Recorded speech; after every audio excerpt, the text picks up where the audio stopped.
What happens when destiny intertwines with choice, and every decision carries the weight of an unspoken legacy? Welcome back to Grimoire Audiobooks.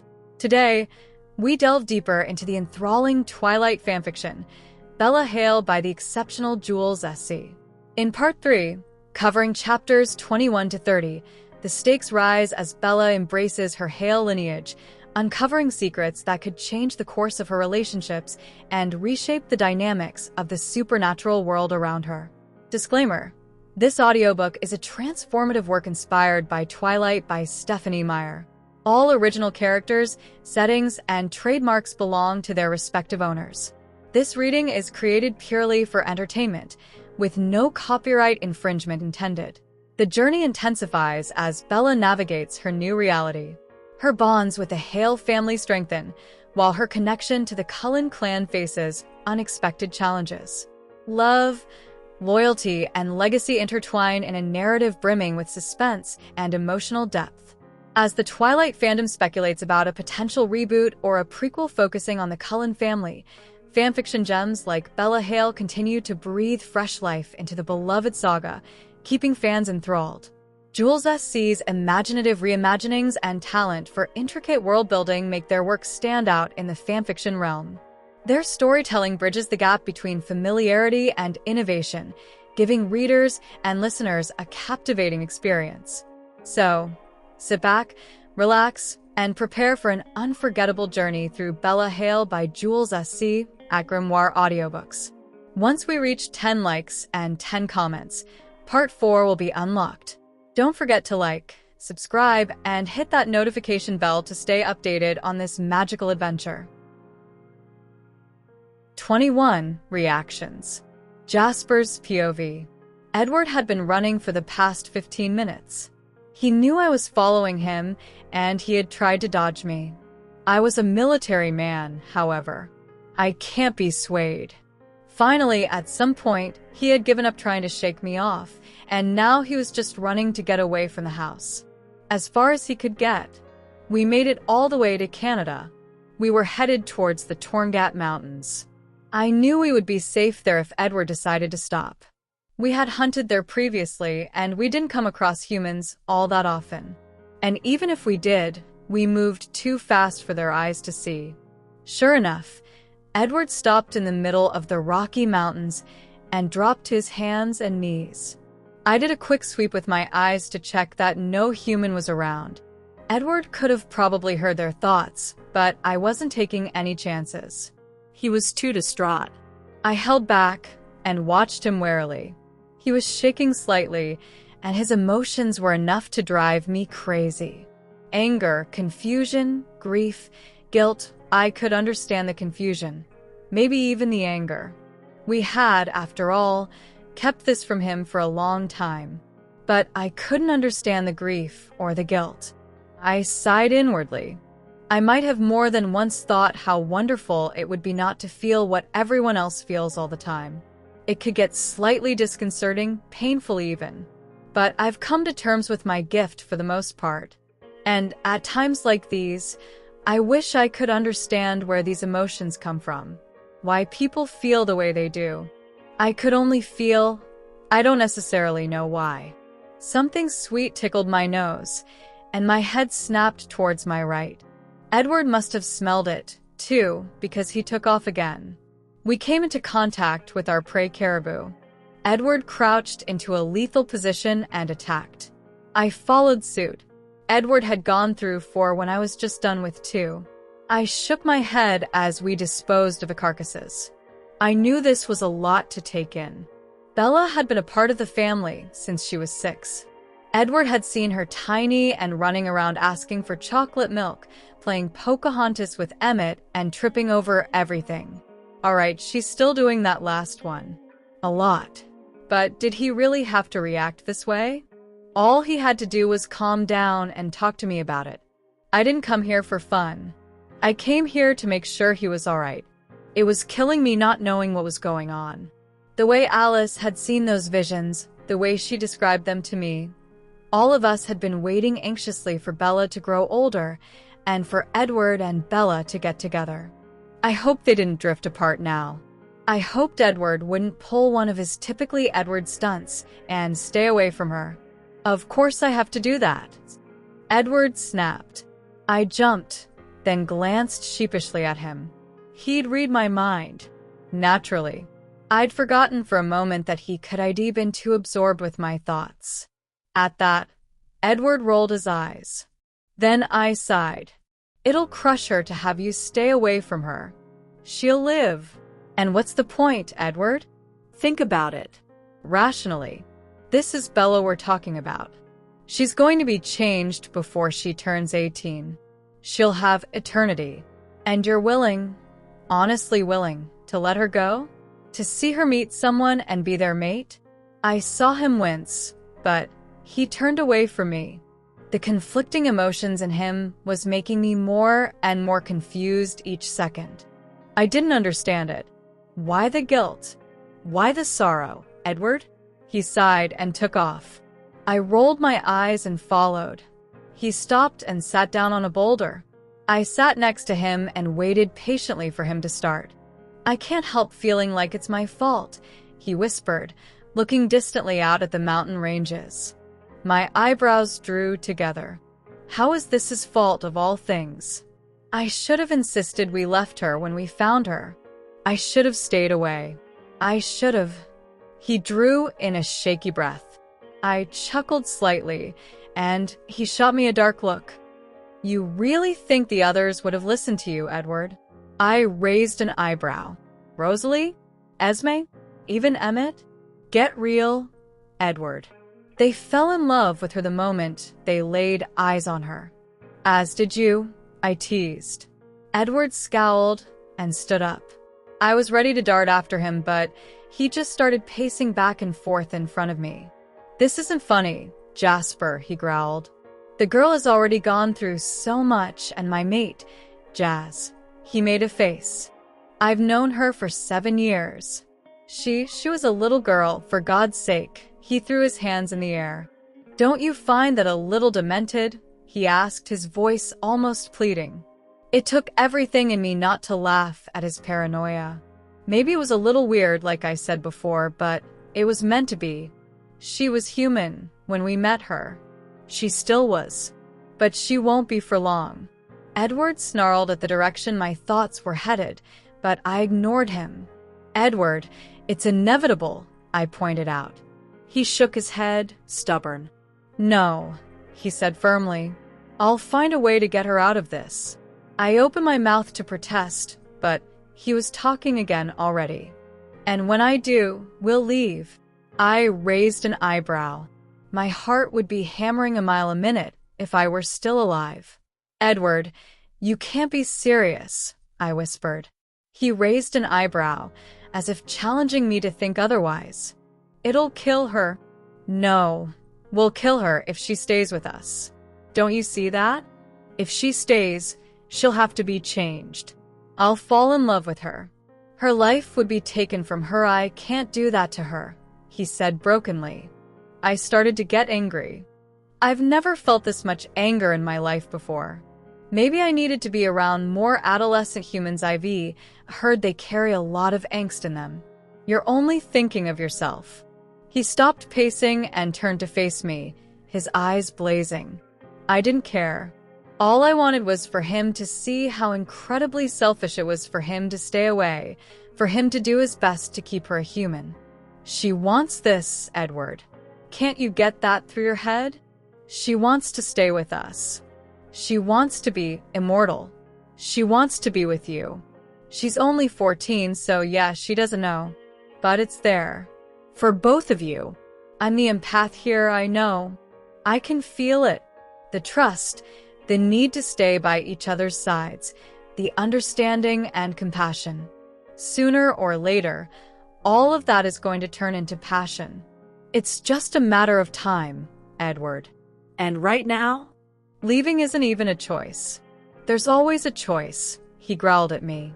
I shook my head. Think about it. Really think about it. Imagine being without her. Imagine not seeing her, not hearing her voice, not knowing how her day was. Imagine letting her go, letting her be on her own. Imagine her on her own out there, with no one to protect her, no one to confide in or help her in her times of need. Can you do that, Edward? Can you leave her? Can you see your life without her? He trembled again and made his way shakily to the boulder. He sat down and cradled his head in his hands. If I didn't know any better, I would say he was crying. This was a man in pain, a broken, lost soul. I sighed again and shot him some calming, soothing waves. I felt him start to relax slightly. "Thank you," he whispered. I snorted. "Hey, I didn't do it for you. Your emotions were killing me. It was survival instinct," I joked. Edward chuckled slightly, though I could hear the underlying tension underneath his normally smooth voice. "Yes, well." He grew quiet, and we just sat there for God knows how long. The sun was already setting, the sky darkening further and further. I didn't mind the silence. Even as Edward's emotions raged through me, I could still find the peace of sitting here in the mountains. It was one of the better things of being a vampire. "There are a shortage of those, you know," he said quietly. I turned to look at him. "Of what?" I asked, confused. Were we in a conversation? Did I miss something? He shot me an amused look. "Of the better things of being a vampire," he explained. Realization dawned on me. She would have to be a killer. She'd have to drink blood. And there would be times, especially as a newborn, when she would slip up and end up hurting people. Killing them, he flinched. I almost did the same. Could you watch that then, Jazz? Your baby sister, the killer? I couldn't stop the growl in my chest. Edward heard it, of course, and threw me a knowing look. I sighed and rubbed my temple. Talking to him at times like these was like hitting my head with granite repeatedly. It's no wonder I'm the one they asked to do this, they must have thought. As an empath, I had more patience. Well, it was wearing off. Fast. Edward read my thoughts and grinned slightly. It wasn't one of his cocky grins, or one of those natural, I'm incredibly happy grins he kept sporting over the last 7 years. It was one of those, I'm smiling to keep from falling apart grins. Don't do this to her. As much as it would hurt you, it would hurt her more. His smile flickered and slipped. His lips formed a frown. She wouldn't have it in her. The capacity to feel as much as I do, he said, though I could see the uncertainty in him. How wrong you are, my brother. Because she's a human and feels so much about you, it'll hurt her more. She isn't as strong as you, Edward, I reminded him. He dropped his head to his hands again. So, what do I do? I'm so confused, I don't understand. I thought about it. What should he do?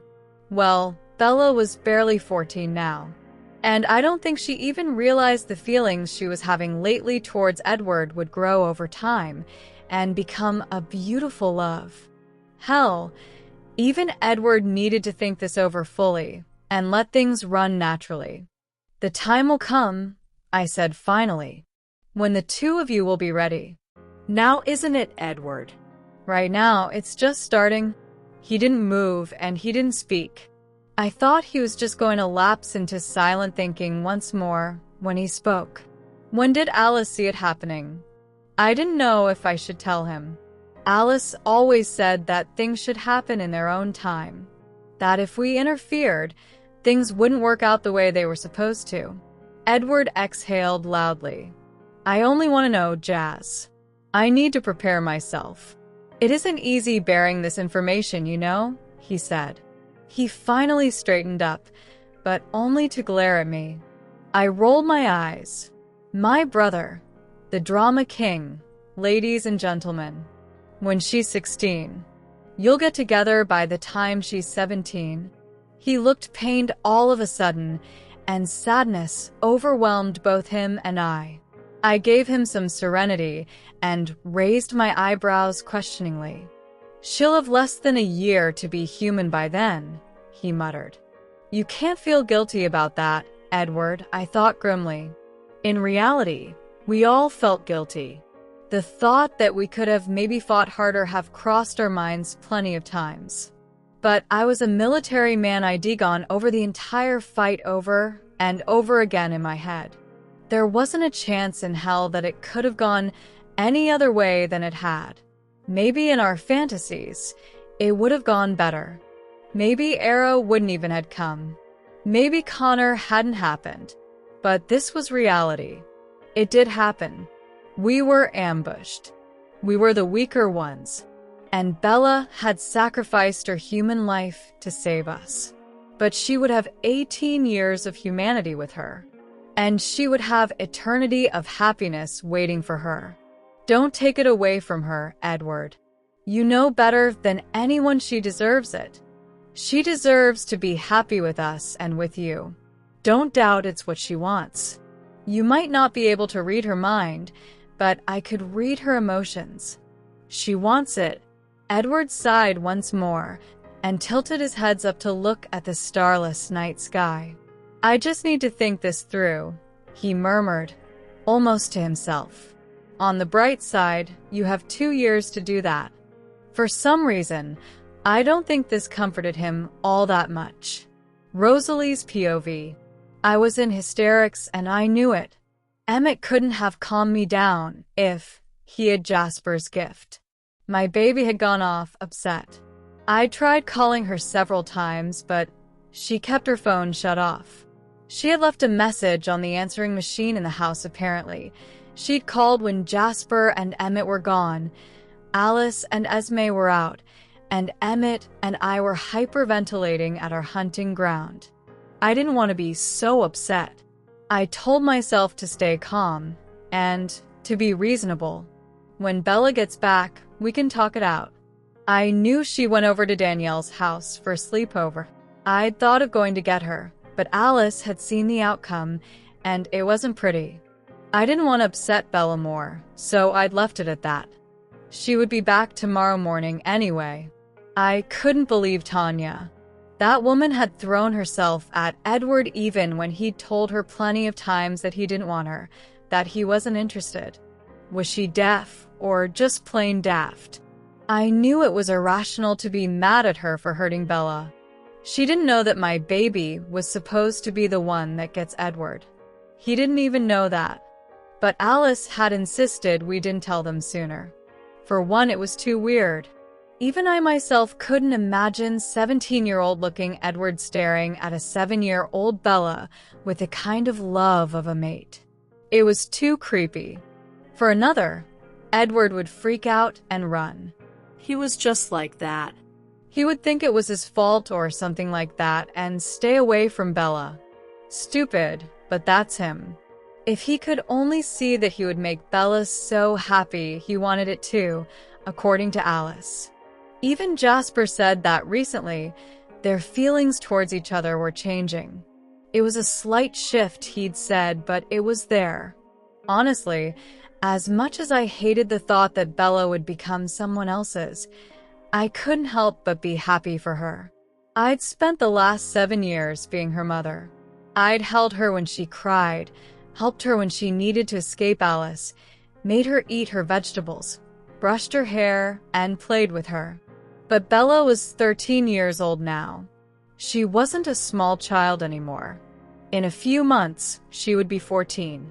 Alice was already planning her birthday party. My baby was growing up. She would be 14 and in her last year of middle school. Then she would be 15 and on her way to Forks High. We would have to be moving again since we'd stayed in Alaska for a few years already. Then she'd continue growing up. Boys' college life. And, of course, her change. I felt guilty and so upset that Bella would have to go through that. I wanted her by my side forever. Even when she's older, I wanted her with me. No matter how old she would get, I would always see her as that 6-year-old who clung to me and smiled at me and called me mommy. She doesn't do that very often anymore, especially when we're in public. But we have our moments. The thing was, I still wanted her to have everything I was deprived of when Royce did what he did to me. I wanted her to be happy, to have a normal life. I wanted her to grow up, find that someone special, marry, and have children. I wanted her to be able to grow old, have laugh lines, and watch her own children have kids. I wanted her to be happy. But she gave it all up to save us, to save me. I didn't know if I should be happy or angry about it, but I definitely felt guilty. Especially when that tiny little voice inside my head would rise to the surface every now and then and ask me if I wasn't even a little bit happy that I would have my daughter with me forever. I was extremely happy. I was never going to lose her. The thought that I would have to continue on with eternity without Bella was unbearable. I knew the others felt it too. For 7 years, every happiness that came with being with Bella had a hint of sadness in it because we knew we would have to give her up at some point. Alice refused to believe it. She'd seen it in her vision, that Edward would love her, that he would take her as his. But we knew Edward. We knew his stubborn side. We knew that if he found out, he'd run. He'd stay away. He'd protect her. I loved him for it, but now I hated him for it as well. Bella deserved to be happy. Her future was set in stone now. There was no escaping the Volturi. It was either this life or death for Bella. I loved my daughter, and if death was the only other alternative, then I'd gladly bring her into our world, truly and completely. All things considered, it was a good thing that Bella would be with us forever. Think about it. Bella, our family, Edward and Bella. Bella Hale Cullen. She had made our family so complete. And she had the chance to make it even more beautiful. If only Edward would allow it. Now my baby was off in another person's house, upset because another vampire had come into our house and ruined something we'd all been waiting for since Alice had those visions years ago, and Edward was off doing God knows what as he blew off steam. Yes, I wanted Bella to be happy. But if this was what made her happy, if being a vampire and living with us and being with Edward for all eternity was what made her happy, then who was I to object? My only worry was that Edward would do something stupid. He had always wanted to protect Bella. Since the very beginning, he wanted her to be safe and away from us. He knew that what we were would only come back to haunt us. He was afraid that Bella would get hurt one day because of what we were. But now everything has already been decided. Bella would become one of us before her 18th birthday. She had less than 5 years left to be human. I felt a pang of sadness and panic in my heart as I hunted. I hadn't put it that way. I hadn't exactly thought of her deadline. 5 years seemed so short, so inadequate. I took a deep breath and lunged at the elk. I sank my teeth, breaking the soft skin. I felt the warm, familiar feel of blood flowing in my mouth and drank deeply. 5 years. I would make it the best 5 years of Bella's life. She might not remember it all that well when she's changed. She might only have a few memories, but I wanted it to be the best memories that she held on to. I knew she couldn't forgo school, and I didn't want her to. Education was incredibly important. I wanted her to be in school while she was still human, no matter how many times she'd have to repeat high school throughout eternity. I would do absolutely anything and everything to make my baby happy. And that meant that I would not allow Edward to make stupid mistakes. Bella might not realize her feelings for Edward yet. Her emotions might not coalesce into the passion of a lover yet. But it would get there. And that was what would give her happiness. Edward would not take that away from her. Tanya would not take that away from her. No one would. Bella's POV. I felt incredibly stupid. I didn't know why I was so upset over this. Tanya, she was beautiful. There was no denying that. She might be annoying and silly and, at times, just plain absurd. But if Edward liked her then, it wasn't my place to say anything. He was my best friend, I get that. Being with Tanya, I don't know if it'll take him away from me. I don't know if he'll forget me or be away from me too much. It'll hurt to not see him as much. I knew I was always complaining that he was too protective, but it would hurt for him not to be that way with me anymore. I liked it that he was protective. It showed me that he cared. I liked that he was always overly anxious over the simplest matter because it showed me that he wanted me safe. And even though we've never actually said, "I love you" out loud to one another, I knew that he did. And I knew that he understood I loved him, too. I had said it to every single one of the Cullens but Edward. You would think it would be a little less awkward to say it since he was my best friend, but it wasn't. It just made it all the more uncomfortable. I didn't know why exactly. I just knew that it wasn't the right time to say it, which made me confused. When would be the right time to say it? Under what circumstances? I sighed as I tried to concentrate on the movie. We had gone back to Danielle's house after picking up Val and Nina. Danielle's cousin was already at her house. Instead of going to the theater, we'd rented a few movies instead. Danielle was a romantic, so we'd gotten a few romantic comedies. It was fine by me considering I hated watching horror movies. They gave me nightmares. Emmett dared me to watch The Exorcist. Once, I wouldn't go anywhere alone, even the bathroom. I was aware that my feelings for Edward had grown considerably since I was little. When I was younger, I looked at him as my protector. And he really was. He'd never let a fly hurt me. It became ridiculous sometimes, the lengths he would go to just to ensure I was safe. I was touched by his gestures, but it still made me feel like I was a porcelain doll. And then he wasn't just my protector. He was my best friend. We did everything together. He taught me how to play the piano. He taught me about music and art. He watched movies with me, especially horror movies, because I wanted to watch them, but I just couldn't do it alone. He was my shoulder to cry on every time I had a fight with a friend, or if I got a bad grade, or if I just had a terrible day. He was someone I turned to and confided in. Now, I wasn't sure what he was. He was still my protector, still my best friend, but it felt like he was more. Like he was my life. It sounded ludicrous, I know. It's just that I couldn't imagine my life without him. Not that I could imagine my life without any of the Cullens, but still. We had just gotten so close throughout the years. It just felt like he was a part of me somehow. Was there such a thing?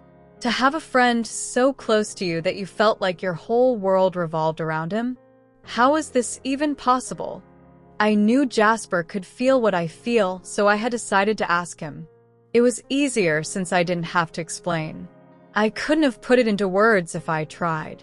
But he had only smiled at me and told me that I'd figure it out when it was time. That I had to understand on my own in my own time. Whatever that meant. Alice wouldn't tell me either. None of them would. And Edward didn't know. I was too embarrassed to ask him. Alice said I shouldn't rush things and be nosy, a habit I'd picked up from Emmett. We were both too impatient with secrets. We snooped until we found out. Of course, there wasn't anything to snoop around for since I didn't know what on earth I was looking for. I could feel my eyelids getting droopy. It was way past 1 a.m. Val had already succumbed to slumber next to me. I yawned and rested my head on my pillow. I could hear Adam Sandler's voice in the background, but it was getting fainter. I'll talk to Rosalie tomorrow. She must be worried out of her mind that I shut off my phone. I just didn't want to talk to anyone. But I realized I was being stupid. What happened in Edward's personal life wasn't any of my business. I only wanted him happy. Tanya was my last choice for him, but if she was who he wanted, it wasn't my place to be upset. I showered and changed into fresh clothes in Danielle's house. Her sister is taking us out for breakfast before sending us back home. Danielle was happy enough that I went for her sleepover. I was happy too. I learned a long time ago that I shouldn't be upset about leaving people behind. It wouldn't get easier, but I should just accept the time I have with them and be happy. After breakfast, Danielle and her sister sent us home. I was the last one they dropped off after Val and Nina. Danielle was still a little upset that I'd be gone from Denali for 5 weeks, but I couldn't be more excited. As resolved as I was to put my feelings about Tanya aside and just be happy for Edward, I couldn't wait to get away from her. Unless Edward invited her to come along with us, in which case I'd gladly fling myself off of a cliff. Or beg until Esme allowed me to go to Texas with Danielle and her family. Whichever hurt less. The moment I entered the house, I was knocked to the floor. As I regained my sight after the shock of the fall, I started to laugh. Emmett, Rosalie, and Alice had flung themselves at me. They had mostly kept their weight off of me, but I was still running out of breath. "Guys," I choked out. "I need to breathe, and I think you just cracked my rib," I joked. Immediately, they were off of me, helping me to my feet and apologizing profusely. Carlyle dashed to my sight at the speed of light and was inspecting me. I rolled my eyes. "I was joking, Dad," I complained, trying to bat his hands away. He just glared at me and continued to see if I had actually injured myself in any way. When he was satisfied that I hadn't, he stepped back. "Honey, you had us all worried," Esme said, coming forward to hug me. Her heart-shaped face was grimacing in anxiety, and I felt guilt wash over me. I shouldn't have turned off my cell phone the way I did. I should have at least called and talked to someone to let them know I was fine. "I'm sorry, Mom," I said, repentant. I felt Jasper giving me a boost of calmness, and I gave him a grateful smile. It's a sleepover," I said weakly, knowing that they could see right through my lie. That made me blush. I still didn't understand why I overreacted the way I did. "It's all right," Alice smiled. "I told them where you were." Esme still hugged me to her side as she ran her fingers through my hair lovingly. "Do you want anything to eat?" I shook my head no and told her that I'd already had my breakfast. "Anything to drink?" Again, I shook my head. "If you don't mind, I'd just rather go up to my room," I said, not meeting any of their gazes. I could feel the sympathy looks on their faces. I could see they were confused and bewildered by my actions. I didn't want to stick around to endure those silent looks or get interrogated by them. Esme nodded understandingly, which was worse in my opinion, and I excused myself. I went up to my room and flung my overnight bag to the side. It hit the wall and sagged to the floor. I barely looked at it. I closed the door behind me and took off my shoes. No doubt Alice had already packed my bags for our vacation. Sure enough, propped against the wall next to my vanity was 5 suitcases, each one big enough to fit all of the clothes in my wardrobe. I didn't know if I should throw something or cry. Alice and her clothing obsessions. Maybe I should read a book, I muttered to myself, eyes darting to the desk at the far end of my room. There wasn't anything else that I could do for the moment anyway.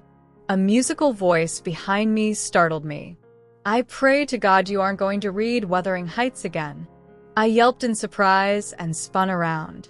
That, of course, was a terrible thing to do if you were as clumsy as I was.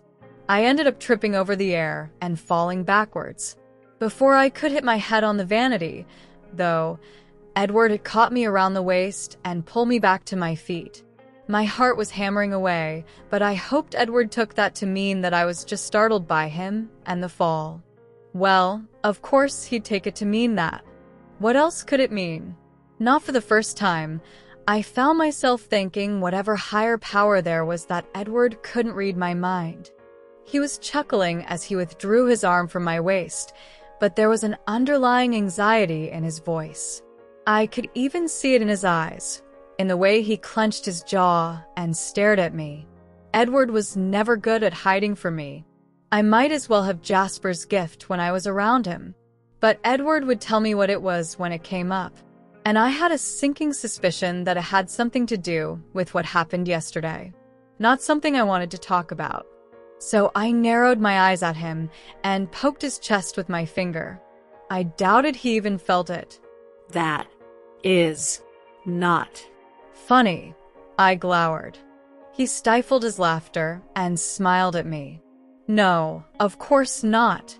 His voice was still teasing, though, and his smile spread across his face. Some of the tension left his body, and I was glad I could at least do that. I didn't like to see him suffering. I turned away from him and walked over to my desk. Wuthering Heights happened to be a very compelling novel, I informed him. It's captivating. Edward reached the desk before me, and I scowled. Stupid vampire's speed. He crossed his arms and leaned against the desk. Yes, but there are other compelling novels out there. You know, he grinned. Besides, I failed to see the intrigue of it. I stared at him. Was he serious? I sighed. Of course he was. I tried to sway him on the subject over the years, but he wouldn't listen to me. Wuthering Heights was one of my favorite books, right up there with Romeo and Juliet. I found Heathcliff extremely interesting. His love for Catherine was so strong, but he was too stubborn to see it clearly or fight for it. Instead, he ran off without knowing the full story, settled for Isabella Linton, and became a tyrant. Despite it all, his love for Catherine still survived in his heart. And deep down, he wanted nothing more than to be with her. If they were reunited, he wouldn't have been the dark soul that he was. I don't know, maybe it was just me. I had no idea why I was so obsessed with star-crossed lovers. The stories didn't have happy endings, but I loved the tragic loves. Maybe it was because I could use my overactive imagination and think of what it would be like if those characters haven't lost their love to death or something else. People who had suffered through a tragic love would never waste a single breath if they were given a second chance with their significant other. I think that's what attracted me to it. Edward's smile disappeared, and my heartbeat accelerated. Oh no, here it comes. He could hear my heartbeat, of course, but instead of the smile that graced his lips every time he heard it, his frown deepened. Bella, I have to discuss something with you, he said softly. I think my heart was going to explode out of my chest. Edward's POV. As soon as Jasper and I reached home, I was attacked by everyone. Well, almost. Jasper and Carlisle held back while Rosalie, Alice, and Emmett yelled at me. Even Esme was having trouble controlling herself. She was much too worried about Bella. Apparently, Bella hadn't returned any of their phone calls. She had left one measly message on the answering machine saying that she was fine and would return home the next day. She was at Danielle's for the day, taking her up on the sleepover offer. I felt terrible, of course, but not one of them cared. I wouldn't have asked them to. I had upset Bella. But why? That one question had haunted my mind since she'd run off.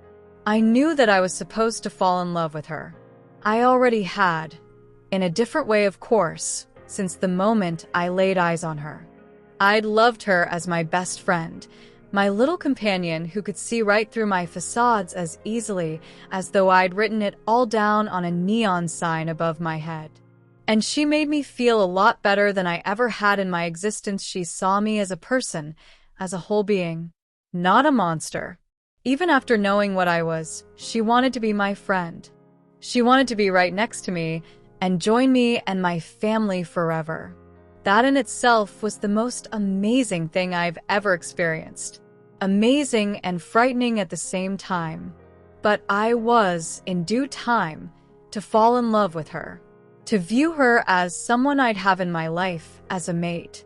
In just 2 years, those feelings would surface according to Alice. And everybody knew you don't bet against Alice. But why was she so upset? Was it because it was Tanya? Because she despised her? Because Tanya was always around to annoy her? Or was it something else? No, it couldn't be. Bella was too young. Of course not. After enduring the yells and the screams and the "what were you thinking" comments, I'd managed to slip through their Vulcan grip and went upstairs. I went into my room and paced, thinking, fall in love with Bella. My Bella. Of all the things, were my family insane?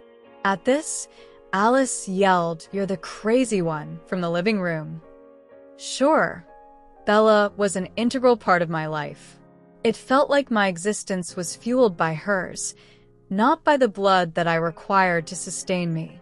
If Bella were hurt or killed, I would cease to be, too. But surely that was how the rest of the family felt? Don't they, too, felt that their lives revolved around Bella? I knew how much they loved her. It was on their thoughts constantly, daily. They would crumble and fall apart at the seams if something happened to her. So yes, they felt the same way. Then how on earth was I, of all people, to fall in love with her? Maybe Alice was wrong this time. Maybe she was getting a vision of something else, and this was just fantasy? Or something else?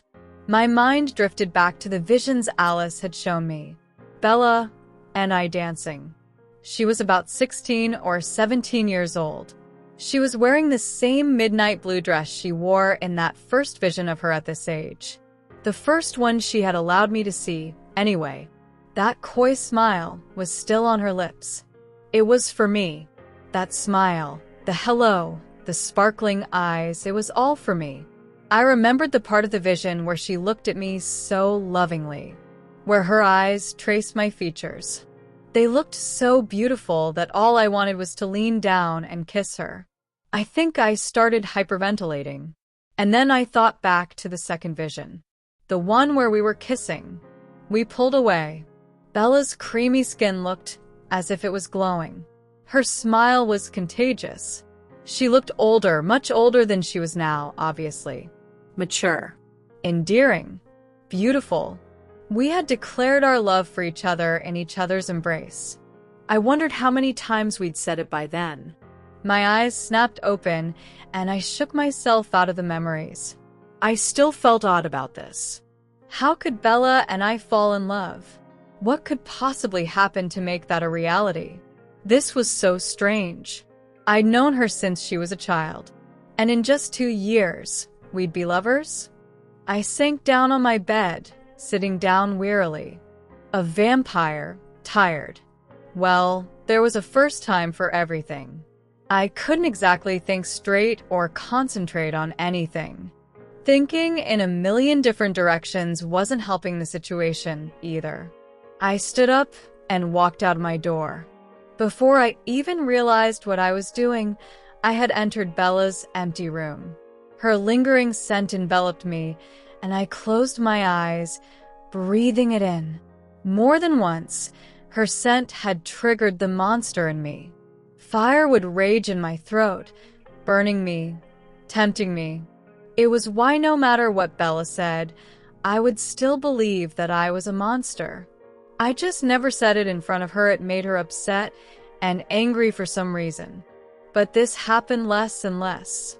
Even though her scent was intoxicating, and it grew more prominent as she grew older, I was slowly becoming desensitized by it. Even Jasper was slowly getting used to it. More often than not, her scent calmed me.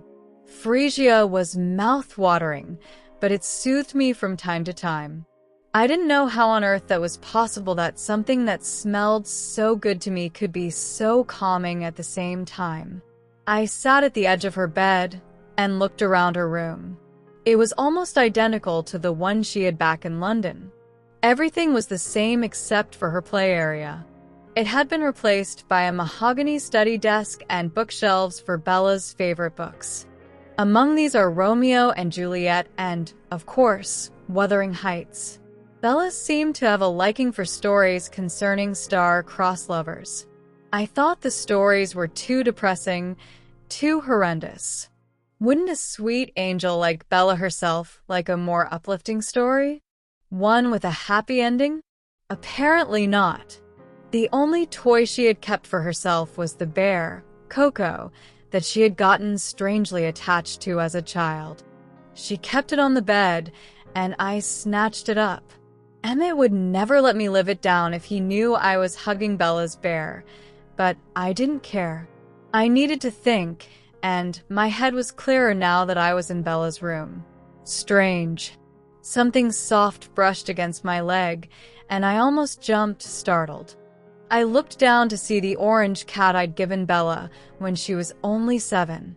It's been 6 years, almost 7 since then. The cat had gotten quite old, but Lily still followed Bella around all the time. Her big eyes looked up at me, and she gave a small meow.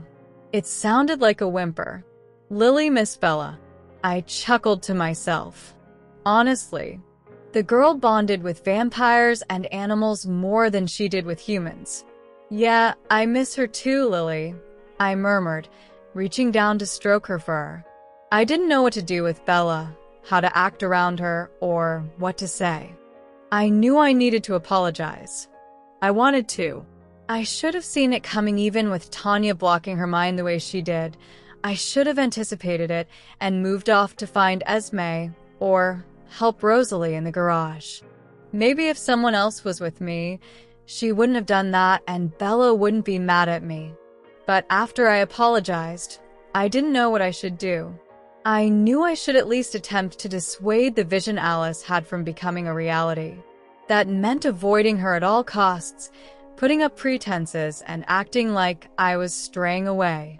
It would hurt Bella because I was her best friend, but it would hurt me more because I would be the one inflicting pain on her. Even though it wasn't physical, it was still harsh. I heard Alice gasp from the living room. I knew she must have had a vision of my decision. Edward Cullen. I heard her shriek in her head. Don't you dare. Don't you dare do this to Bella. I was saved from further screaming from Alice's thoughts when Bella came in through the door. For that I was grateful. Alice might be tiny, but she could put Emmett in his place when she was angry. Besides, her voice was shrill when she yelled like that. My head actually felt like it was pounding. I heard Bella apologize for her behavior, and my guilt tripled. I was the one who had been reckless around Tanya and allowed her to do what she did. If I hadn't been quicker, Bella would have walked in on a much uglier sight. I stopped breathing when I heard Bella's footsteps go up the stairs. Edward, be nice to her. It's not the time for one of your "it'll leave to make it better" moments. Oh, my poor baby, wait till I get my hands on that wretched witch. I wonder if she really did break her ribs. No. I checked. I've enough experience to know.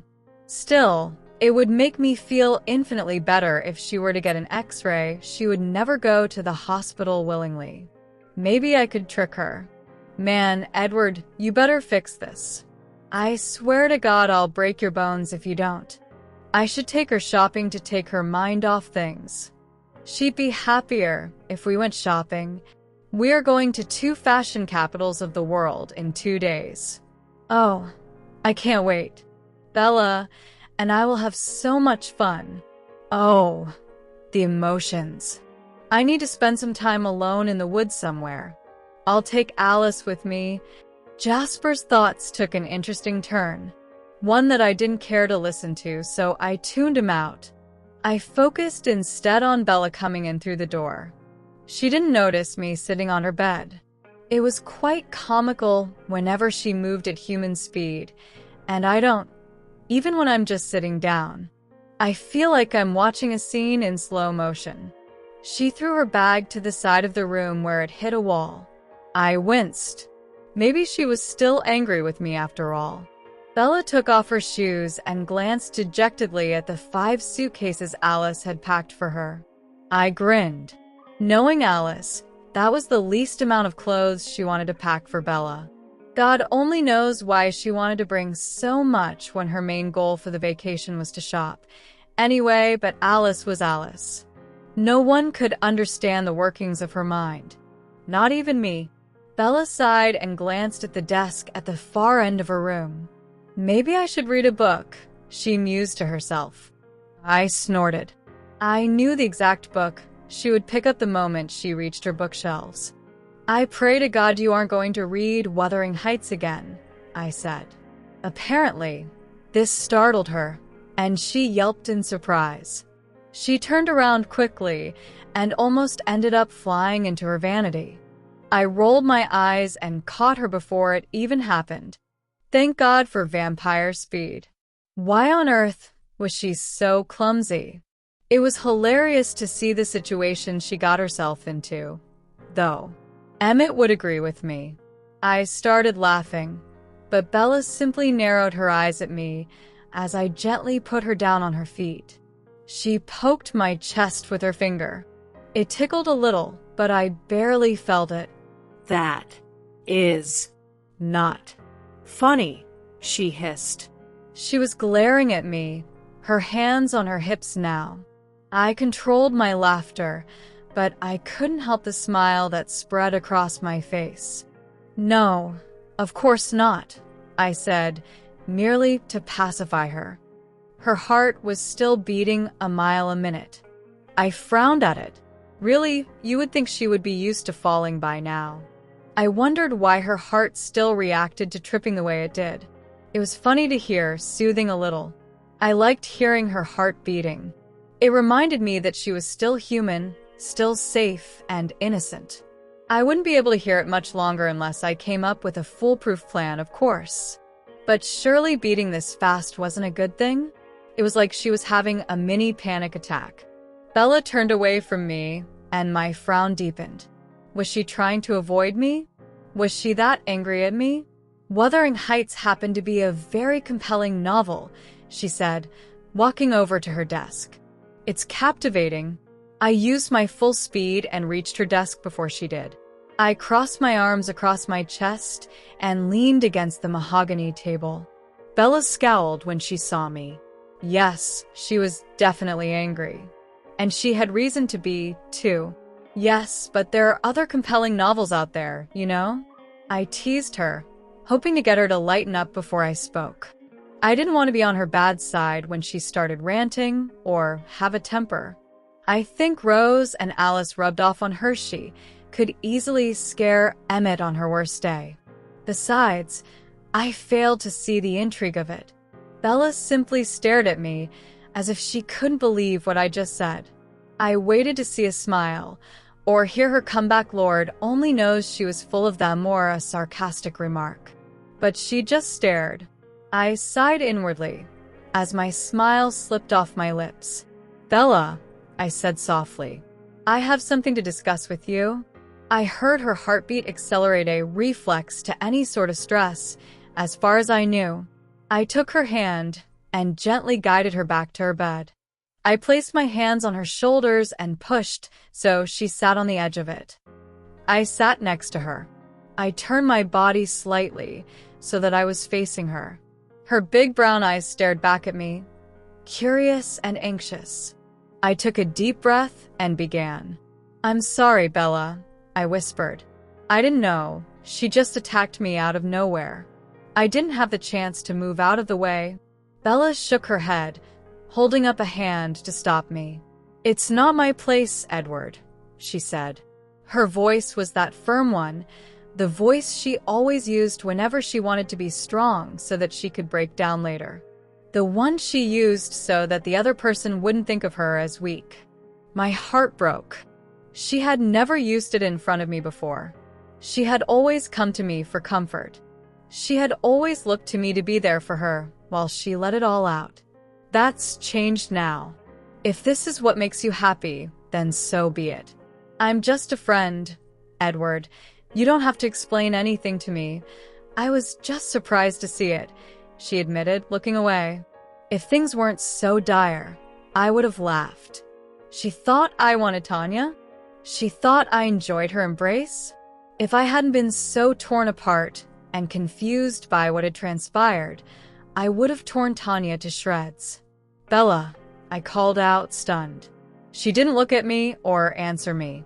I placed a finger under her chin and lifted her face gently. I wanted to look into her eyes so she would see the sincerity behind mine. I wanted her to see the honesty of my words. "I don't want it," I told her. "I never did." She came out of nowhere. "I only had time to move my head," I explained. Bella's dark eyes lightened slightly, and a hint of a smile showed on her lips. "I just wanted you to know I'd never do that." "I'm sorry, Bella." "I hate that you're angry at me," I confessed, searching her brown orbs for a hint of forgiveness. Bella sighed and dropped her eyes, though her face was still tilted towards mine due to my finger. I dropped my hand. "I'm not angry at you, Edward," she said finally. "Like I said, I was just surprised. It's not up to me who you choose. She blushed suddenly. I gazed at the crimson color of her cheeks and wondered, why on earth would she be embarrassed? What was it that was on her mind at this point? I was beyond curious. Her answer would be like that first drops of water for a dying man in the middle of a desert. "What is it?" I asked softly. Bella shrugged and didn't answer. "Won't you tell me?" I asked, leaning forward. Bella looked up and her eyes widened at the sight of me so close. "Please?" For some odd reason, her heartbeat grew faster. I frowned a little. Her eyes glazed over, and her mouth hung open slightly. Was she all right? Then it came to me. I was a vampire. I just breathed my venom at her. It would have enticed her, the way a prey would be enticed by its predator before its survival instincts kicked in. Of course, in Bella's case, she had no survival instinct. So I leaned back. She caught herself and flushed a darker shade of crimson. She sighed, resigned to telling me the truth. She looked up at me, and her eyes took on a defiant glint, as if daring me to make fun of her for telling me what was on her mind. I waited patiently. I just thought that if you and Tanya would get together, you'd end up staying in Denali forever. Tanya and her clan didn't venture into civilization very often. They didn't maintain the kind of appearances us Cullens do. I was just upset that I would never see you around a lot or anything like that. I didn't have it in my heart to laugh at her. She wouldn't be seeing me around a lot. Not because of Tanya. I couldn't even bring myself to use her. It would be morally repugnant. Not to mention it would hurt Bella too much. I wasn't out to hurt her the most. I just wanted to keep my distance as best as I could. "Bella," my voice broke. I cleared my throat discreetly so that I could speak without betraying my emotions. I reached out and placed my hands on either side of her face. "You would always be my best friend, no matter what. I need you to remember that. Promise me?" Bella's eyes widened as she took in the gravity of my tone. She searched my face for any sign as to why I was acting so serious. But my face was devoid of any emotion, devoid of any reason. I had gotten good at that throughout my existence. I had to due to what I am. "I promise," she whispered, blinking. I nodded my head and smiled at her a little to show her we were all right. Then I leaned forward, dipped her head slightly, and kissed her forehead. I felt the skin underneath my lips heating up as Bella blushed. I smiled wider and pulled back, releasing her. "I'll leave you to it." I waved around the room aimlessly. Bella nodded her head, still blushing, and picked at the fabric of her shirt. I stood up and walked out of the room, forcing myself to not look back even once. When I was safely in the confines of my own room, I sighed heavily and plopped down on my black couch ungracefully.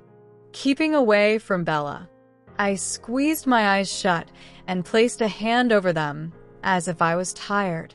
This was going to be painful and practically impossible. 22. Vacation as you desire me. Alice's POV. My brother was, to put it simply, stupid.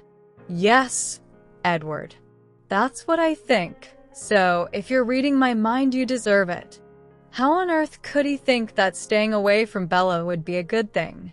He had quite a lot of progress considering the fact that we were on vacation. It's been almost 30 days since Edward had explained to Bella that Tanya had thrown herself at him. So, yes, I overreacted. But come on, you can't blame me. I'd only been waiting to see Edward and Bella get together since that fateful day I went hunting with Jasper, Esme, Emmett, and Rosalie. Ever since I got those visions, Edward and Bella became my highest priority. They might not know it, and I might not be allowed to think about it whenever Edward's around, but these past 7 years have been torture for me. All I want is to see the two of them as happy as they were in my visions. And now Edward's avoiding Bella. Not to the extreme even, he couldn't do that. He sat next to Rose on the plane, much to both Rose's and Emmett's dislike, of course. He didn't take her out to any music stores or museums, and he barely spoke to her. According to Jasper, Bella felt like she had done something wrong, like there was something she did that drove him away. My God, if it weren't for the fact that it would upset Bella, I would have killed Edward. He could be so silly sometimes. And if he thought he was keeping the rest of us from seeing how hurt he was by staying away from Bella, he wasn't doing a very good job. He had to hunt twice as much. He looked like the walking dead, pun intended. And Jasper told me that he was on emotion overload every time Edward's around. If he had felt the need to explain to her then, it obviously upset him to think that Bella thought he was with Tanya. Edward was a very stubborn man. If he had wanted to ignore us, even if we were upset, he would have done it easily. The fact that he could read our minds did nothing. He had wanted to apologize to Bella. He had wanted to make sure she was fine. He had wanted to ease her pain. And yet, here he was, causing her sorrow. How ridiculous indeed. I'd taken Bella on numerous shopping sprees, none of which had helped. That, of course, I didn't understand. Shopping was a very spiritual journey. It always helped me whenever I had a problem to solve. She'd spent time with the entire family aside from Edward. The only time she saw him was when we assembled for our flights to New York and to Paris.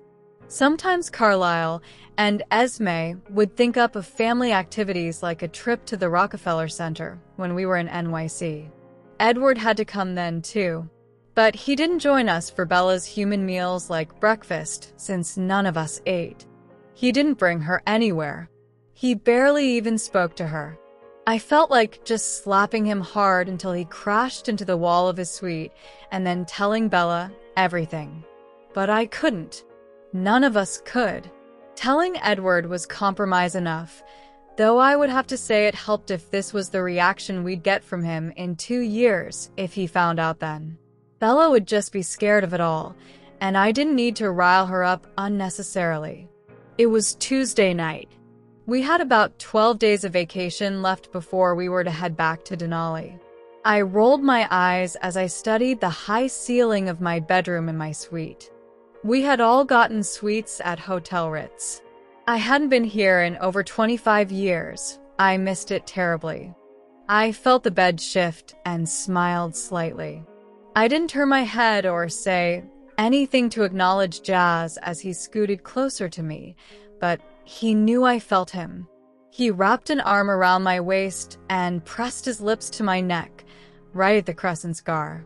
"What are you thinking about?" he murmured against my skin. "I can feel the anxiety and frustration rolling off of you in waves."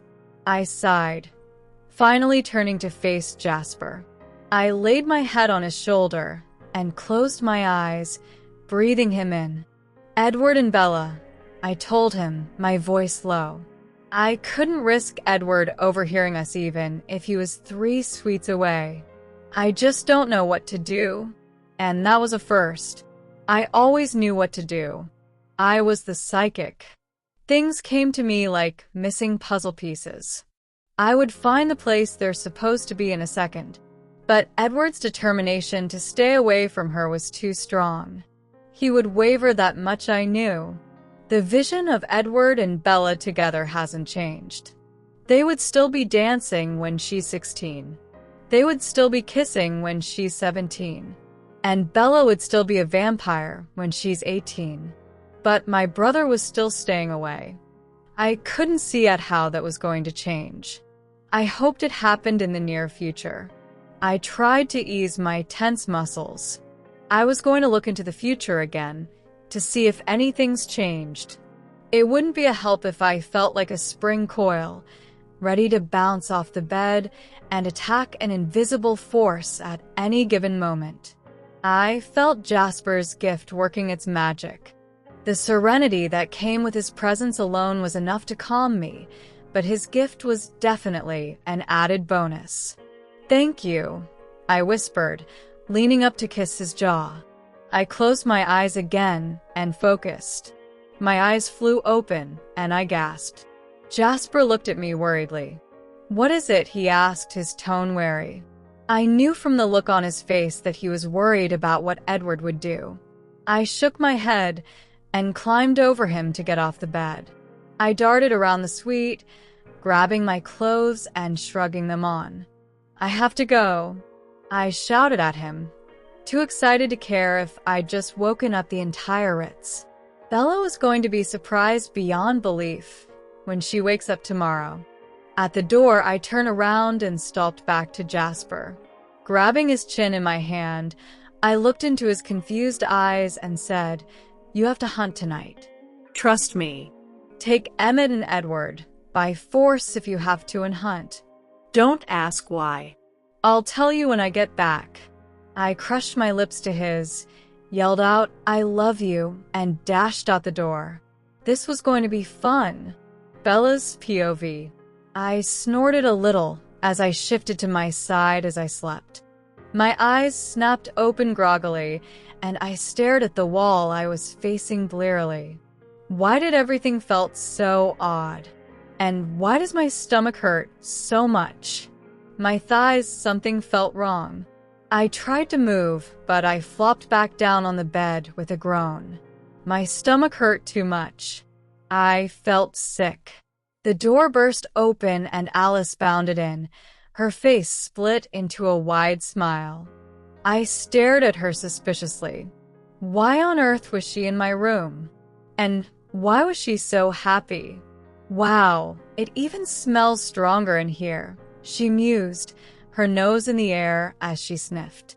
"Thank God I told the boys to hunt last night. Jazz would have had a lot of trouble if they hadn't. Was I in some sort of twisted dream? What on earth was Alice talking about?" I opened my mouth to ask her just that, but she held up her hand. "I've got something for you," she sang out mischievously. "Don't embarrass her, Alice. Just give it to her already." I heard Rosalie's chiding voice from the living room in my suite. I felt my eyebrows draw together. Rosalie was here? Why? What was going on? Alice sighed, and her face fell slightly, as if she had been denied something she coveted dearly. Then she started to smile again as her left hand came out from behind her back, and she handed me a box. I studied it as she let it fall on my side. Tampons. My eyes grew wide. Tampons. I started hyperventilating as I shot out of the bed. Sure enough, there was a small pool of blood on the bed sheets. I gave a small shriek of surprise and horror. Alice didn't seem to gauge my reaction the right way. In fact, she was thrilled. She wrapped her arms around my shoulders and gave me a squeeze. "Congratulations," she squealed. "You're a woman now." I couldn't have been more mortified. Alice started talking about how now I could start dating boys and being involved, and how Esme and Carlisle would have to give me the talk. I shuddered. I didn't even want to think about that. I had once asked Emmett, of all people, where babies came from. I had been 7 at the time. My parents wouldn't tell me the first 100 times I asked them. I would have asked Esme, but she had been out in the garden. Emmett had been sitting right next to me, so I made the mistake of asking him. Emmett had always told me everything I needed to know, so I asked. He started chuckling and opened his mouth to tell me. It had involved birds and bees, which I didn't understand at the time. I asked him to clarify, but when he had started to, Edward had cut in. He'd said that babies actually fell from heaven and that they go to only nice people. Of course, when I found out the truth, I became furious at Edward. He'd lied to me. Babies didn't come from heaven. They came from, Then again, I couldn't stay mad at him for long. I couldn't imagine having Edward tell me how babies really come to exist. It was too embarrassing and painful, according to the diagrams. So if the talk was anything like that, then I would rather crawl inside a pit of snakes than endure it with Esme and Carlisle, of all people. Alice, let her shower and change first. I heard Esme's motherly voice float into the room, cutting off Alice's excited chatter. She must feel uncomfortable. Another icy block of dread shot down my spine. They were all vampires. They could smell the blood 100 miles away. It was stronger, no doubt, because I was technically bleeding. Alice had gotten a vision of this. She'd asked the boys to hunt. Had she told them? Did they know before I did? Oh, God, just let the earth open up and swallow me whole. I still had 4 years of this left. Alice pushed me in the direction of the bathroom, box of tampons in my hand. She said something about taking care of the bloody sheets and not to worry about my outfit because she'd lain it all out for me. I barely listened to her. This was undoubtedly the first time in my life that I regretted living with vampires. I stared at my reflection in the bathroom mirror. I'd already showered, scrubbing every possible inch of me to rid of the smell of blood. I might not be a vampire, but I could still smell the rusty smell of it coming off of me. It made me dizzy and nauseated. Alice had given me a black skirt that went all the way to just above my knees and a midnight blue top. The tampon made me feel uncomfortable and self-conscious. It felt strange wearing it. I sighed, deciding that I couldn't put off coming out of the bathroom long enough. I stepped out and walked into the bedroom. The sheets have been exchanged for clean ones. My face instantly flushed as I remembered how I woke up. I thought of Alice and how she'd had to change the sheets quickly before the smell of the blood got to any of us because of their bloodlust, and me because of my aversion to blood. I blushed even more. I hesitated before I walked out of my bedroom. Alice, Esme, and Rosalie were watching the television, sitting on the couch. Well, Esme and Rosalie were. Alice was too busy bouncing in her seat to really see anything. When she saw me come out of my room, she squealed again and ran to hug me. I winced.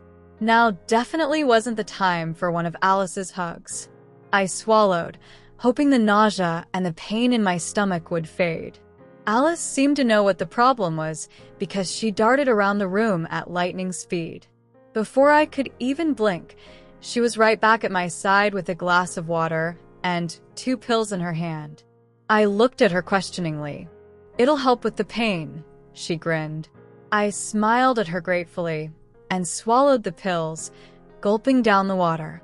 Rosalie and Esme knew that I'd rather we didn't discuss this, so they stood up simultaneously. They smiled at me, though, and I think I gave them a grimace in return. "Ready to go for breakfast?" Esme asked me gently. I stared at her, horrified.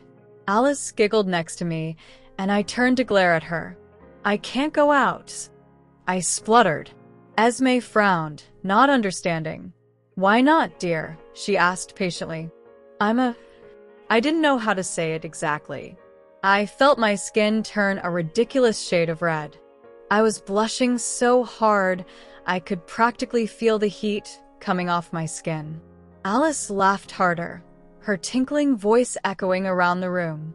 "I can't, my condition," I muttered, too mortified to say it louder than a whisper. When Esme and Rosalie realized that I was ashamed to go out when the entire family could clearly smell my blood, they laughed. "Bella," Rosalie shook her head, still giggling along with Esme and Alice. "That's nothing to be embarrassed about. They already know." This didn't comfort me at all. I felt the tears starting to well up behind my eyes at my newfound humiliation. "I'm going back to my room," I muttered angrily. Alice stopped me, steering me towards the front door. Now, you have to have breakfast dash. Room service." I snapped at her, clawing my hardest at her marble skin to get away. But of course, that had absolutely no effect on her whatsoever. I was not going to face my father, my brothers, and Edward like this. I couldn't. It was I just can't. "Really, Bella," Esme said once. She'd controlled her laughter. "You got at least 4 years of this left. You can't go into hiding every month." Alice had already opened the door and was pushing me through it. I grabbed hold of both sides of the doorway and held onto the door frame. "Watch me," I snapped at them. Rosalie and Alice shared another look and burst into giggles. I scowled at them. Earth was so hilarious to them this time. Talk about PMS, sis. Alice chuckled. Alice was stronger, after all, and she would have set me out the door with chunks of wood in my hands if she had to. So I lost my fight. I rolled my eyes at them. This was what they found funny? The fact that I was uncomfortable, in pain which was, admittedly, ebbing away slowly, and angry at everything and everyone for no apparent reason? Great. What a day to have vampires as a family. I met Jasper down the hall, and Alice immediately left my side to go to his side, smiling widely. He stiffened a little as he drew closer to me. Then he relaxed, his eyes the color of light gold, almost yellow, even. Jasper smiled wickedly at me, winking. I pouted at him, crossed my arms across my chest, and looked away, sniffing slightly. "What's this?" came Emmett's booming laughter from behind us. As usual, his loud voice that came out of nowhere startled me, and I stumbled a little. Esme caught me before I could crack my head against the floor. "Our little rebels?" I was miffed. They all knew. I threw my hands up in the air and glared at Alice. "Why don't you just hire a skywriter and broadcast this to the entire world?" I hissed, turning around to go back to my room. Instead, I bumped into Carlyle. "You know, Rosalie wanted me to give you a talk." He pondered amusedly, almost to himself. I was pretty sure my face was beet red by now. "Dad." I called his attention. His golden eyes shifted back to me. "Gross," I said firmly. The entire family burst out laughing, which only intensified my embarrassment. After 5 minutes of rolling around in the hallway laughing, Jasper took pity on me and sent out waves of calmness around the room and waves of confidence at me. Edward wouldn't show up for breakfast, for which I was eternally glad for. Maybe he'd avoid me long enough until my period was over. Period. Ugh. I bumped into someone the minute I stepped out of the elevator. Great. Clumsy Bella at it again. I guess womanhood didn't come with grace. I blushed as the other person held out both hands and steadied me by the shoulders. I looked up into the most startling blue eyes I'd ever seen. It was electric, almost dark. The owner of these midnight blue eyes was a 15-year-old boy with light brown hair and the most enchanting smile I'd ever seen. "De Sol," I said, using my French. I'd studied French for 3 years now, something Alice had insisted on. And living in a house full of vampires, your accent starts getting stronger. The boy with the electric blue eyes smiled wider. "Ce n'est pas grave," he replied. "It's no problem." I blushed harder, while hoping to whatever powers out there that I didn't look like a tomato or anything. "I'm Gabriel," he introduced himself. I was so nervous. I was surprised I even remembered my name, let alone say it out loud. "Bella." I took his hand. The moment our hands touched, I felt the electricity zinged between us. I dropped his hand immediately. Well, I should. I peered over his shoulder to see that my family had disappeared. I frowned. Where had they gone? Gabriel turned to look in my direction and smiled. Have your family left? He asked, turning back to raise an eyebrow at me. It was so hard to talk to him or hear him talk without blushing. Good God, something was wrong with me. I guess so. I'll go find them, I said, backing out of his proximity and going in the direction of the hotel restaurant. Maybe they were in there, waiting for me for breakfast. Ridiculous, since I was the only one who ate breakfast. Bella. Gabriel called me back. I turned around to look at him. What could he want? Will I see you around? He asked, his blue eyes piercing, his voice hopeful. I started. He wanted to see me around? Me? Plain old Bella? I would think that I would be even less desirable in a place like Paris. Wasn't this one of the most romantic cities in the world?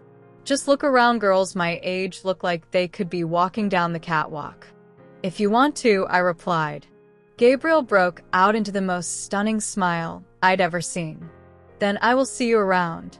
A bientôt. See you soon. I smiled at him and turned to walk away. I didn't trip once on the way to the restaurant. A miracle, no less. I found my family minus Edward, of course sitting at our usual table. They were each engrossed in their significant other, so I thought I would get away with it. But the moment I sat down, their topaz eyes turned to me. So, Alice squealed. So what? I asked, blushing, looking down at the tabletop. Alice began squealing. God knows what her words were, too fast and high-pitched.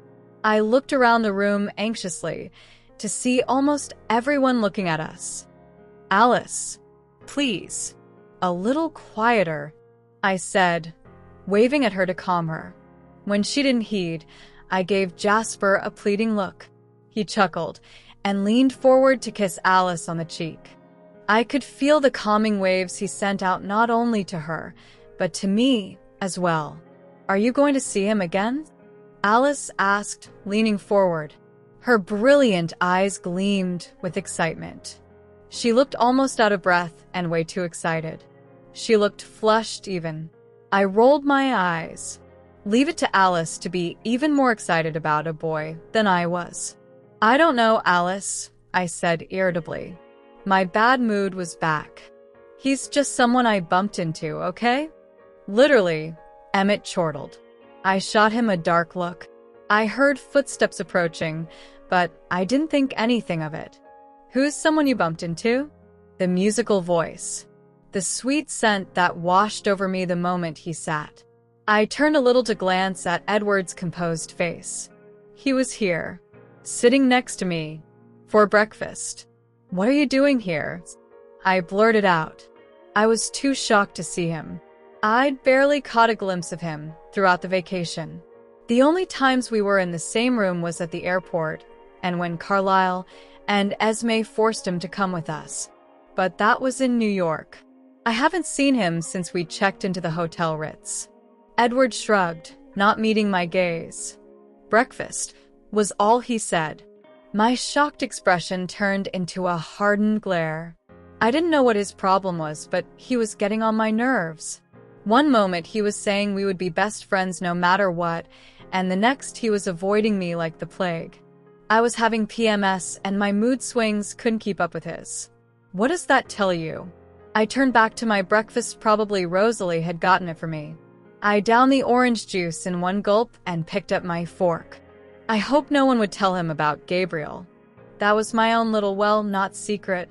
It was insignificant, I was sure. But I still didn't want Edward to know.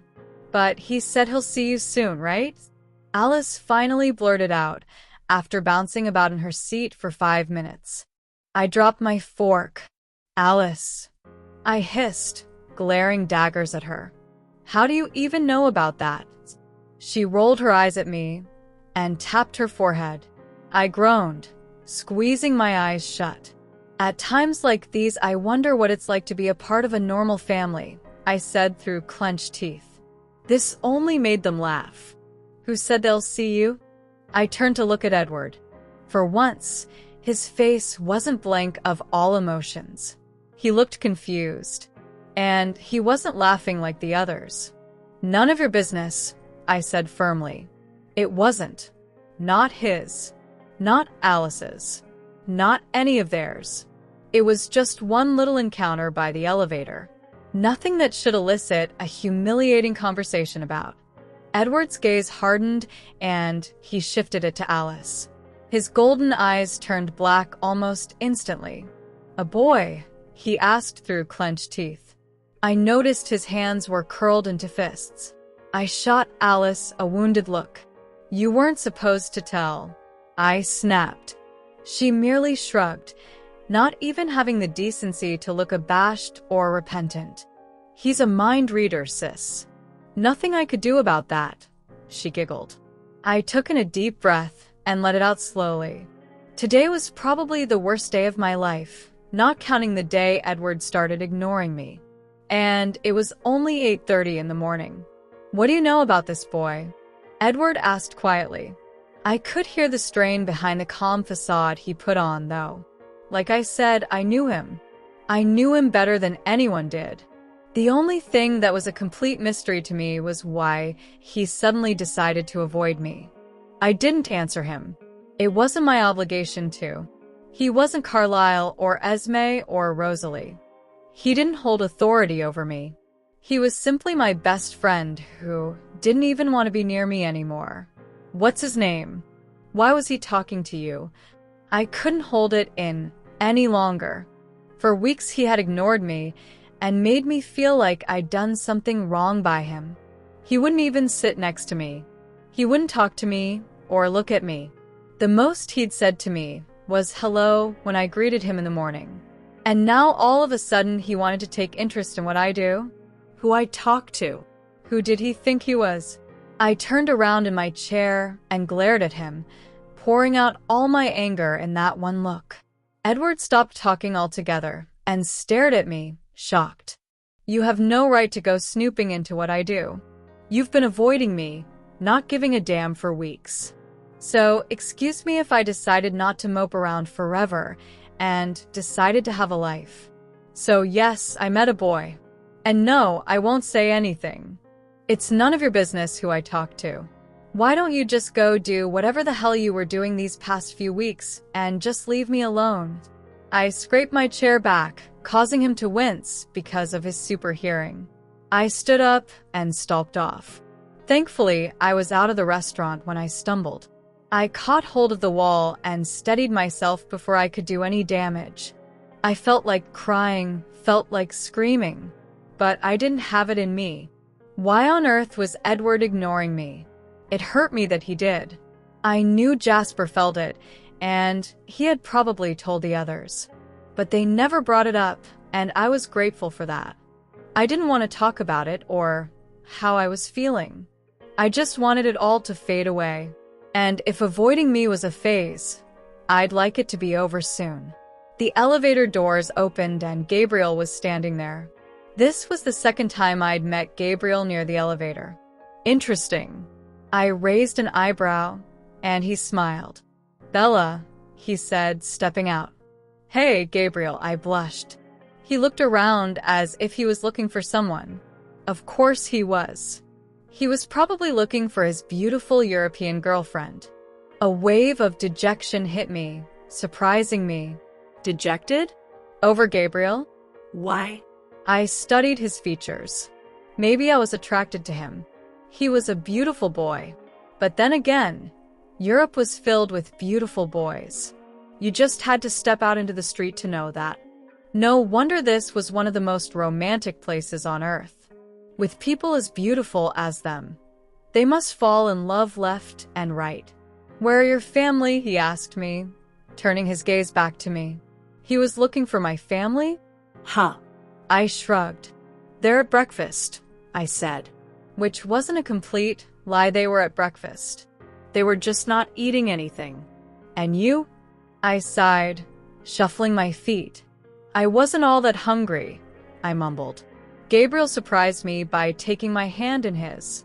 He felt so warm, it was so different from the cold hands I've gotten used to. "Why don't you come with me, then?" he asked, smiling. "I was just going to Jardin du Luxembourg." The Luxembourg Gardens. I haven't been there yet. But did Gabriel know where he was going? What if we got lost? I suppose Alice would see it. My reluctance must have shown on my face, because Gabriel chuckled. Don't worry. I live in Paris. I've been there all the time, he assured me. I considered. What was the harm in going? It was better than being cooped up in my room all day. I gave him a smile and nodded my head. Allons way. Edward's POV. Esme had asked demanded, more likely me to join the others for breakfast. She had come up to my suite last night and had practically yelled at me for being so distant with the family over the past few weeks. Do you have any idea how hurt we all are? You're a part of the family, Edward, so start acting like it. I want you downstairs at 8:30 tomorrow. Be with us for breakfast, she had said. It was ridiculous that I even had to be there for breakfast. We don't eat. I sighed as I grabbed my iPod and headed out the door. Esme would be doubly mad if I didn't go, and I didn't want that. I knew the others were critical of my decision, but there was no other way. I didn't want to harm Bella any more than I had. Because of me, she was going to be damned to this life. Because of me, she was going to be damned with someone like me falling for her. Me. The monster with no soul. How could this even happen? How could Alice let it happen? Of course, it wasn't her fault. It wasn't anyone's but mine. And fate. I could blame fate for this. I stepped into the elevator and pressed the button. When I reached the lobby, the usual rush of voices greeted me. I'd gotten so used to it by now that it didn't bother me. It was just funny that the voices were mostly in French now instead of English. Bella. My head snapped up as I heard her name. I looked around, but I couldn't identify the person who had thought it. My family weren't around either, so I knew it couldn't be them or someone they were talking to. I caught myself and shook my head. What was wrong with me? It could have been any Bella, not the Bella I knew. I was going crazy. That was the only explanation I could think of. I stepped into the restaurant to hear my family talking. Are you going to see him again? Alice was asking. Him? Who was him? And was she addressing Bella? My curiosity made me slow down, so I could hear more of this conversation. I don't know, Alice, Bella was saying. He's just someone I bumped into. Emmett started laughing, as if he'd heard the funniest joke. Literally, he quipped. Bella simply glared at me. I had already reached the table, so there was no point in ignoring the subject. Who's someone you bumped into? I asked, taking the empty seat next to Bella. About damn time, Rosalie thought irritably. Dude, you're joining us? Emmett thought, his inner voice almost in awe. Maybe I should move my food around and see if I could make it look as if I ate something, Jasper thought. I raised an eyebrow. Of course, Alice must have told him last night that I was joining them for breakfast. I know what you are, baby. Womanizer. Womanizer. You're a womanizer. Oh, womanizer. Good God. Alice was either out to kill me with horrendous choice of songs, or she was planning something. It was hard to decide which. Thank you for joining us, Esme shot at me. I inclined my head in her direction. Well, isn't this a pleasant surprise? Only my woman could persuade Edward to join us today, Carlyle thought smugly, the arm around Esme's shoulders tightening slightly. What are you doing here? Bella asked. Her mouth was agape, and her eyes were wide as she stared at me. Her eyes. The big brown, inquisitive eyes I'd missed. I almost sighed out loud. Then I caught myself. What on earth are you doing, Edward? I asked myself. I shrugged. Breakfast? I couldn't even look at Bella as I answered her. She was just a child. Just a few months shy of 14. This was just wrong. My one-word answer seemed to make her angry. Her shocked expression vanished, only to be replaced by a glare. She turned away from me, not answering my question. She took the glass of orange juice in front of her and chugged the contents down at one go. I stared. Was this some sort of girl thing? Alice had warned me of today's issue. I could smell the blood coming off of her. It was stronger, more potent. I was clenching and unclenching my fist as we spoke, but it was bearable. Even Jasper was coping. I was right, the scent of her blood didn't get to us as much when we were desensitized from it. It had been 7 years of being surrounded by her scent. It almost didn't bother me at all. Almost. Alice was still singing that dreadful song in her head as she bounced impatiently in her seat. But he said he'll see you soon, right? She blurted out, unable to wait any longer. Bella's eyes widened and her heartbeat grew faster. Alice, she cried, outraged. How do you even know about that? Alice rolled her eyes and tapped her forehead. Bella groaned and shut her eyes. Her cheeks flushed with embarrassment. At times like these, she spat out through clenched teeth. I wonder what it's like to be a part of a normal family. She placed emphasis on normal, because we weren't close to it. Vampires, a mind reader, an empath, and a psychic. What was normal about that? Alice and the others laughed, but I was too distracted with the him that wanted to see Bella again. Was it the same person that had thought her name at the elevator? Who was he? What was his name? Who said they'll see you? I asked, confused. When had all this happened? Had I been gone that long? None of your business. Bella snapped at me. I glared at her, then turned to look at Alice expectantly. None of the others' thoughts showed me what I wanted to know. I mentally urged Alice to show me. Her smile grew more prominent, and her mind opened just the slightest. I saw a boy, 15 years of age probably. He was talking to Bella by the elevators. I couldn't catch what he said, or what she replied, but I knew the look of adoration on his face. I saw the blush on her cheeks as they shook hands.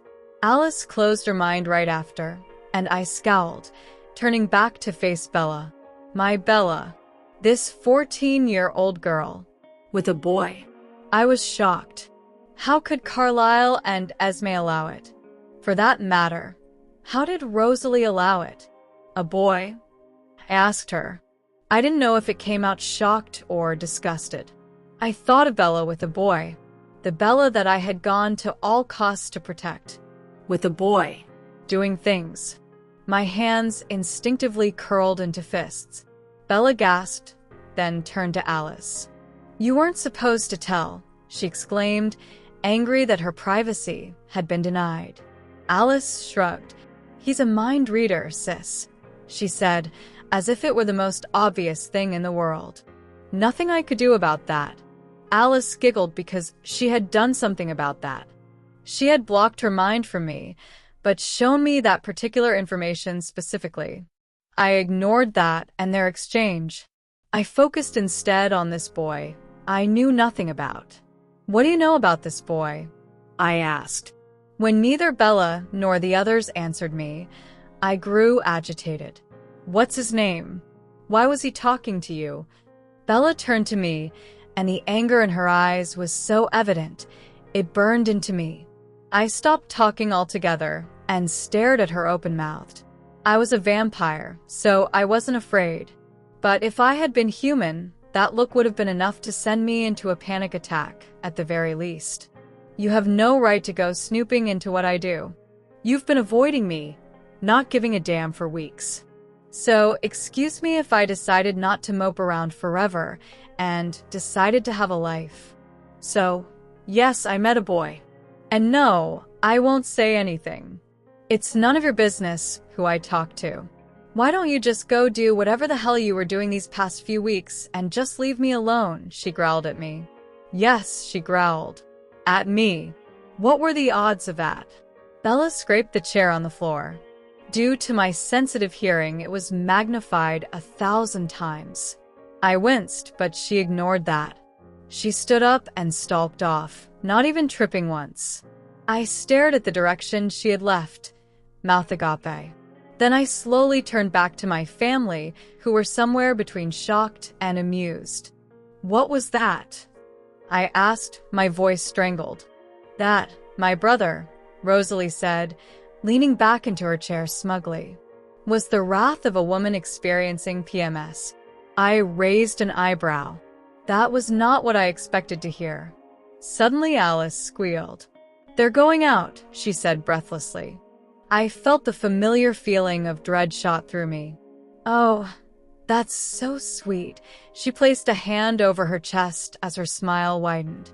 "Who's going out?" Emmett asked, confused. "Gabriel and Bella." For the life of me, I couldn't understand why I felt so angry. Bella's POV. It has been 12 days since I met Gabriel.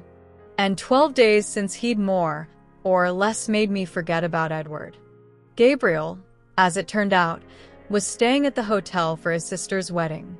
He had been bored out of his mind because everyone had been too busy preparing for the big day to take note of him. That first day, he took me out to Luxembourg Gardens. We sat in front of the palace and just hung out and talked. I hadn't done that with a boy my age. Ever. Even with my friends back home or in London, I never talked this much.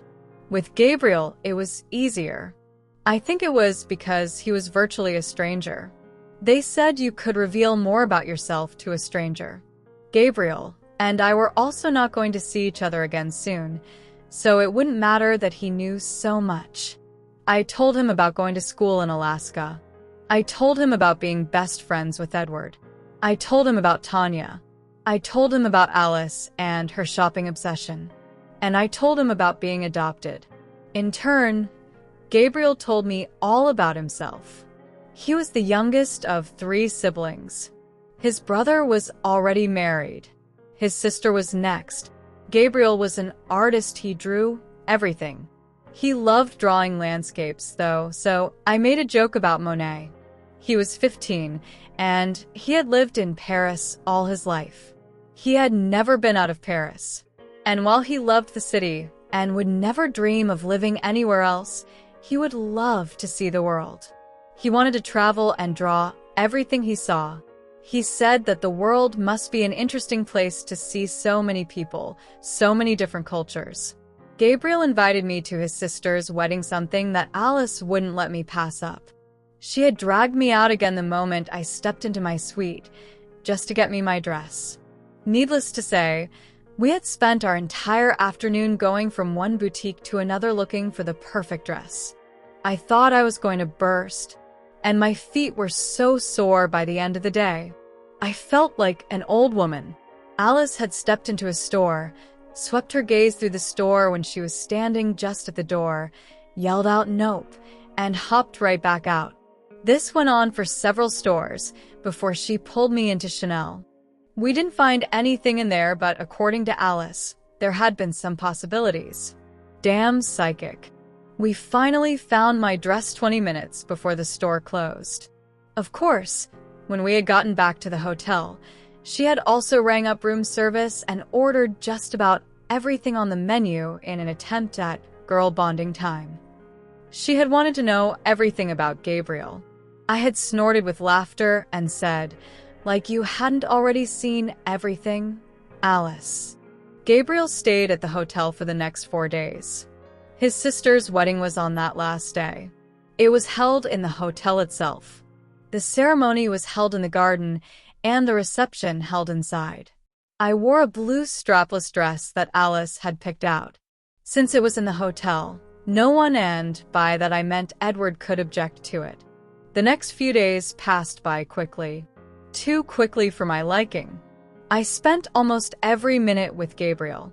After the wedding, he had moved back to his own house in the city limits, but he came to get me every day. He had been nothing but pleasant to Edward, but Edward didn't seem to like him. He might be bipolar. Gabriel even showed me some of his sketches. They were amazing. I never knew he could draw like that. I liked Gabriel. A lot. I knew it was a futile thing considering we would be going home soon. Today, in fact. In just a few hours, I'd be on my flight back to Denali. Denali. I groaned internally.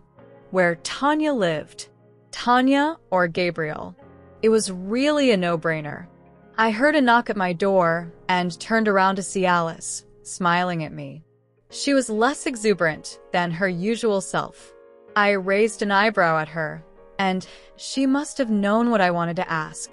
"I'm sorry you have to say goodbye to Gabriel today," she said softly, coming up to me to give me a hug. I tried shrugging, but her arms were too heavy and felt like iron. "It's all right," I said. But even I wasn't convinced with my lie. We stayed like that for a little while before Alice stepped back. "Is everything packed?"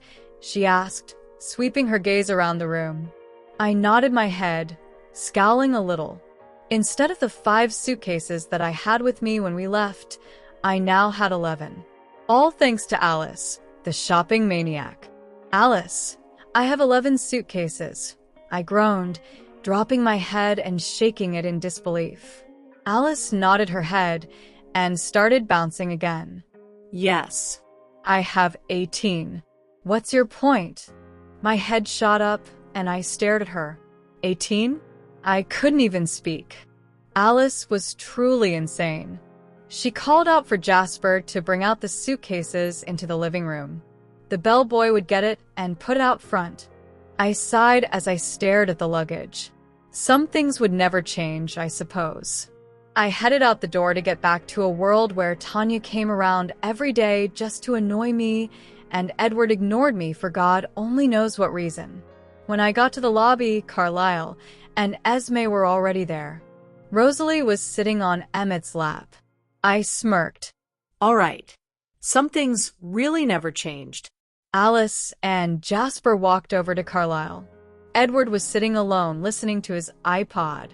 I was about to sit next to Jasper when I heard my name being called out. I turned around and blushed.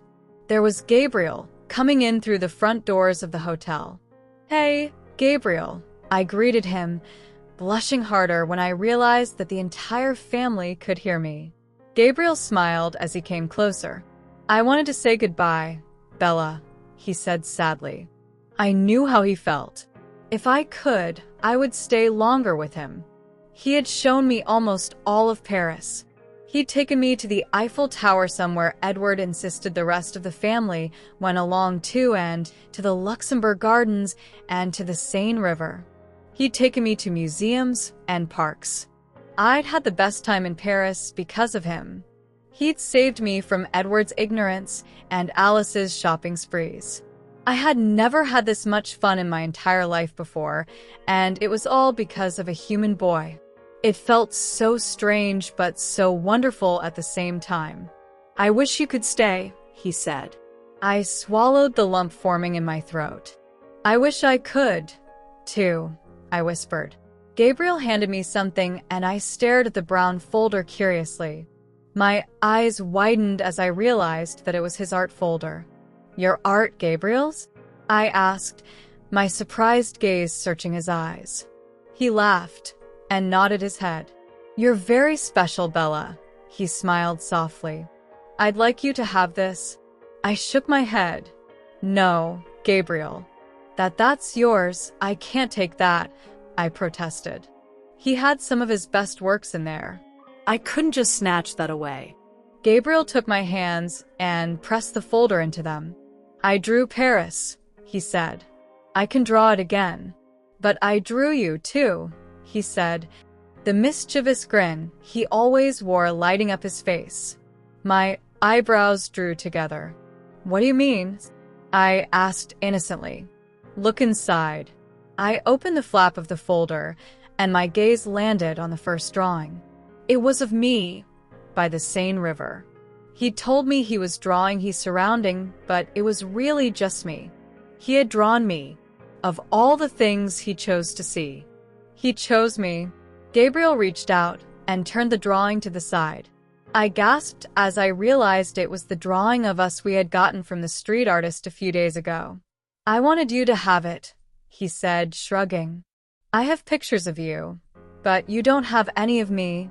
I smiled, closing the folder carefully so none of the drawings would fall out. I reached forward and pulled Gabriel into a hug. When I pulled back, Gabriel leaned down and pressed a kiss to my cheek. I instantly felt myself blushing. Bella. I turned to find the rest of the family staring at me. Carlisle smiled. We have to go. I nodded my head, unable to help feeling the sadness in my heart again. I turned back to Gabriel. Je dois y aller, I said sadly.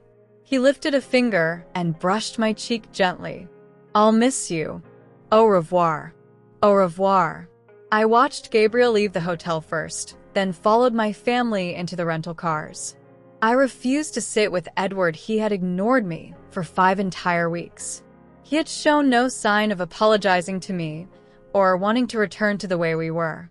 I wouldn't spend my last hours in Paris, even if I'd be cooped up in the airport, being miserable. Gabriel had taught me to be happy always, and that was what I was going to do. Finally, it was time to board the plane. I sat next to Emmett again, but this time I insisted instead of Edward. I watched Paris disappear before my very eyes as I looked out the window and sighed. It was time to go back to Denali. 23, 16 months later, aka visitors. Edward's POV. 16 months has passed since we'd come back from Paris. 16 months has passed since I'd talked to Bella. We hadn't even stayed within the same proximity for so long. I'd conveniently forgotten about our piano lessons. She'd never even asked for them. We hadn't done anything together, like watching movies or going ice skating. I used to teach her because she was so clumsy on her own. We were in Alaska after all. Ice skating seemed like a good enough pastime. Now, we hardly spoke to each other. We didn't acknowledge each other even when we stayed in the same room. I did it for her own good. She and I aren't meant to be. She's meant to be with someone just like her. Someone who is willing to do anything for her. Someone who could keep her soul intact. But Bella ignored me, too. Mostly, it was because she was angry. Jasper told me this, subconsciously. I delved into his mind when he wasn't so guarded, and I read what he thought of Bella's reaction to me. She was angry at me for abandoning her when I told her so plainly that I would always be her best friend. She was angry at me for breaking my promises of always being there for her. She was angry that I was acting so cold all of a sudden without even telling her why. The last time I'd spent more than 5 minutes in the same room with her was in September last year, during her birthday. Alice had thrown her a party in an intimate setting, surprisingly. She had invited Bella's close friends, and us obviously. She even asked Kate and Carmen to come. Eleazar was away on a trip to China. Tanya invited herself. Rosalie almost ripped her head off her shoulders the moment she entered through the door. Esme had to remind her of the humans in the room. Halfway through the party and Alice's 50th comment on how it was all so great and intimate and wonderful to have everyone Bella loves around, I realized her motive. She had wanted me to reconcile with Bella, to put behind my efforts of trying to keep her safe, and just continue being with her like nothing happened. The moment the humans were out the door, I had shot out of the house like a bullet to go hunting. Thankfully, no one, and by that I meant Tanya, had followed me. I had an inkling Rosalie had something to do with that. I made it seem as if I didn't attend Bella's party this year. I told the others I would be in Canada, hunting. They didn't even ask me to stay. Bella never asked me to stay. I placed my present with the rest of theirs, but she never opened it. I watched through the window. The thing was, I missed Bella. How could I not? The last 8 years of my life had revolved around her. I'd spent almost every waking moment with her. And that was saying a lot, since I couldn't sleep. I missed catching her when she fell. I missed teaching her how to play the piano because she had me in hysterics every time she messes up the notes. It was the only time I wasn't so serious when I played the piano, and I loved it. I miss seeing her reactions to Emmett's jokes because, more often than not, they were incredibly inappropriate. I missed watching her kitten temper, as us Cullen boys called it, whenever she was mad about something. We called it that because she was hardly as scary as Rosalie or Alice or even Esme when she was angry, but it was still there. She threw temper tantrums too. I missed watching her eat, watching her blush, watching her with the family, because she would look so happy. The only thing I still did was watch her sleep. It was the only thing I still managed to do with her. I had tried to stay away from her completely. I had even contemplated going to live somewhere in Scotland, maybe, but I couldn't do it. I couldn't even bring myself to set it in action. So I ended up just avoiding her. But I couldn't give up listening to Bella sleep talk or watch her sleep so peacefully. It had just become my routine. The first few nights we were back in Denali, she dreamt of Gabriel. She would whisper his name, talk about his art, even mention their kiss. It was an innocent kiss, a chaste one on the cheek, no less. But it still made me angry to think of it, to have her think of it. She was too young. How could the others support this? Alice actually made plans to send Bella to a boarding school in Paris until Rosalie put a stop to it. She was just so excited for Bella. How ludicrous. Bella was 14 years old. She was much too young to be involved with boys. And Carlisle and Esme, her parents, they were happy for her. They smiled when she talked of Gabriel in Paris. They encouraged her to attend his sister's wedding with him as her date. They told her it was fine to go out with Gabriel to explore Paris. How could they? We didn't know Gabriel. We didn't understood the inner workings of his mind. Of course, Alice had asked me what I heard in his mind, and I had to grudgingly admit that I heard nothing dangerous. All he thought about was how beautiful Bella was and how amazing it was to have her with him. He thought of how it would be upsetting when Bella left for America. He wondered if they would be able to keep in contact. Alice had smiled smugly at me and told me that it was safe for Bella to be around Gabriel. After all, wouldn't she see it if something horrible were to happen? But I still couldn't help the anger. And another emotion I couldn't quite identify. It surged through me every time the name Gabriel came up. It burned me alive every time I heard her murmur his name in her sleep. And then, like a tourniquet I didn't deserve, she stopped talking of him. Her dreams of Alice's horrifying shopping sprees and of her friends and tests returned. But it was still there. The memory of Gabriel's kiss. It was etched into my mind, along with his thoughts. He had wanted to give her a real kiss. He had wanted a last memory of her. But our entire family had been watching. He hadn't wanted to kiss her in front of her parents and her siblings. He hadn't wanted to embarrass her. He had wanted her. And suddenly, the unidentified emotion revealed itself to me so clearly. Jealousy. I was jealous. I had been ever since Gabriel had been introduced. Even before I knew his name, I had been jealous of him. The boy who had managed to somehow stumble into her life and make her forget about me. During her days with him, she was hardly around the family. I started joining them in their activities just to see if Bella would be around. We went all around Paris, but Bella was hardly there. Whenever I looked into their minds to see where she was, that one name popped up. Gabriel. I had felt like he had taken her away from me, which was ridiculous, since I was the one who had been ignoring her. Was I jealous because I was accepting the fact that Bella and I were going to be together, according to Alice's vision? Was I jealous that someone had managed to make her forget about me, even for a few days? Was I jealous because I wanted Alice's visions to come true? Or was it something else entirely? A sudden thought occurred to me. If I'd been jealous, then Jasper would have felt it. I might have been confused as to what it was, but Jasper knew. He was the empath after all. I groaned and let my head fall into my hands. What a disaster. I don't even know how to act anymore. This mess with Bella has gone out of control. Maybe I'd gotten too attached to her. How on earth was I going to keep doing this for eternity? 16 months, and I was ready to give it all up. I was ready to just beg her for forgiveness and ask her to forget anything ever happened. I was ready to ask her to give me another chance at being her best friend. Yes, I heard Alice's triumphant yell. But then again, I still had a chance here. I could still help Bella avoid the fate of becoming a monster like I was. I was researching the loopholes in Arrow's deal.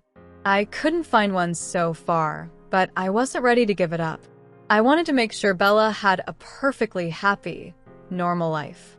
Look at her time with Gabriel. As much as I hated him, Bella thought him pleasant. She had wanted to be his friend, maybe even more. She had wanted to stay with him and have a pleasant time with him. What if there were other boys like Gabriel out there? What if there was a boy like him who would turn out to be the man Bella could love and marry and be happily human with? I couldn't take that away from her. I couldn't let her sacrifice herself for me and my family. It was my mistake, my weakness, that had gotten her a limit on her human life. It was my weakness that would take her away from the human world. Would I let myself succumb to the same weakness that would take away her last chance at happiness? No, she deserved it. Bella deserved a normal life and a normal man and a normal happiness. I wouldn't be the one taking it away from her. In fact, I would make sure no one and nothing took that away from her. No. Alice's yell reverberated throughout the house. I roll my eyes. Honestly, you would think a pixie like her wouldn't have such a loud voice. I sighed as I looked down at my sleeping angel. She had always been my angel, ever since the very first day I saw her. I had wanted her safe even though she had been coated with blood. It didn't bother me, didn't deter me from getting her to safety. She had been my best friend all these years. I didn't know what would happen in the future, but I was going to try my hardest to make sure that she would have the most wonderful life possible. I stood up, ready to continue my research on Arrow's deal. But Bella shifted in her bed, her fists curling around something invisible on the bed as if she was grabbing onto something. Her lip quivered as if she was about to cry. Her mouth turned into a frown. Her eyebrows drew together. I frowned. Was she having a nightmare? Should I call Rosalie in here to wake her from it? Before I could make a decision, though, Bella opened her mouth and whimpered. "Edward," she whispered. My eyebrows shot up in surprise. She was dreaming of me?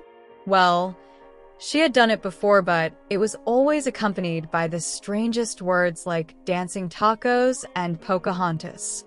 But this felt different somehow. I couldn't quite put a finger to it. Don't go. My heart broke and healed at the same time, if that was possible. It healed because she wanted me to stay, even if it was only in her dreams. It shattered because I couldn't stay and I haven't stayed. Not for a long time. I turned to go, aware that I would be crying if it were possible. "Don't go," she pleaded again. My hand froze on the doorknob. She might simply be dreaming, but it was her desire that I stayed. And I wanted to, didn't I? To watch over her? Protect her? Be with her? So I backed away from the door and went back to her. I brushed my lips against her forehead, breathing in the scent of her. Immediately, her frown disappeared and the creases on her forehead smoothed out. Her labored breathing lightened, and soon she was off to a peaceful slumber. Amazed by the effect I had on her even while she was so deeply asleep, I went to sit in the rocking chair she had beside her window and watched her for the rest of the night. Jasper's POV. Esme and I were halfway through our plans when Bella came home from school. It was a sunny day today, so none of us went out of the house. Of course, the only people still in high school in this family were Bella, Edward, and Alice. She normally refused to accept a ride from Alice. Edward never offered. She would say something about keeping Danielle company on the way back home. I just think it reminded her a little too much of Edward. Idiotic vampire. She had looked curiously at the blueprints in front of us and gazed warily from Esme to me. I grinned. She had every reason to be wary, of course. Blueprints usually meant we're either moving or renovating. In this case, it's the latter. Emmett and I had been mud wrestling the other day when an idea had struck us. We weren't going to be in Denali much longer, but why not make the most of it? Besides, who knew when we would come back, right? It could be not for another 100 years. It could be within the next decade. Though I highly doubt Edward nor Bella would appreciate it that much. We had decided to build a pool for the house. With our vampire speed, it could be done in less than a day. It would be fun. And Bella still hasn't learned how to swim properly yet. All she knew was how to get in the water and float. I think it's time she learned. You know, the best ideas come to you when you're mud wrestling. "What's going on?" she asked curiously, albeit cautiously. I could practically taste the dread rolling off of her. "We're putting in a pool for the house," I said proudly. It had been partly my idea after all. "In Alaska?" Bella asked, aghast. Her brown eyes widened considerably. I could just picture her saying, "That's crazy." I laughed with Esme. I should have specified. "Indoor pool, Bella. We've got heaters and everything." "No worries, human," I teased. Esme smacked me on the arm and Bella scowled at me, but I saw the little quirk of her lips as if she was fighting her smile. Her emotions gave away nothing but humor, that is, until a certain someone walked in the door. "Hello, Cullens," said the voice of a very pesky, very annoying vampire. Edward was the only one to answer her. "Hi, Tanya. What are you doing here?" His voice wasn't annoyed or irked. It was pleasant, and you didn't need to be a vampire to realize that. But you did need to be an empath to feel what he felt. He was using Tanya, trying to tweak the situation so that Bella would think Edward was choosing Tanya over her. Her fears of losing her best friend was coming to life. I felt Bella's anger and sadness hitting me hard. I almost cried out in pain. I had felt the same thing with Edward. He missed her terribly. He hated the distance he had placed between them. He wanted more than anything to be close to Bella again. After all, they were best friends. And when Gabriel had showed up in her life, Edward had felt nothing but jealousy and resentment. He himself was too confused as to the reason. I think he partially blocked out Alice's vision, as if he was mentally chanting "it's not possible" over and over again. But it was there. The jealousy. The desire to be where Alice's vision had led. He saw it. Saw the future, and he had wanted it. He still did. No wonder it was so hard for him. I didn't really blame him for wanting to keep his distance from Bella. I knew it must be hard to do so. And I knew it was his instincts that drove him to protect her. And I knew that while he was a little overwhelmed by the idea of falling in love with his best friend, with Bella, the most prominent reason why he was rejecting the idea so hard was because he hated the fact that Bella would be a vampire. He had wanted to save her from this life. In his mind, being a vampire would be damning her. He didn't want to do that. She might have made a deal with Arrow, but he was determined to go against the odds and find a loophole. If he were to fall in love with her, and she were to reciprocate like in Alice's visions, then eternity would be a part of Bella. She would want it desperately, and he would want it back. His plans of finding a loophole for Bella would go to waste, and she would still be damned in the end. But he had to accept the reality that there was no escaping it. There was no escaping Bella being a vampire. She was going to be one of us, and soon. Rosalie had somewhat accepted it. Now it was Edward's turn. Before Esme and I could say anything to her, anything comforting, Tanya pranced into the room. She smiled widely at Esme, then reached forward to hug Bella. She considerably stiffened. Either Tanya didn't notice it, or she chose to ignore it. I could feel the hostility in Bella, just waiting for a chance to come out and rear its ugly head. But I couldn't let that happen. Bella would most likely be embarrassed by it later on, or she'd just start crying in the middle of her rant. She has what she called angry tears. Every time she's angry, she would start to cry. It frustrated her to no end. "Bella," Tanya squealed. We have to go shopping. Or maybe we could go to the movies. Oh, that sounds wonderful, don't you think? Let me go find Edward and tell him. And with that, she was out the kitchen door again. I knew the only reason she was so intent on bonding with Bella was because she thought Edward and Bella were still as close as ever. And Bella was important to the family. I knew Edward has tried many times to discourage Tanya from speaking to Bella or making her uncomfortable. He had the insane notion that everything would be fine if Bella didn't have to endure Tanya. He thought that she wouldn't be so upset if she were left alone. I don't know how he managed to get medical degrees. Tanya really wasn't making any progress with Edward. I guess she thought if Bella proved, Edward would make his move. Boy, was she wrong. Excuse me, Bella muttered, and I knew from the look on her face that she was trying to stop herself from crying. Esme exchanged a worried glance with me. Bella, she called, but Bella never looked back. In fact, she walked faster towards the direction of the stairs leading down to the basement. I glanced warily in the direction of the living room, where Edward was trying to shake off Tanya now that he knew Bella was out of earshot. Like I said, idiotic vampire. Emmett's POV. I can't believe we still have to go to school. I sighed as I started my game. I'd just gotten back, but I had a night class tonight. Maybe I should skip it. It was my 100th time in college. I wasn't going to finish it this time, it was just to pass the time, before we moved on to another country. Carlisle had mentioned maybe returning to Forks for Bella's last human years. I knew Rose was particularly touchy about the subject. She was torn between loving the idea of Bella being with us forever and hating that Bella would never have the things Rose wanted her to have. A child, a husband, a family. Rosalie had missed out on all those things, and she had somewhat gotten a second chance when Bella came into our lives, but it still wasn't the same. As much as she loved Bella fiercely, it wasn't the same as getting pregnant and giving birth to your own child. She had wanted Bella to have that. But then Arrow showed up and destroyed it all. Rosalie never once blamed Bella for it. All Bella had done was protect her and the rest of the family. We all owed it to her.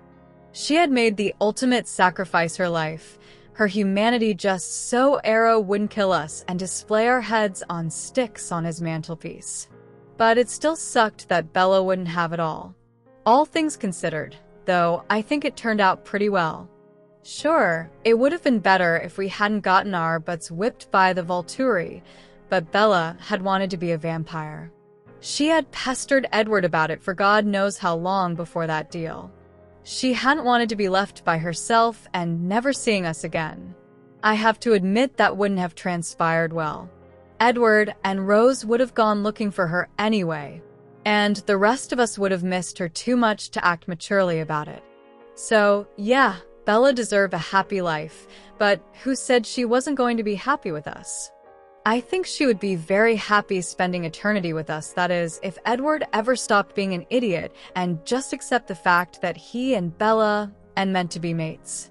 And she could really make use of her time as a human left, you know? Like that guy she met in Paris. Gabriel. At first I thought they were just going to be friends. Then Alice started going all crazy, and Jasper told us that Gabriel had romantic feelings about Bella. That really blew me. Bella, the girl who played Men in Black with us, the girl who forced us into ridiculous outfits and couldn't stop watching Peter Pan. This girl was being attracted to a boy. I just couldn't wrap my head around it, you know? My little sister all grown up. Damn, it was so weird thinking of it like that. Alice pointed out that soon she would have boyfriends and go to parties and all. Edward left the room after that. He's just too stupid to realize that he's going to fall in love with her, if he hasn't already. What's so bad about that? Sure, it's a little strange when you remember a 6-year-old Bella hiding behind Edward's legs because she was shy. But they had been strongly connected even then. I think it's natural. And she was going to be one of us soon. She's going to be around for eternity. She was going to be frozen at 17. Just like Edward. So who better to be her mate than Edward? I heard the basement door open and slam shut a moment later. We had soundproofed the door so that we, meaning I, would not be disturbed during our R&R time. I caught a whiff of Bella's freesia scent and smiled even though I didn't look away from the plasma screen. "Hey, Bells," I greeted her. She grumbled wordlessly and plopped down next to me on the couch. I caught something else mixed in with her usual scent and tried to distinguish it. When I did identify it, I burst into raucous laughter. "So that's what she's doing here, hiding. Hiding from Tanya, huh?" I chuckled, shaking my head as my thumbs worked the controller in my hands furiously. Bella gave me a surprised glance. "How did you know?" she asked. Amazing that after all these years, she still had to ask. "I can smell her on you," I said, like it was the most obvious thing in the world. Bella groaned and fell back on the sofa. She swung her legs up and rested it on my lap. "Great. "Now I'm going to have to shower," she complained.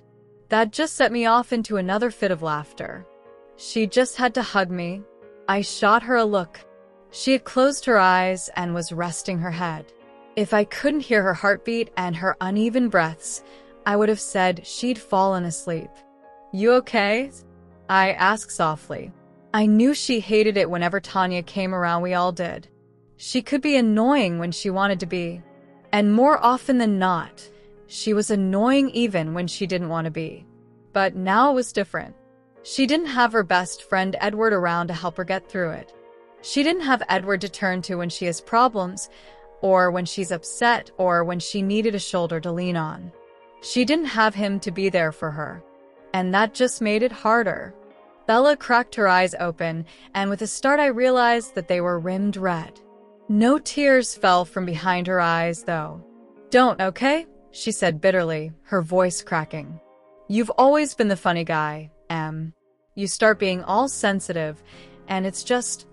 She shuddered, like she couldn't finish the sentence.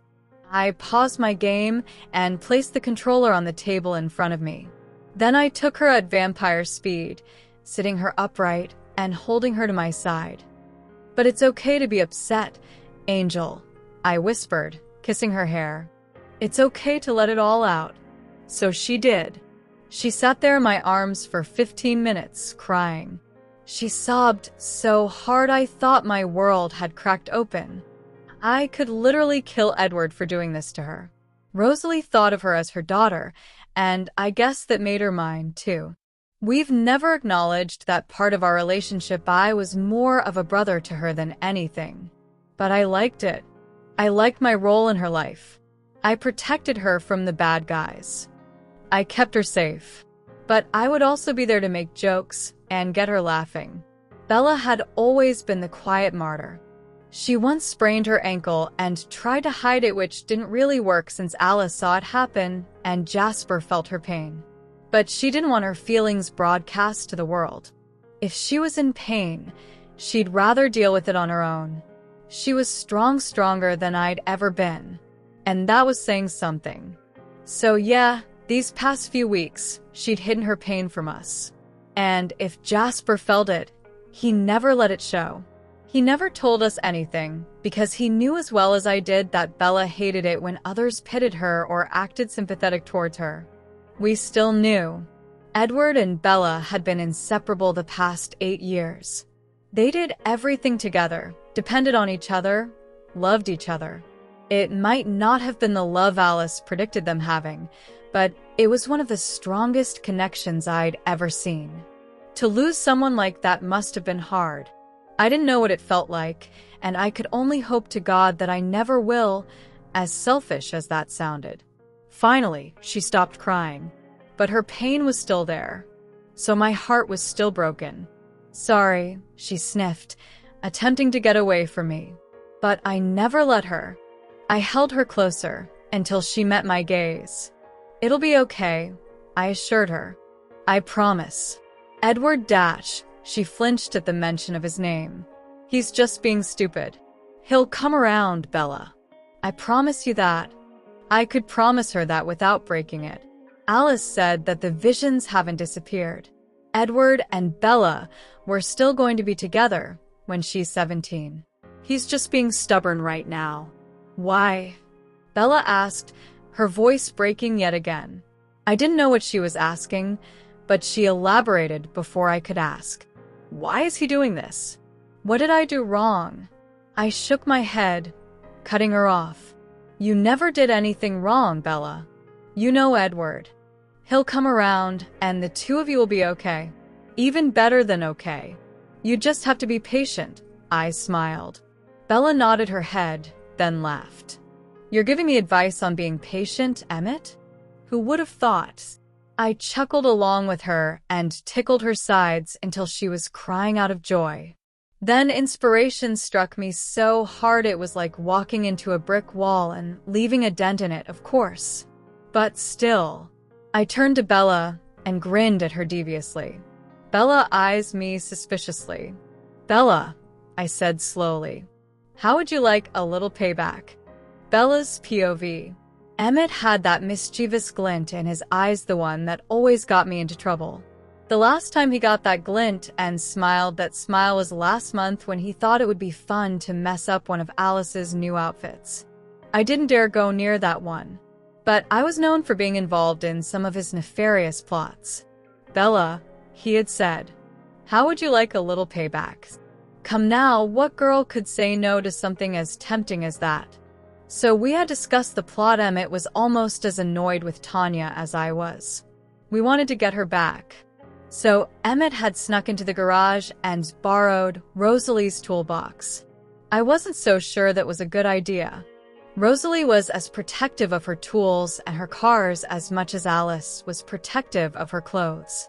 I didn't want to incur Rosalie's wrath, but Emmett assured me it would be fine, so I went along with it. Even if we did get caught, I'd just pin the blame on Emmett for this one. If it involved Rosalie being angry, I didn't want to get in the middle. An hour later, we had created a contraption made especially for Tanya. Emmett knew she would come into the kitchen at exactly 4:20 in the afternoon. She did it every afternoon. It was when she would try to get Esme to like her, when Esme cooked me dinner. And if I was in the kitchen, she'd try to get me to like her, too. It was like a sick rerun of a really bad 70s sitcom. Emmett sat at the kitchen table, pretending to read his comic book. Why he still read it was beyond me while I helped Esme cook my dinner. She had been obsessed with Jamie Oliver recently, so everything she cooked came out from his cookbooks and his TV shows. I found this too amusing to be annoyed by it. As predicted, Tanya came into the kitchen. Her fake, bright smile was plastered on her face, as usual. Esme and I exchanged a look and scoffed silently. The only reason she hadn't been kicked out of here yet was because she was the leader of the Denali Coven. Esme and Carlisle didn't want to offend the clan just because their leader couldn't see that she wasn't welcomed here. That, and also because Edward liked her. That thought alone sent ripples of pain shooting through me. Yes, Tanya's words were cut off as she slipped on the grease oil on the floor. We had kept Esme from that area the whole time. She ended up crashing into the opposite wall, with chunks of wood and plaster in her hands when she had tried to grab onto something to stop sliding forward. Of course, she destroyed everything in her path, from the kitchen table to the wall that now had a Tanya-shaped hole in it. Emmett and I snickered while Esme shot us both disapproving looks. But she didn't rush forward to help Tanya. She was a vampire. Something like this wouldn't deter her at all. When Tanya managed to extract herself from the wall, she glared around the room before her gaze landed on Emmett and I. Did you do this? She snarled. Emmett was quick to jump to our defense, even though we were guilty. Hey, it's not our fault you didn't see where you were going. He rolled his eyes nonchalantly. Tanya turned around to look at Esme, who put on her best, chiding mother look. Now. I'm sure whomever did this was sorry. But you have to understand, Tanya, the children in this family are fond of pranks. They do this to each other all the time, she explained, shrugging a little. But Tanya wasn't pleased with this answer.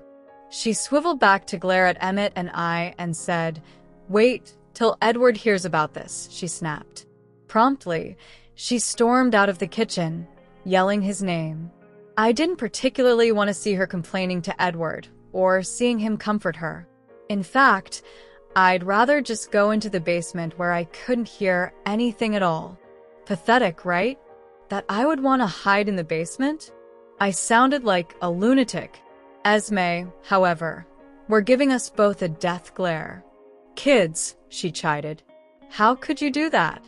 She's the leader of the Denali Coven. She sounded appalled, but I saw the hint of a smile on her lips. Apparently Emmett did, too, because he put on his puppy dog look. Mom. I hid a smirk. He only called her Mom when he wanted to get something his way. I saw Esme's scowl lessened. It was only for fun, we do it all the time. How should we know she'd take it so badly? Esme sighed heavily, shaking her head. One hand went up to her eyes. I'll have to talk to your dad about controlling you kids, she muttered. Tanya's screams were still audible. Let's go to the living room.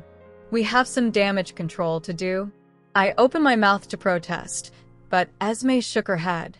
No, Bella. I know you're a part of this, as much as Emmett. Come on, let's go. I pouted as I followed Esme and Emmett out into the living room. What I saw shocked me. Rosalie was sitting on the recliner, flipping through a magazine. She didn't look as if she cared at all. She probably didn't. The only other person aside from me who hated Tanya this much was her. Rosalie was used to being the most beautiful one, the one who got all the attention. She didn't mind sharing with me because, firstly, I'm her daughter, and secondly, the attention I get is different than the one she usually gets. But Tanya tended to try and steal Rosalie's spotlight. That was never a good thing in Rose's book. To put it simply, Rose hated Tanya, despised her with every bone in her body. Alice was curled up next to Jasper on the love seat, though I don't think either of them were paying attention to Tanya, either. Alice was kissing up Jasper's neck, and he looked just as lost as she was. I wrinkled my nose in their direction. Even after all these years, I'd never get used to seeing that.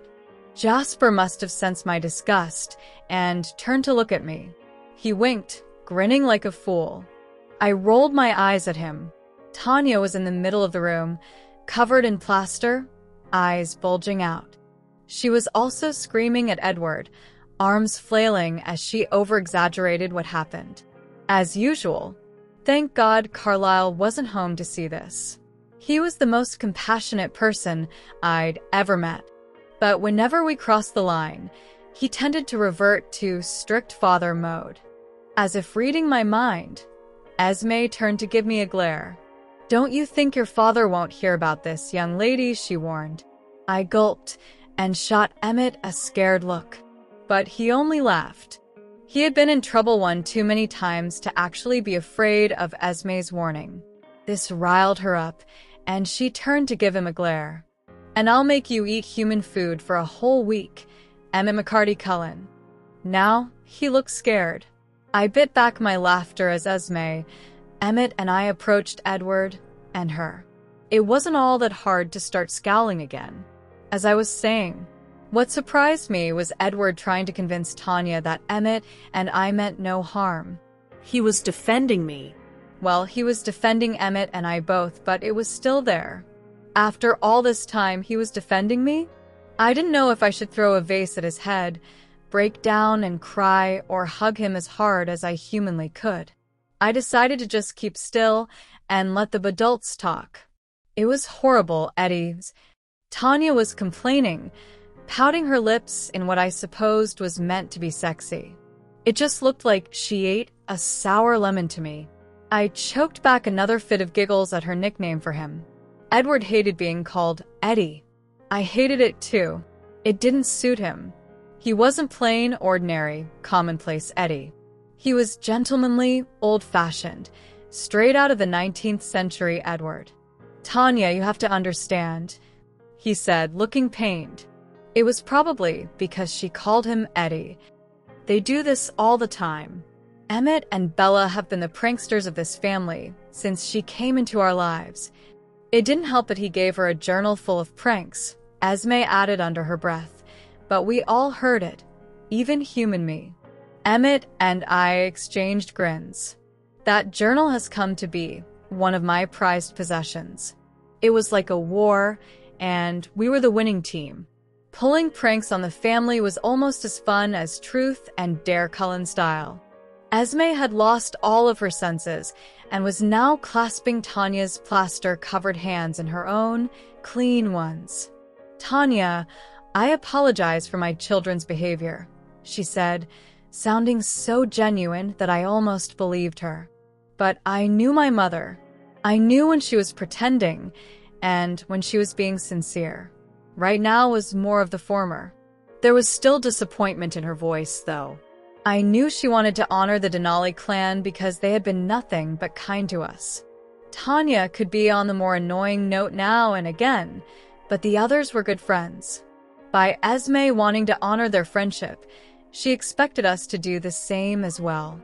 And I had let her down. My own mother, and I disappointed her.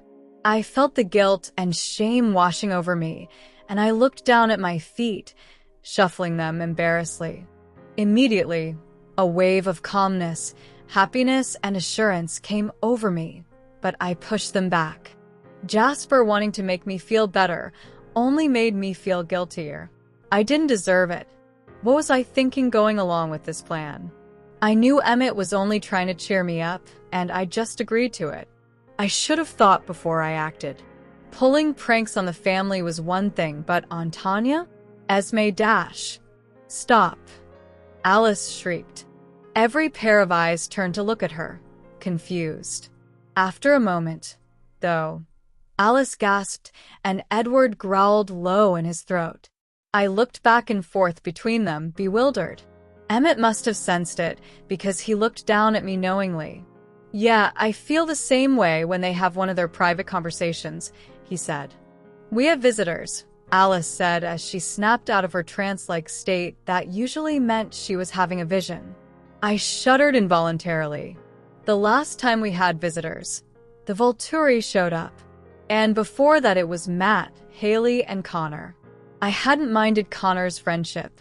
I even understood why he had tried to bite me.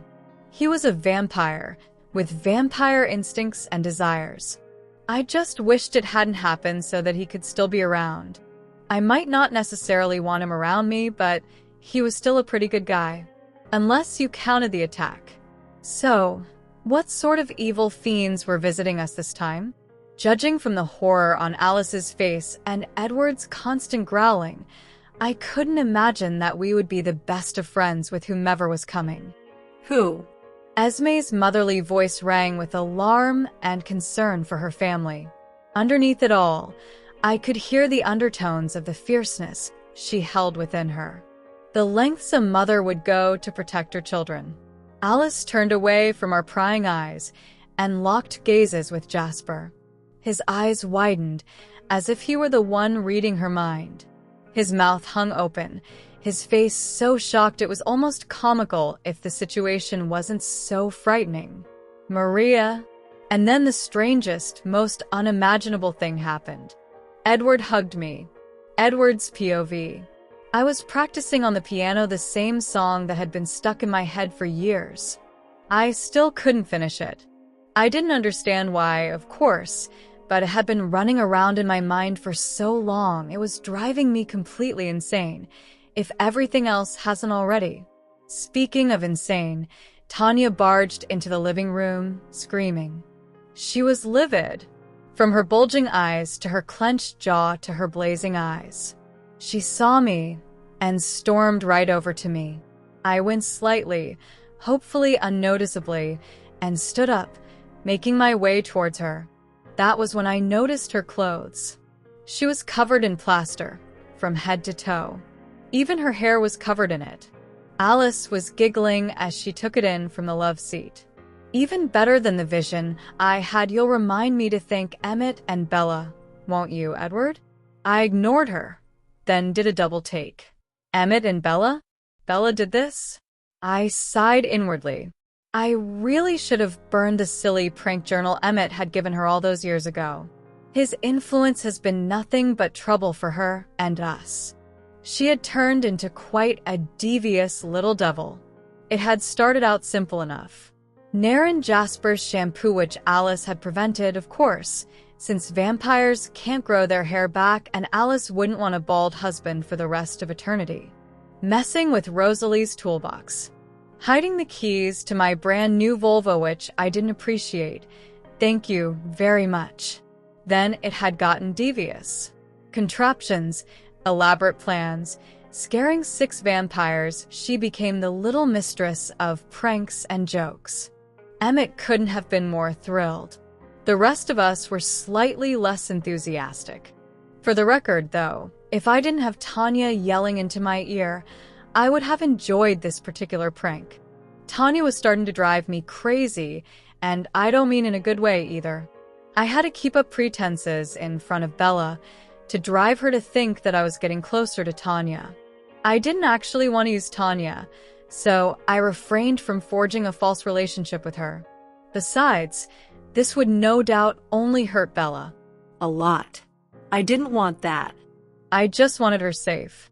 So I distanced myself from her and made it look like her worst nightmare had come to life. She had lost her best friend to another. It saddened me, but it had to be done.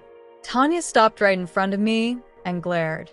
She gave me a look that said she would cry if she could. Only, it wasn't a genuine expression. She was just putting it on for show. Eddie, she screeched, whining for me to take action, I supposed. I flinched. I hated that nickname. What bothered me, though, was that she was making Bella into a bad person. Sure, she had her childish moments, and she loved pulling pranks on people, but it was mostly to bond with her big brother Emmett. And when you're a part of a family that never dies, never sleeps, never need to do anything other than hunt, you get bored sometimes.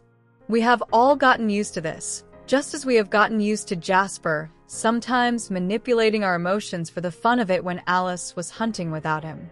It could get annoying when you start dry sobbing when you're watching a sitcom, or when you feel the sudden urge to yell at everyone for no apparent reason. But in the end, it's all in good fun. I didn't understand why Tanya was making such a big deal over this. Maybe it was a female thing? Esme came out of the kitchen, Emmett and Bella tagging along behind her. She began apologizing for their behavior. I noticed that Bella looked increasingly guilty, as if she had committed the biggest crime. I fought the urge to laugh and to comfort her. It was only a joke.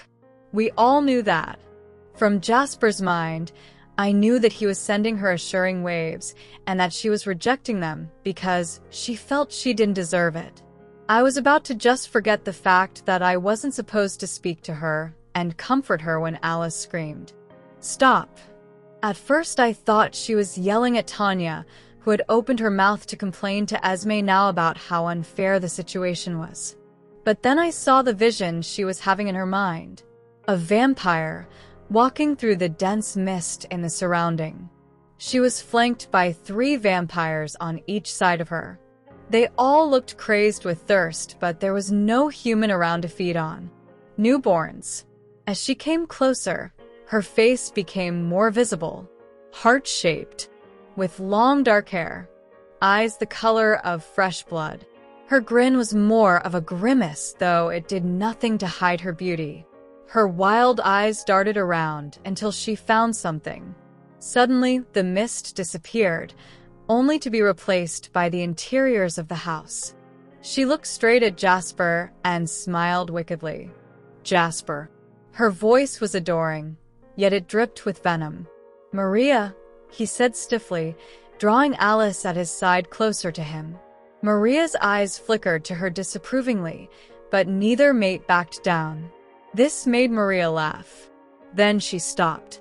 She closed her eyes and took in a deep breath. A wide smile flitted across her face. Her eyes fluttered open, and she looked around. The crimson of her eyes had darkened. They found Bella. "Did you know I was coming, Jasper?" she asked, making her way closer to Bella. "Did you bring me a tasty little snack before we leave?" Alice's vision ended there. She stared at me, horrified. I, on the other hand, growled in my throat. Bella. She would be after Bella. I'd heard Jasper's stories on Maria, in his head and out loud. She wasn't a kind being. She was also persistent. If she wanted something, she would go to any lengths to get it. Which was why, when Alice turned to Jasper with horror in her eyes, Jasper's eyes widened. He knew the fear that only Maria could strike in someone's heart. And when Alice spoke, it only confirmed his suspicion. Maria, she whispered, her voice wavering. This was enough for me to abandon all my efforts at keeping Bella at a safe distance. I strode over to her and pulled her into my arms, hoping to God I never had to let go. 24, FYI. 25, tragedy. Jasper's POV. I met Maria 2 years after I joined the Confederate Army. I was still at war, still battling. When I saw her, I thought I was having a nightmare. Sure, she was beautiful. You couldn't deny that. But she looked crazed. And her eyes were crimson. Her smooth voice didn't captivate me, it terrified me. I remembered the day I met her clear as day. And when she bit me, I wanted nothing more than to die. 2 years of being in the army. 2 years of shooting people, being near bombs, and seeing my comrades die. 2 years of being so close to death, I could taste it. And all she had to do was show up and smile, and I wanted to die. For 3 days, I begged for it. I couldn't stand the fire, the burn. It killed me from the inside. I was practically sobbing through it. I wasn't proud of acting so cowardly. But the fire, it was like I was being burnt at the stake alive. When I woke up, Maria told me all about vampires. She brought me my meal. A terrified girl one of the soldiers had snatched up from the village nearby. She was so beyond afraid of what would befall her. All she wanted was to home. I could feel the blinding terror in her, but I was so thirsty, so thirsty. So I grabbed her and I sank my teeth into her neck. I ignored her screams, and I ignored how she clawed at my marble skin. Her nails didn't even hurt. I drank until she was dry of blood. I drank until I believed that I had turned into a monster. And when her dead body hit the ground, I wasn't sure which I wanted more, to grab every human I saw and drink them dry, or to sink to my knees and cry like there was no tomorrow. Maria discovered my power. For me, I was an empath. She didn't particularly thought that was a useful gift, but it came in handy when she wanted to know which human to turn for her newborn army. She wanted to know which human was afraid and which human wasn't. In the face of death, she wanted the best. And that was what she got. For 100 years, I was her pet. She changed the humans, turned them into bloodthirsty newborns, and I was to train them. It wasn't easy doing that. Newborns were so powerful, so rebellious. They weren't willing to listen or to fight or follow orders. All they wanted was more blood. But I had trained with Maria. She turned me into a ruthless vampire, a ruthless killer. The newborns were tough to handle, but I was able to do it. My entire upper body was attacked mercilessly as they bit and tore at me. That was why I had so many scars on my chest. But I still managed to train them. When their newborn's strength started to fade, about a year after their transformation, Maria would see them as useless. She would make me kill them. So that was my job. Train and kill. I did that for a century before I met Peter again. He had a new companion, Charlotte. They didn't want to be a part of Maria's plan. And neither did I anymore. I was sick of it. A waging war with newborns on our side. It became a little too tedious after 100 years. I left with Peter and Charlotte, but Maria was never happy about that. In her eyes, I was the prize. I had been the one capable of doing what many vampires couldn't. I was able to handle and train tens of hundreds of newborns. Others would be lucky if they could survive one. When you're changed into a vampire, you're strong. Stronger than most vampires, in fact. Your newborn strength would last for a year, but during that time, you would be almost impossible to handle. But I could, and I did. Maria looked for me before. Once. I'd already met Alice. Maria wasn't too pleased about that.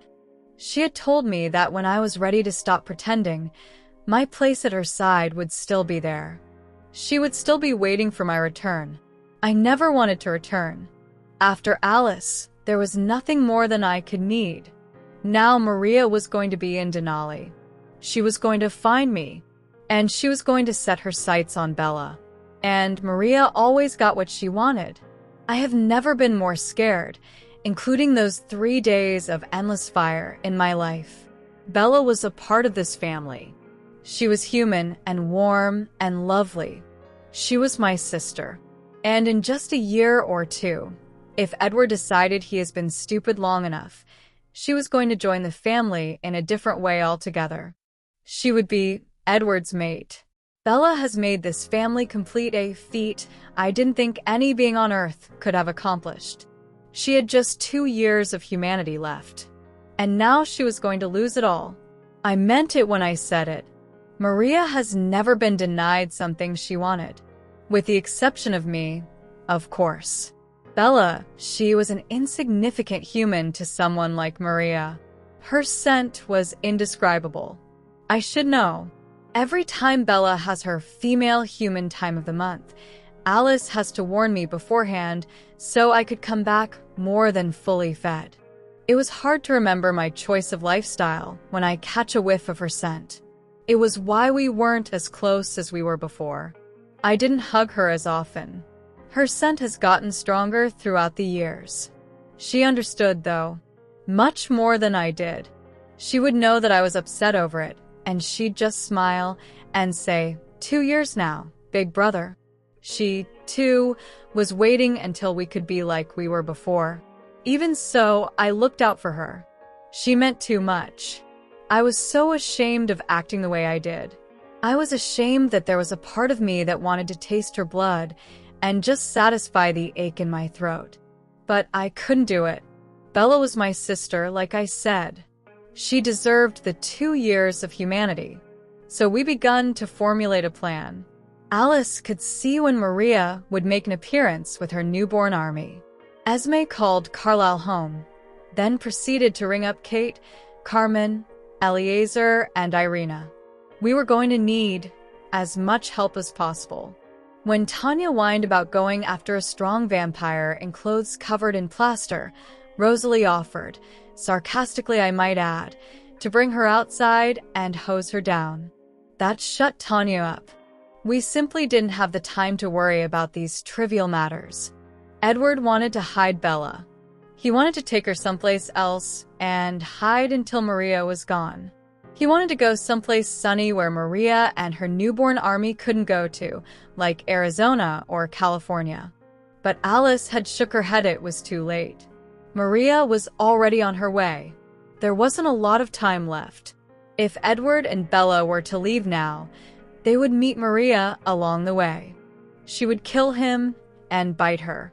Without anyone to help them, it was a lost battle. So he had stayed put, pacing around, mumbling incoherent words to himself. Truthfully, I have never seen him so riled up. I knew it was because of Bella's scent as well. He felt the pull stronger than I did. Carlisle had a theory about that. He had said that Bella was Edward's la tua cantante. She was his singer. Her blood called out to him stronger than any other.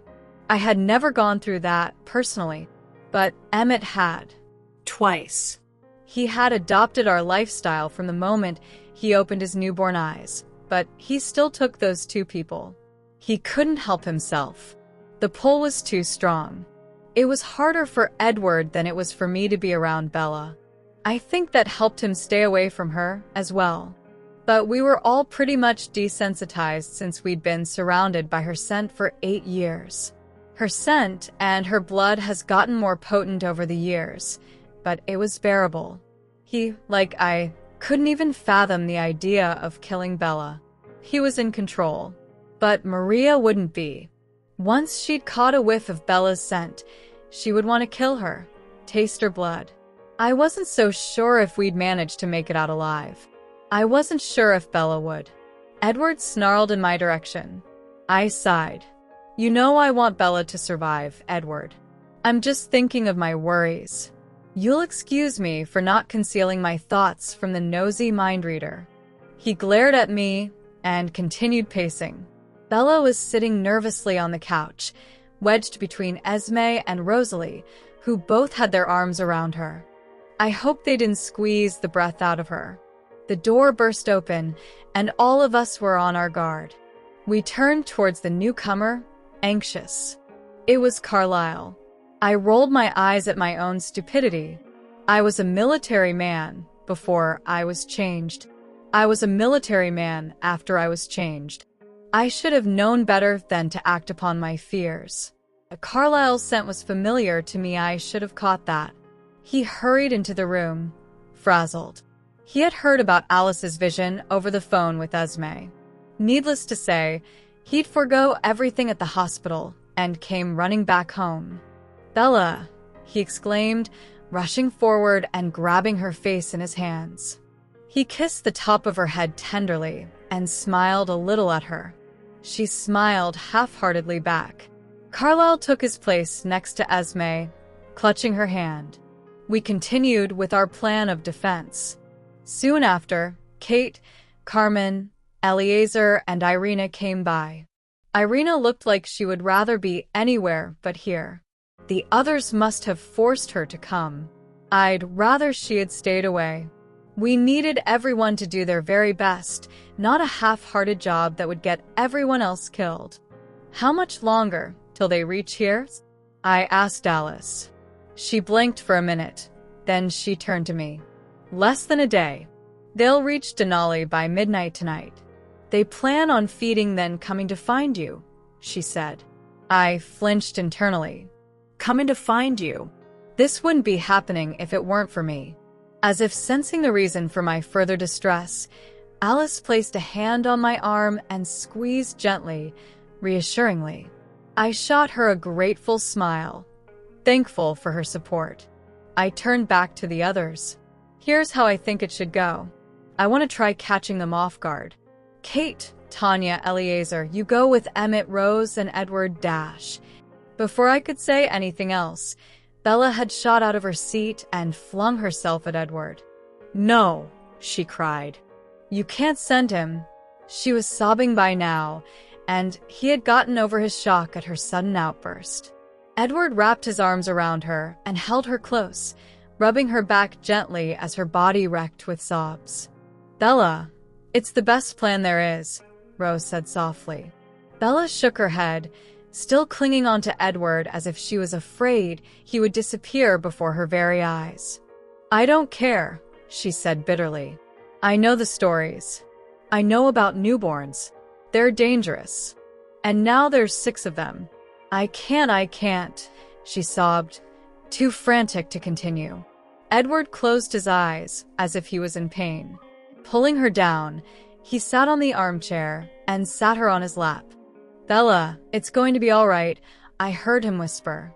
She was still crying, and I wasn't sure what to do. Edward heard this in my thoughts and gestured with his hand for me to continue. I begun speaking again reluctantly, but it was easy for me to revert back to my army major role.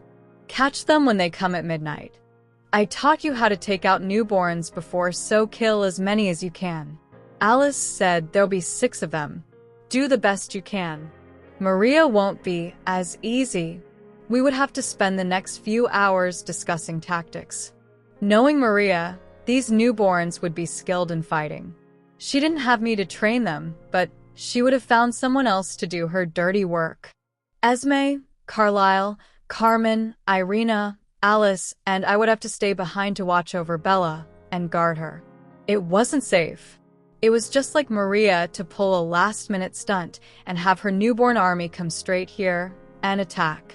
She might not know about Bella yet, and we wouldn't be dangling her in front of Maria's face, but it was just a matter of time.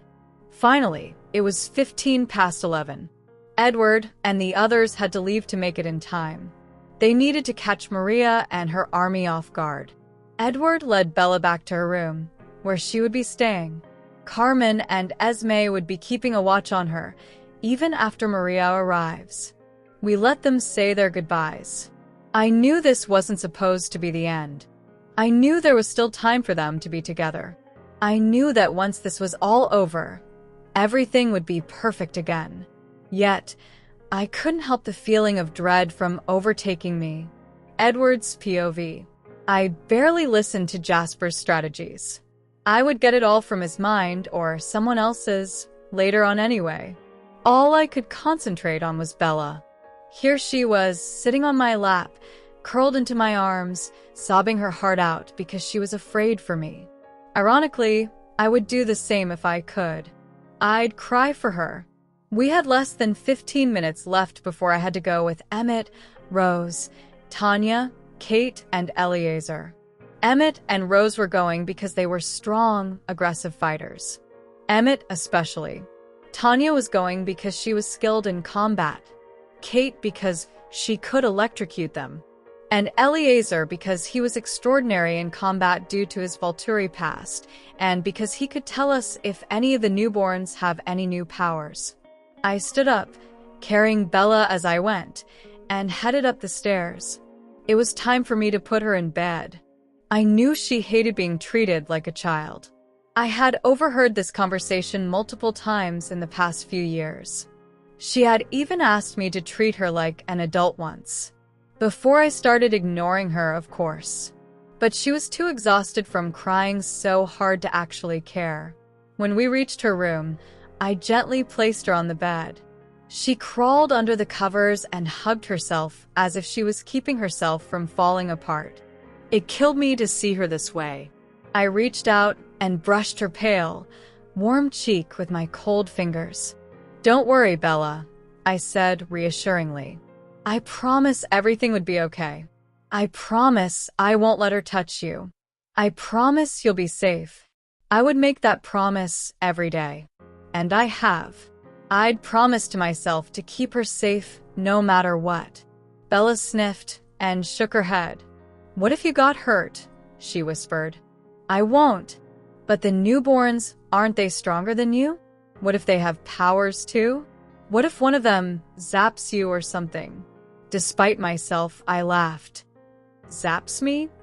I teased, chuckling. Bella scowled at me, her puffy, red-tinged eyes glaring at me. I stopped laughing and drew her to me. "You'll be all right, Bella, and so will I." Bella started to panic again. I could hear her heartbeat starting to accelerate and her breath coming in short, quick gasps. I rubbed her back soothingly, hoping that she would calm down. This can't be good for her health. "What if you won't be all right?" she asked, her wild eyes seeking mine desperately. "What if it goes badly? What if Dash?" "Bella," I said sternly. I would not let her put this on her shoulders. The weight of the world isn't her responsibility. Her safety is my responsibility, my job. I had vowed to protect her since the very first day I met her.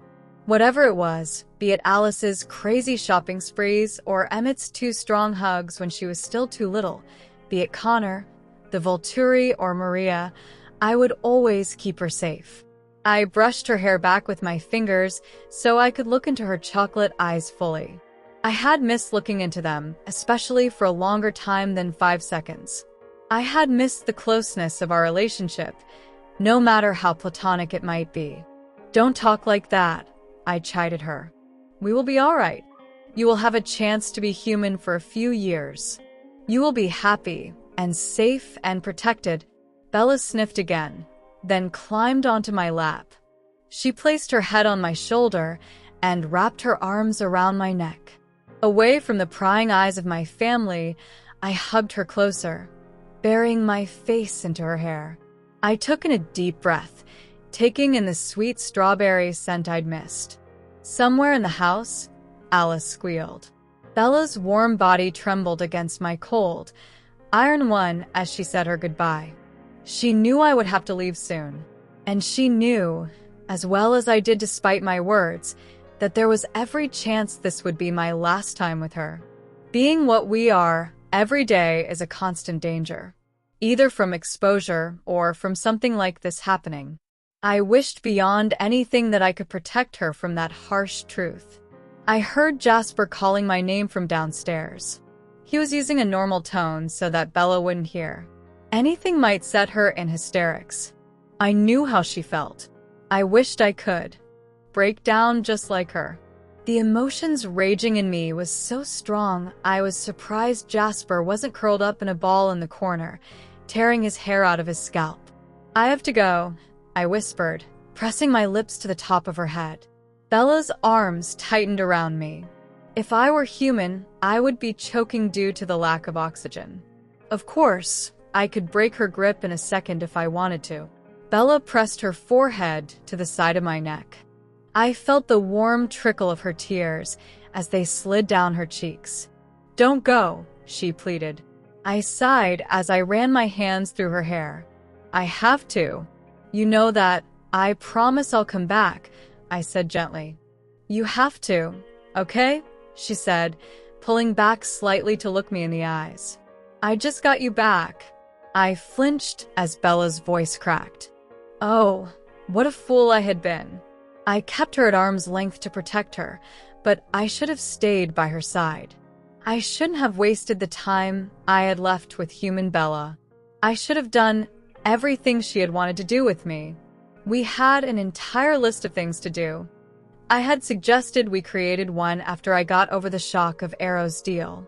We were going to travel to Australia, go deep sea diving, something I only let her write because I knew no matter what, I would never allow it. She was too accident-prone. She would also probably attract a shark in the middle of the ocean. It would be just like Bella. Emmett wrote down bungee jumping just for the fun of it. Unfortunately, she took it seriously. I still had yet to discourage her from it. I should have spent my time doing everything on that list with her. She only had so little time left to be human. There was a deadline. I couldn't find anything to stop it from happening. What else could I do but make the most out of it? And even then, I hadn't done so. Emmett and Jasper were calling me again, telling me that we really had to go. I hugged Bella tightly once more before shifting her, so that she was laying on the bed, the covers tucked around her. "Once I get back," I said solemnly, "we're going to do everything on that list. Together." Bella smiled slightly as she understood my meaning. "Promise?" she whispered, refusing to release me from her fragile, human grip. "I promise," I said, leaning down to kiss her forehead. My lips lingered on her overheated skin. I could hear her heart going in overdrive, and I could feel the flush of her skin against my lips. I smiled, pulling back. Gently, I reached around my neck and took her arms away. "Be safe," I whispered, watching Bella's eyes fluttered close as she succumbed to slumber. I ran with Kate by my side as we reached the intended destination of Maria and her newborn army when they arrived. It was a more deserted location. Of course, most of where we lived was deserted. You probably couldn't find a single human soul other than Bella for 50 miles. Tanya had tried to tag along near us, but Rosalie had called her to the front with her and Emmett. I had told her to go. I wanted to talk to Kate alone. Aside from my family, Kate was one of the few people I could honestly talk to. She was compassionate in everything, but she still had that edge to her that reminded me of Rosalie and Bella put together. I could talk to my family, but I already knew what their answer would be. They had been telling me what they thought since I first found out about Alice's visions. The ones she'd kept from me for 6 years. I didn't hold it against her, or any of my family for that matter. If they had told me sooner, I would have ran. I wouldn't have all those wonderful years of being with Bella. In this case, I truly believed that ignorance was bliss. Now that I knew, though, I was confused. I wasn't sure what to do or how to act. I knew I loved her. I knew I would do anything for her. I knew I couldn't imagine my life without her. So, does that constitutes the kind of love mates have for each other? Would we have the kind of relationship Carlisle and Esme, Emmett and Rosalie, Alice and Jasper have for each other? I didn't know. I couldn't picture it all that well.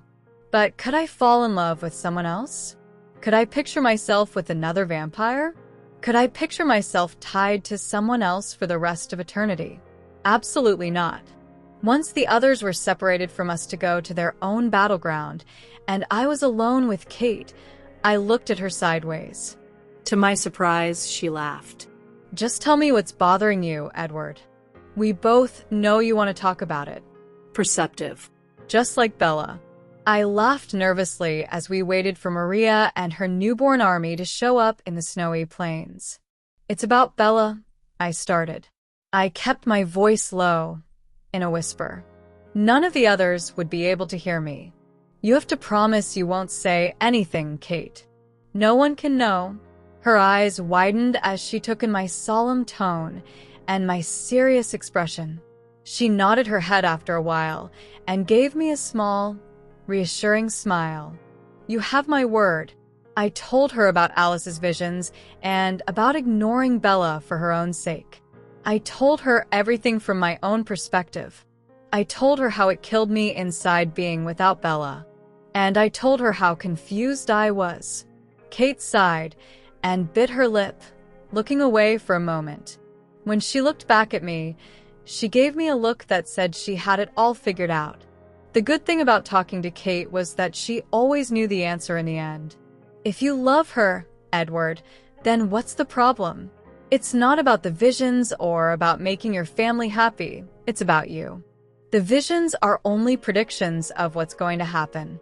No one would force you to fall in love with her. No one would put the two of you under a magic spell. It's just love, Edward. You get a warning beforehand. Take it, embrace it. You've spent a century without love.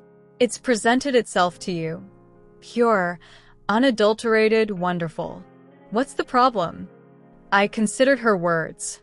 It was true. They were predictions of what's to come. And if being with Bella as her best friend made me so happy, imagine what it'll be like to be with her as her mate. She was already so beautiful. She had been the most adorable child I'd ever seen.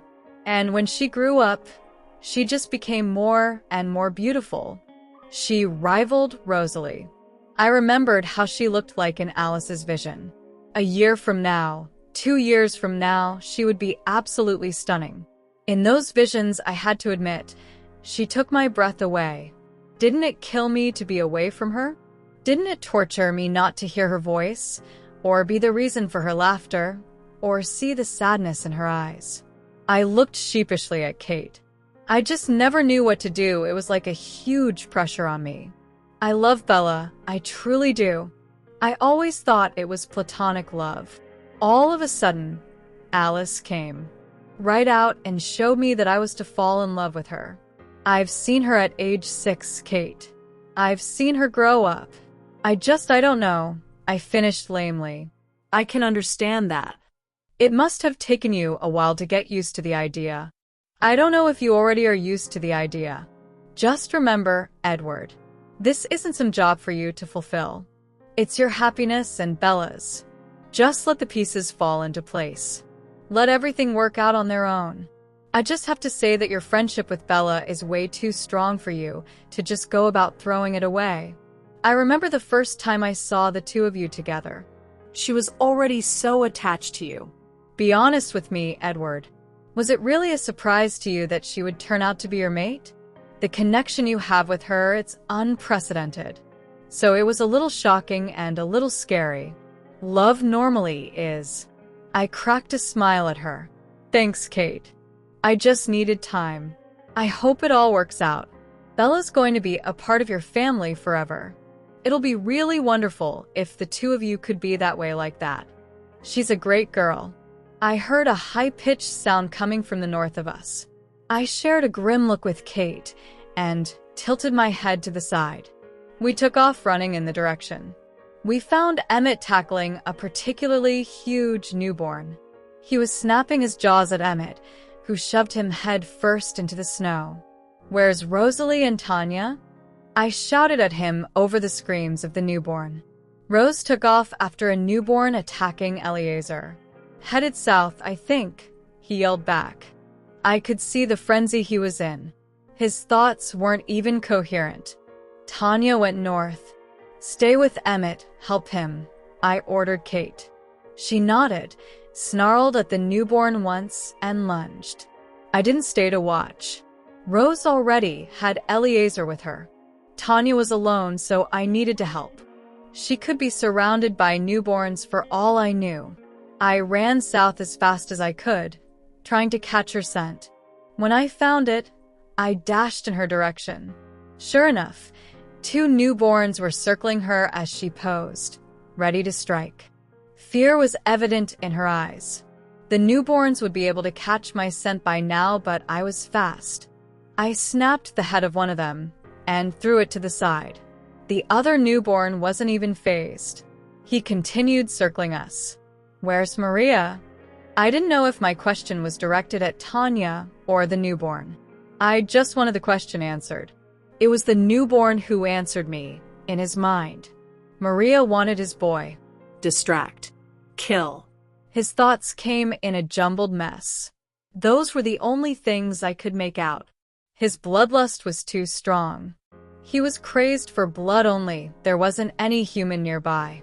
We had to take out all the newborns before they could reach the house. Bella was the only human in a 50-mile radius, like I said. They wouldn't even blink once before attacking. Maria or no Maria, Bella was in danger. Emmett and Kate had taken care of one newborn, and I had just killed another. If Alice's vision was right, there was 4 of them left, including the one snapping its jaws at me at the moment. I had to strike fast. Tanya, watch my back. I yelled. I had to go in for the kill. The newborn would be harder to kill once it knows I was there.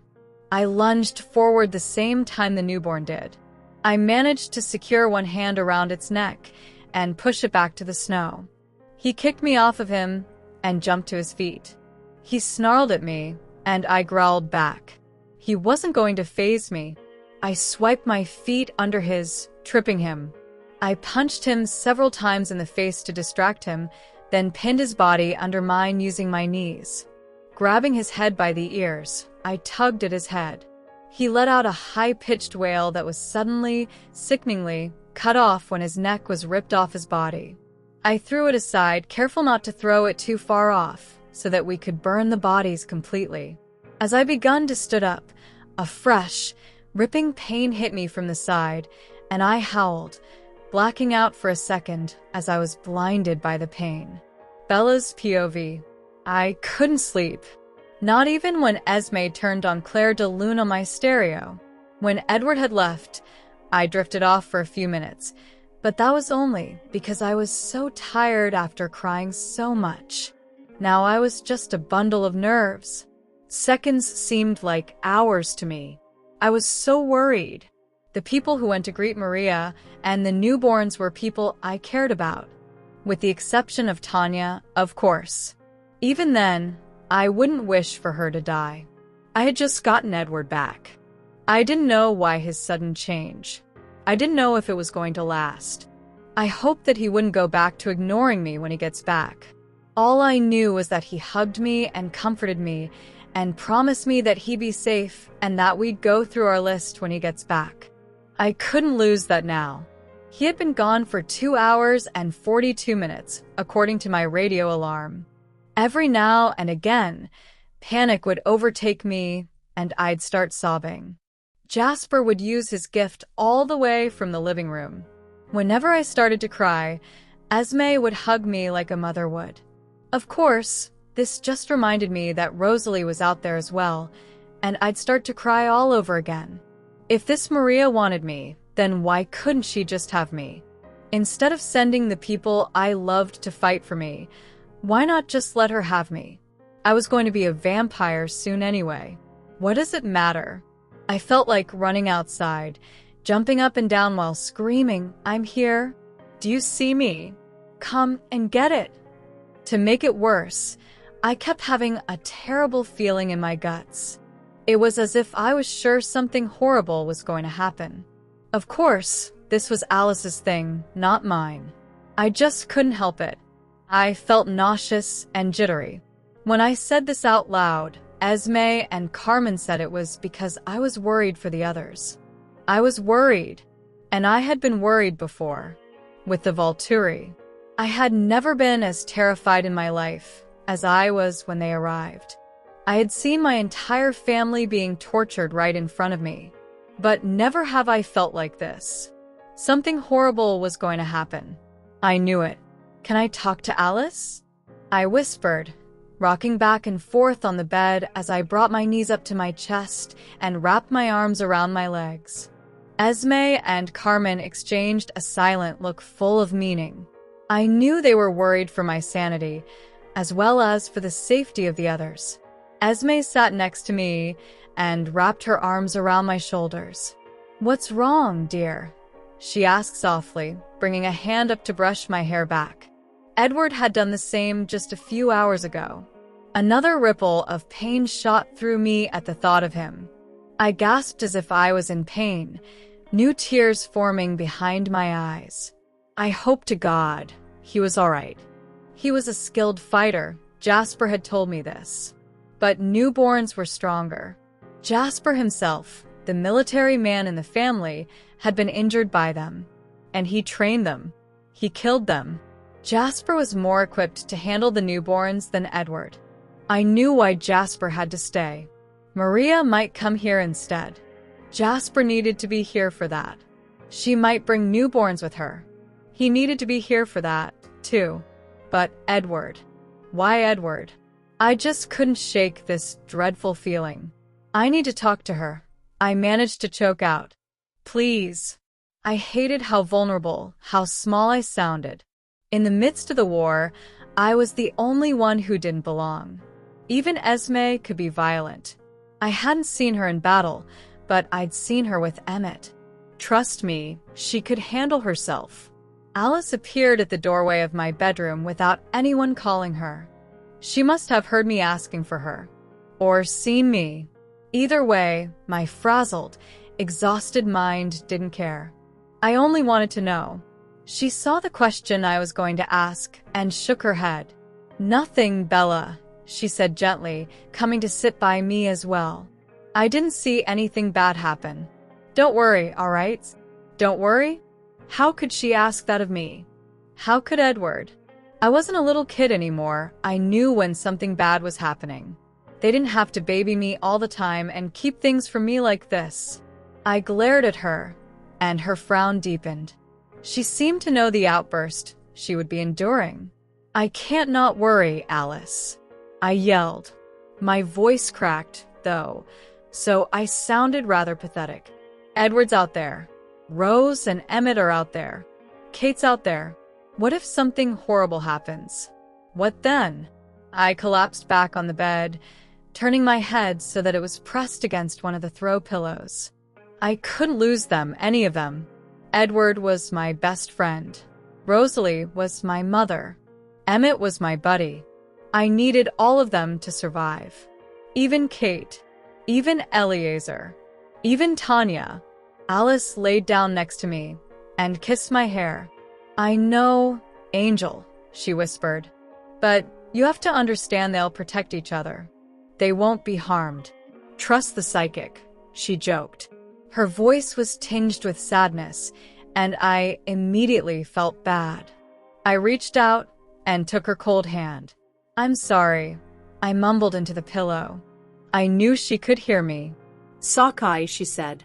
"I know, Dash." Her sentence stopped altogether out of nowhere. I lifted my head from the pillows to look at her. She had that distant, faraway look in her eyes.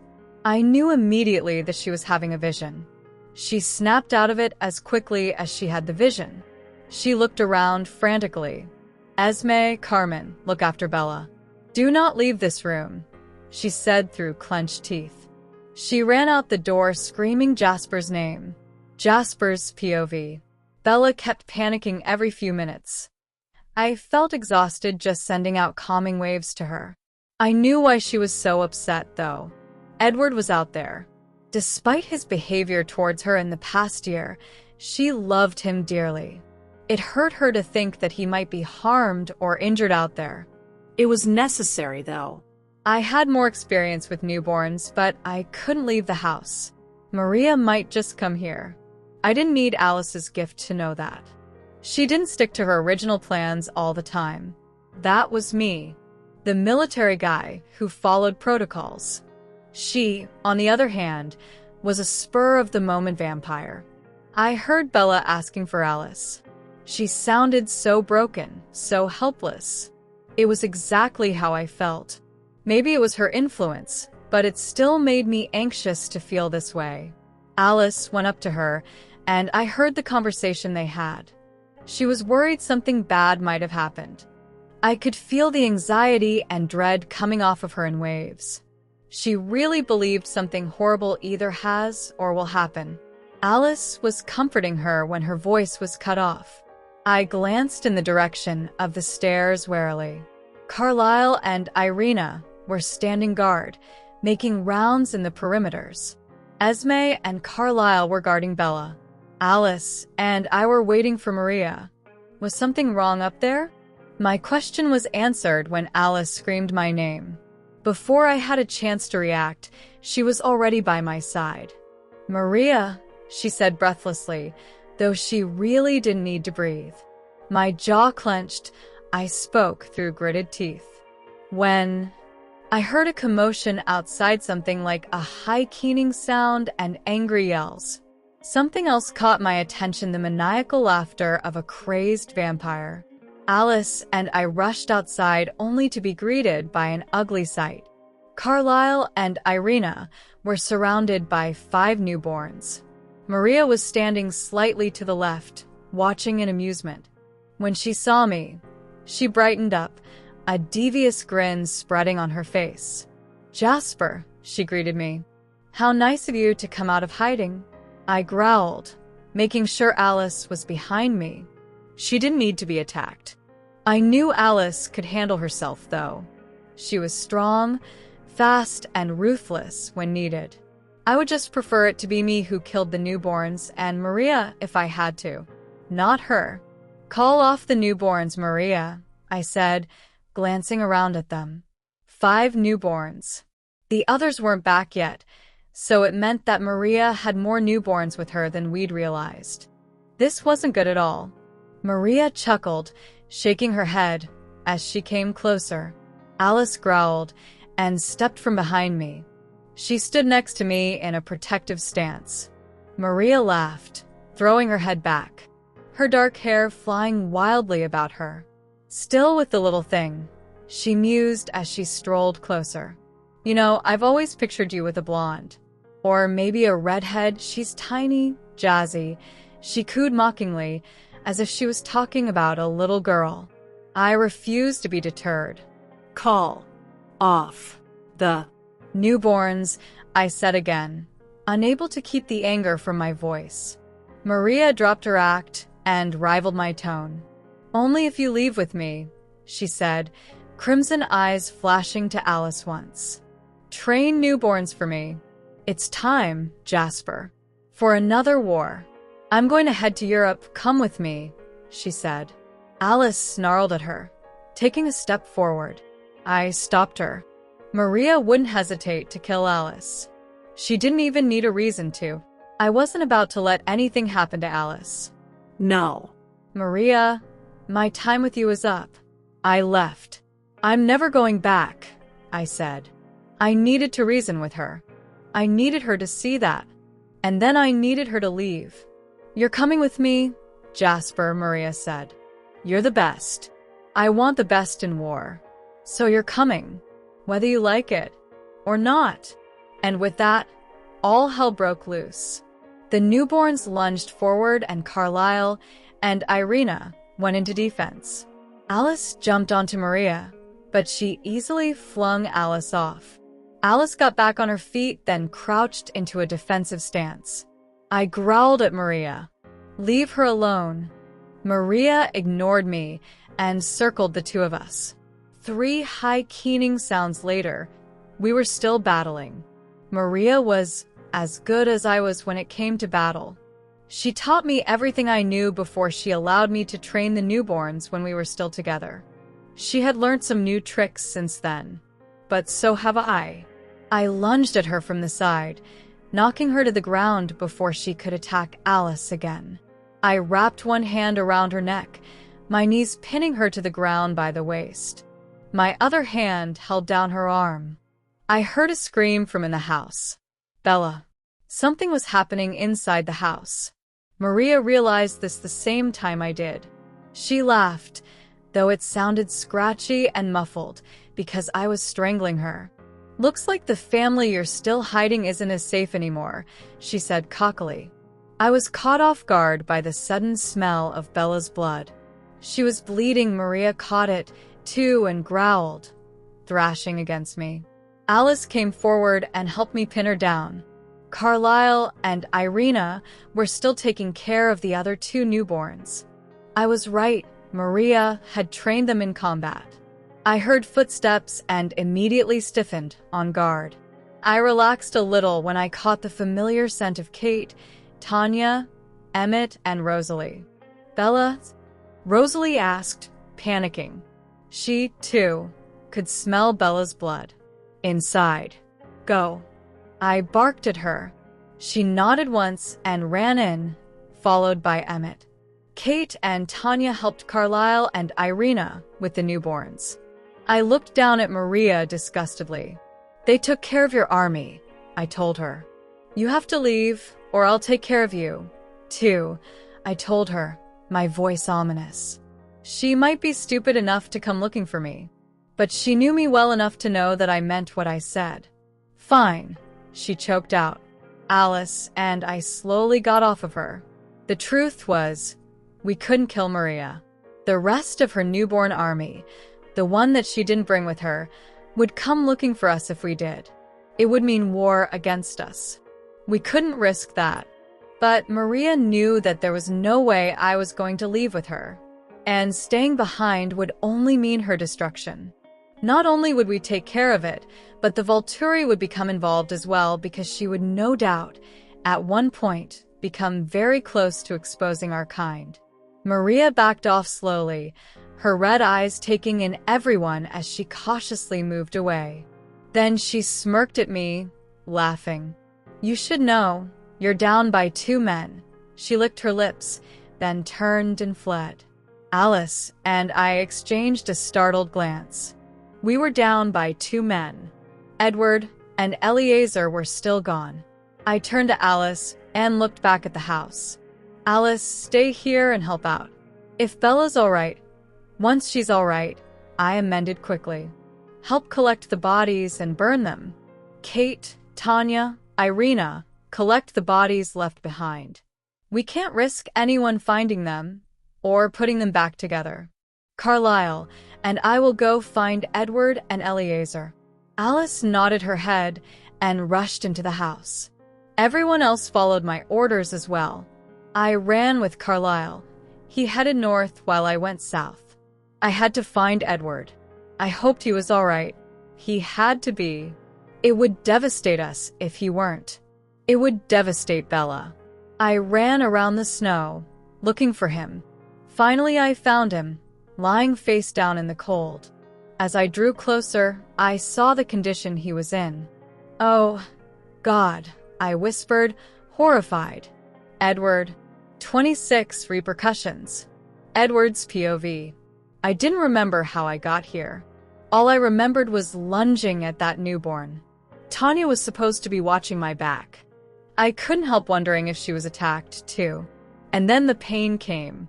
The one drawback of my telepathic power was that I couldn't really use it when it came down to hunting. And killing newborns was pretty close to hunting. I had let my animalistic instincts take over. I think it was a newborn. Maybe a newborn came at me from behind. I couldn't be sure. All I knew was right now, it felt as if I was floating somewhere, not feeling, not seeing, not being. I was remembering instead. I remembered the last few days of my human life. I remembered the time when Carlisle took me out of the hospital to save me. I remembered waking up to a whole new life, hunting for the first time. My rebellious period, going home to Carlisle only to find he had found Esme. I remembered how I met the rest of my family, our times together. I remembered Bella. Bella. If I didn't make it, she would be crushed. I knew that. All I wanted was to keep her safe. I promised her I would be back. I promised her I would be with her again. How could I do this? I couldn't let go. Not now. I had to stay strong and just hold on. But then I had promised her a lot of things. I had broken all of my promises lately, it seemed. The pain was excruciating. Every time I decided to stay strong and hold on, I came back down to earth, and I felt the pain. It ripped through me. My mouth was opened in a silent scream. I heard a voice, and all I thought was that Maria or one of her newborns had come back to finish the job. I felt myself being lifted, and someone saying something. They never stopped talking. I struggled to hear it, but I only caught snippets. Bella. Okay. Blood. Maria. More. Eleazar. Bella. Her name became a mantra in my head. I had to get back to her. But wait. Didn't this person say something about blood? And Maria? What if something had happened? What if Bella had been hurt?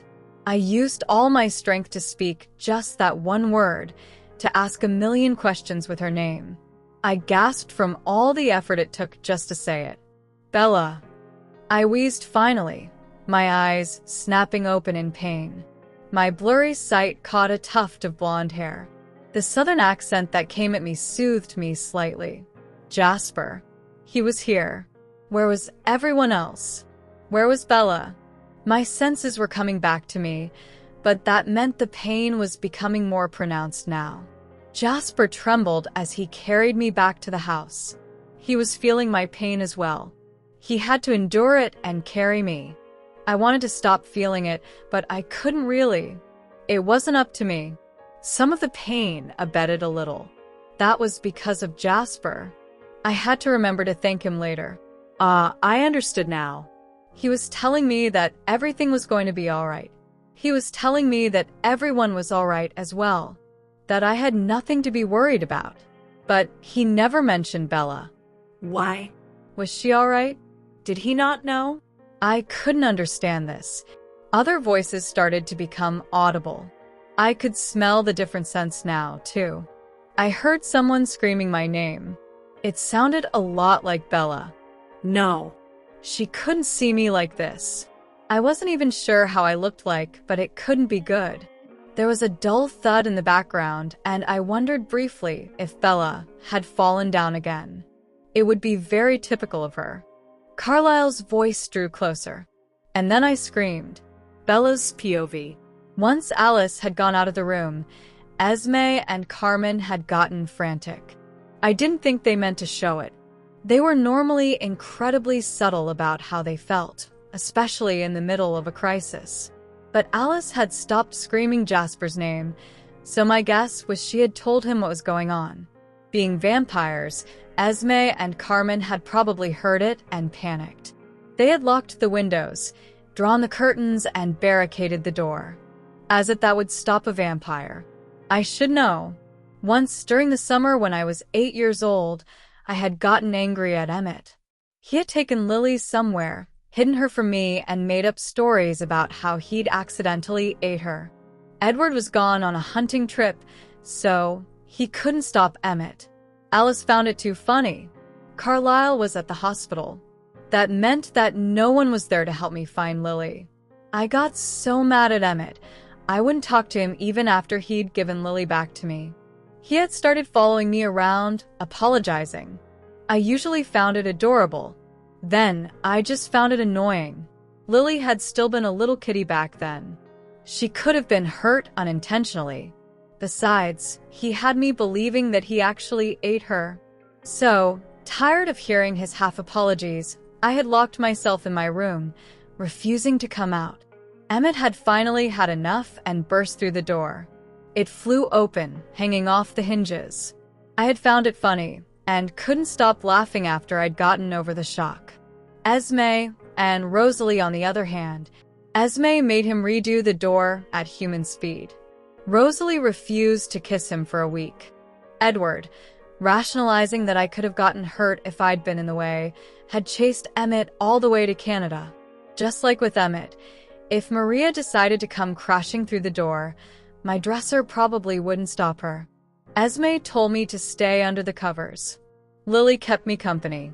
She nuzzled her nose into my side, her tail swishing around under the covers. I reached under the cover to pat Lily, but my fingers snagged on her teeth. I yelped in pain as my finger throbbed and started to bleed. Carmen and Esme stiffened and turned to look at me. Carmen's eyes were almost completely pitch black, but Esme's were still golden, though it was a darker shade. Both of them kept their cool, though. I heard a scream. I thought it was part of the commotion I could hear downstairs. Then the scream became a little clearer, a little louder. Something crashed through my window, causing shards of glass to fly everywhere. I screamed in pain as some of the broken glass hit me in the face, the neck, and the arms. I could feel the terrible sting, and I could practically smell the salty smell of blood in the air. I hardly had time to register what had crashed through the window. Carmen had picked me up and thrown me off the bed. Then she had lifted the bed easily with one hand and placed it as a shield in front of me. I stayed back, crouching behind the bed as I held my bleeding arms to myself, without being told to. I heard the growls from the other side of the bed, though, and I couldn't resist peeking. A vampire was gripping Esme by the throat as she leaned over her on the floor. I watched as, with some difficulty, Esme managed to roll them over so that she was the one on top. Carmen rushed over to help Esme pin down the vampire with the dirty blonde hair. As she struggled, the vampire arched its neck, its head thrown back in desperation. That was when her bright crimson eyes met my brown ones. She snarled, jaws snapping, and struggled harder. She wanted me. She wanted my blood. The scent of my blood when I had accidentally hurt myself on Lily's teeth had drawn this newborn to crash through the window, crazed for a taste of it. "Keep down, Bella," Esme shouted over the snarls of the newborn. I quickly ducked back down behind the bed. I heard the high-pitched wail of the vampire, and then nothing. I wasn't allowed to look, but Esme said that the vampire was dead. I had to stay behind the bed and close my eyes until Carmen had brought the body out of the room. She didn't come back into the room because the scent of my blood was too much for her. Esme, on the other hand, had been around my blood for a lot longer than she has. She had also been around my constant accidents. The scent of my blood was nothing new to her. So she came around behind the bed, her eyes still a beautiful topaz color, albeit a slightly darker tone, and looked at me concernedly. She grazed my open wounds with a feather-light touch so that I didn't feel anything. "Are you all right, Angel?" she asked, her voice laced with worry. The pain made me want to cry out and sob, but I didn't want to put Esme through that. So I bit my lip to keep from making any sound and nodded my head. Esme didn't believe it. She examined my wounds with a critical eye and told me to stay put while she went to get the first aid kit. Once she was gone, I remembered Lily. Where was she? Had she escaped from the room, terrified of what was happening? Had she been hurt during the few minutes mishap had happened in this room? "Lily?" I called out, but my voice was barely a whisper. I cleared my throat and tried again. "Lily? Lily?" I hadn't noticed Esme had gotten back into the room until she was right next to me, Lily cradled on one side, while her other hand held the first aid kit. "She has a slightly crooked tail. I'll be able to help her feel better. Other than that, there's no damage," she told me, placing Lily on my lap. Lily nipped at my palm playfully, curling up to me. I smiled at Esme. "Thank you," I said, my voice back to being a whisper. Not that it mattered. Esme probably heard it as loudly as if I'd just screamed it from the other side of the room. Esme started to tend to my wounds. Her face was troubled, as if something was bothering her. The commotion outside slowly started to subside, but I could still hear people yelling. Sometimes the voices were loud enough that I could distinguish who was speaking. Tanya, Kate, Rose. Speaking of Rosalie, she had just come rushing in through the door, looking around wildly. I wondered what she was so panicked about. When she saw me, she gasped and came rushing forward. Esme looked at her, alarmed. "Rose, are you sure you can handle it?" Rosalie glared at Esme, pursing her lips. "You don't think I could refrain myself from killing my own daughter, Esme?" she asked defensively.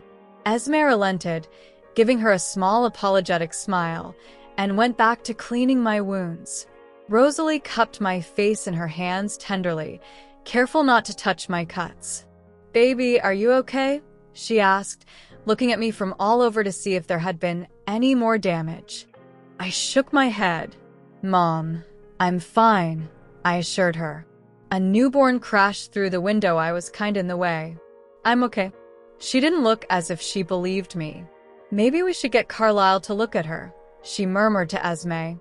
Esme shook her head. "I'm almost done. Carlisle would have to look at Edward and Eliezer once they're back," she said. I started hyperventilating. Edward? What was wrong with Edward? Why did Carlisle have to look at him when he gets back? When would he get back? Why wasn't he already here when the others clearly were? "You don't think he could put his daughter first?" Rosalie shot back, unaware of my sudden panic attack. Esme sighed and turned to give Rosalie a reproving look. "Rose, I love Bella, as if she was my own daughter, too. You're not the only one who cares about her. I'm concerned, too, and I don't care to be treated as if I could care less." Rosalie bowed her head, looking repentant. "I'm sorry, yes, Dash. Where's Edward?" I finally managed to gasp out. Both Rosalie and Esme turned to look at me, then, and started to worry. "Breathe, baby," Rosalie said. I shook my head. "No." "Where's Edward?" I started to cry. I didn't know why exactly. All I knew was that I had had a horrible feeling since Edward left. And now he wasn't back yet, and Carlisle would have to look at him? Something was wrong. Something was very wrong. Someone called for Esme and Rosalie. Esme finished up with my last wound and smiled reassuringly at me. I was far from that. "Just stay up here, Bella, all right? You don't need to see everything downstairs." She kissed me on the forehead and turned to go. Rosalie did the same. "You'll be fine, baby." I waited for all of 2 seconds after they had left. I went out of my room and went to the landing, staying hidden from sight so that no one could hear me. I didn't think they would notice that I was there since they were so busy with everything that was happening. I smelled something like burnt flesh coming from outside and gagged slightly. I had smelled the same thing when Connor had been killed. People were rushing about everywhere. Eliezer came limping into the room, his leg in a bad shape. I stared at him. Weren't vampires meant to be indestructible? How could he get hurt? And the more important question, was Edward hurt? Too?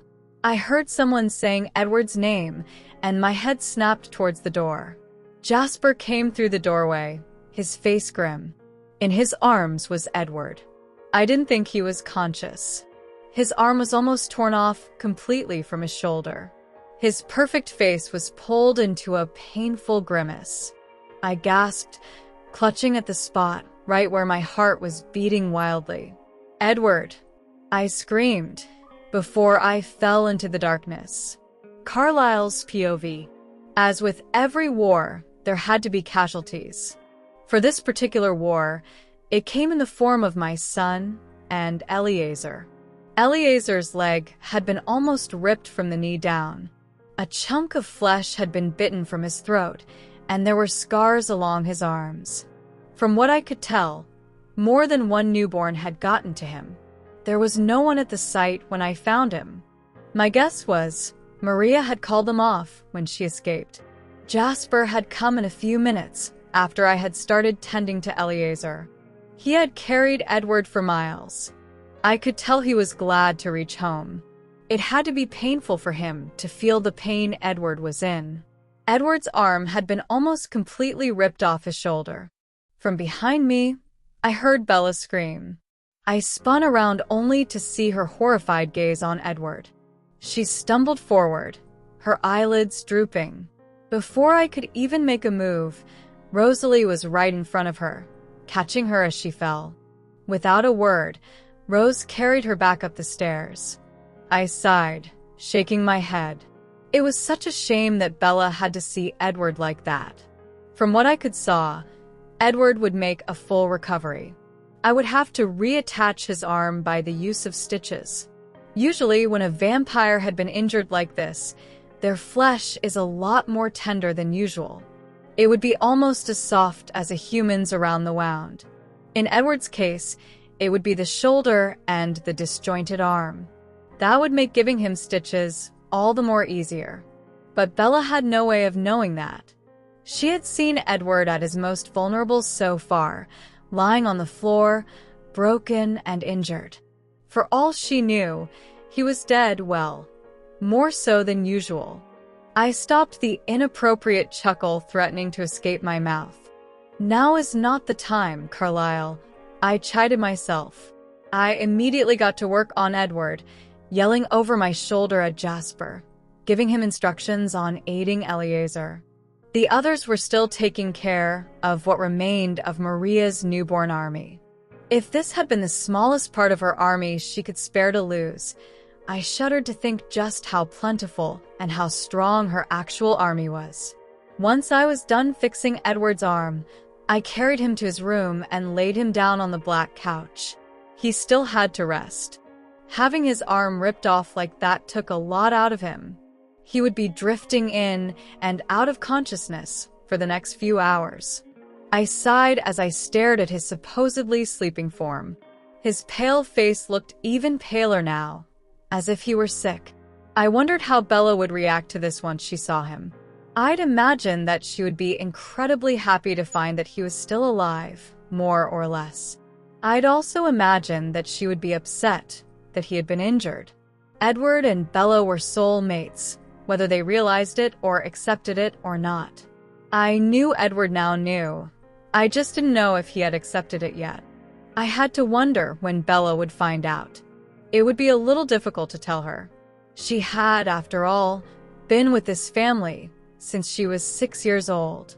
If Edward had reacted like that, I couldn't even imagine how Bella would react. But then again, she wasn't as prone to overreacting as Edward was. I took one last look at my son and rushed out the door. I had to check on Eleazar and to see if all the newborns had been burnt. I passed by Bella's room and decided to enter. I had to check on my daughter first and foremost. She was of more importance. Bella was already tucked in bed, her head lolled to the side. Rosalie was sitting on the bed next to her, brushing her hair. A worried expression was etched onto her otherwise flawless features. "Carlyle, would you check on her?" Rosalie asked in a whisper. She was hurt before, and then she fainted. I nodded my head and smiled reassuringly at Rosalie. Between Esme and Rosalie, Bella didn't lack maternal love and attention. I stepped forward and begun to examine Bella. Her cuts and wounds had been cleaned and tended to. Carmen had no previous knowledge in medicine, so I would have to assume Esme had done it. Bella's heartbeat was steady, and her vitals were good. "She's all right," I told Rosalie, whose eyes flickered to me in disbelief. I chuckled gently. "No, really, Rose. She's fine. The cuts will heal. And she just fainted from shock. Be sure to tell her Edward's fine when she wakes up." Rosalie nodded and went back to watching Bella like a hawk, her lithe fingers moving through Bella's hair gently. There was no doubt that she wouldn't leave Bella's side until she woke up. When I entered the living room, I saw that Eleazar was laying on the couch, Carmen sitting near his arm as she brushed his hair back tenderly.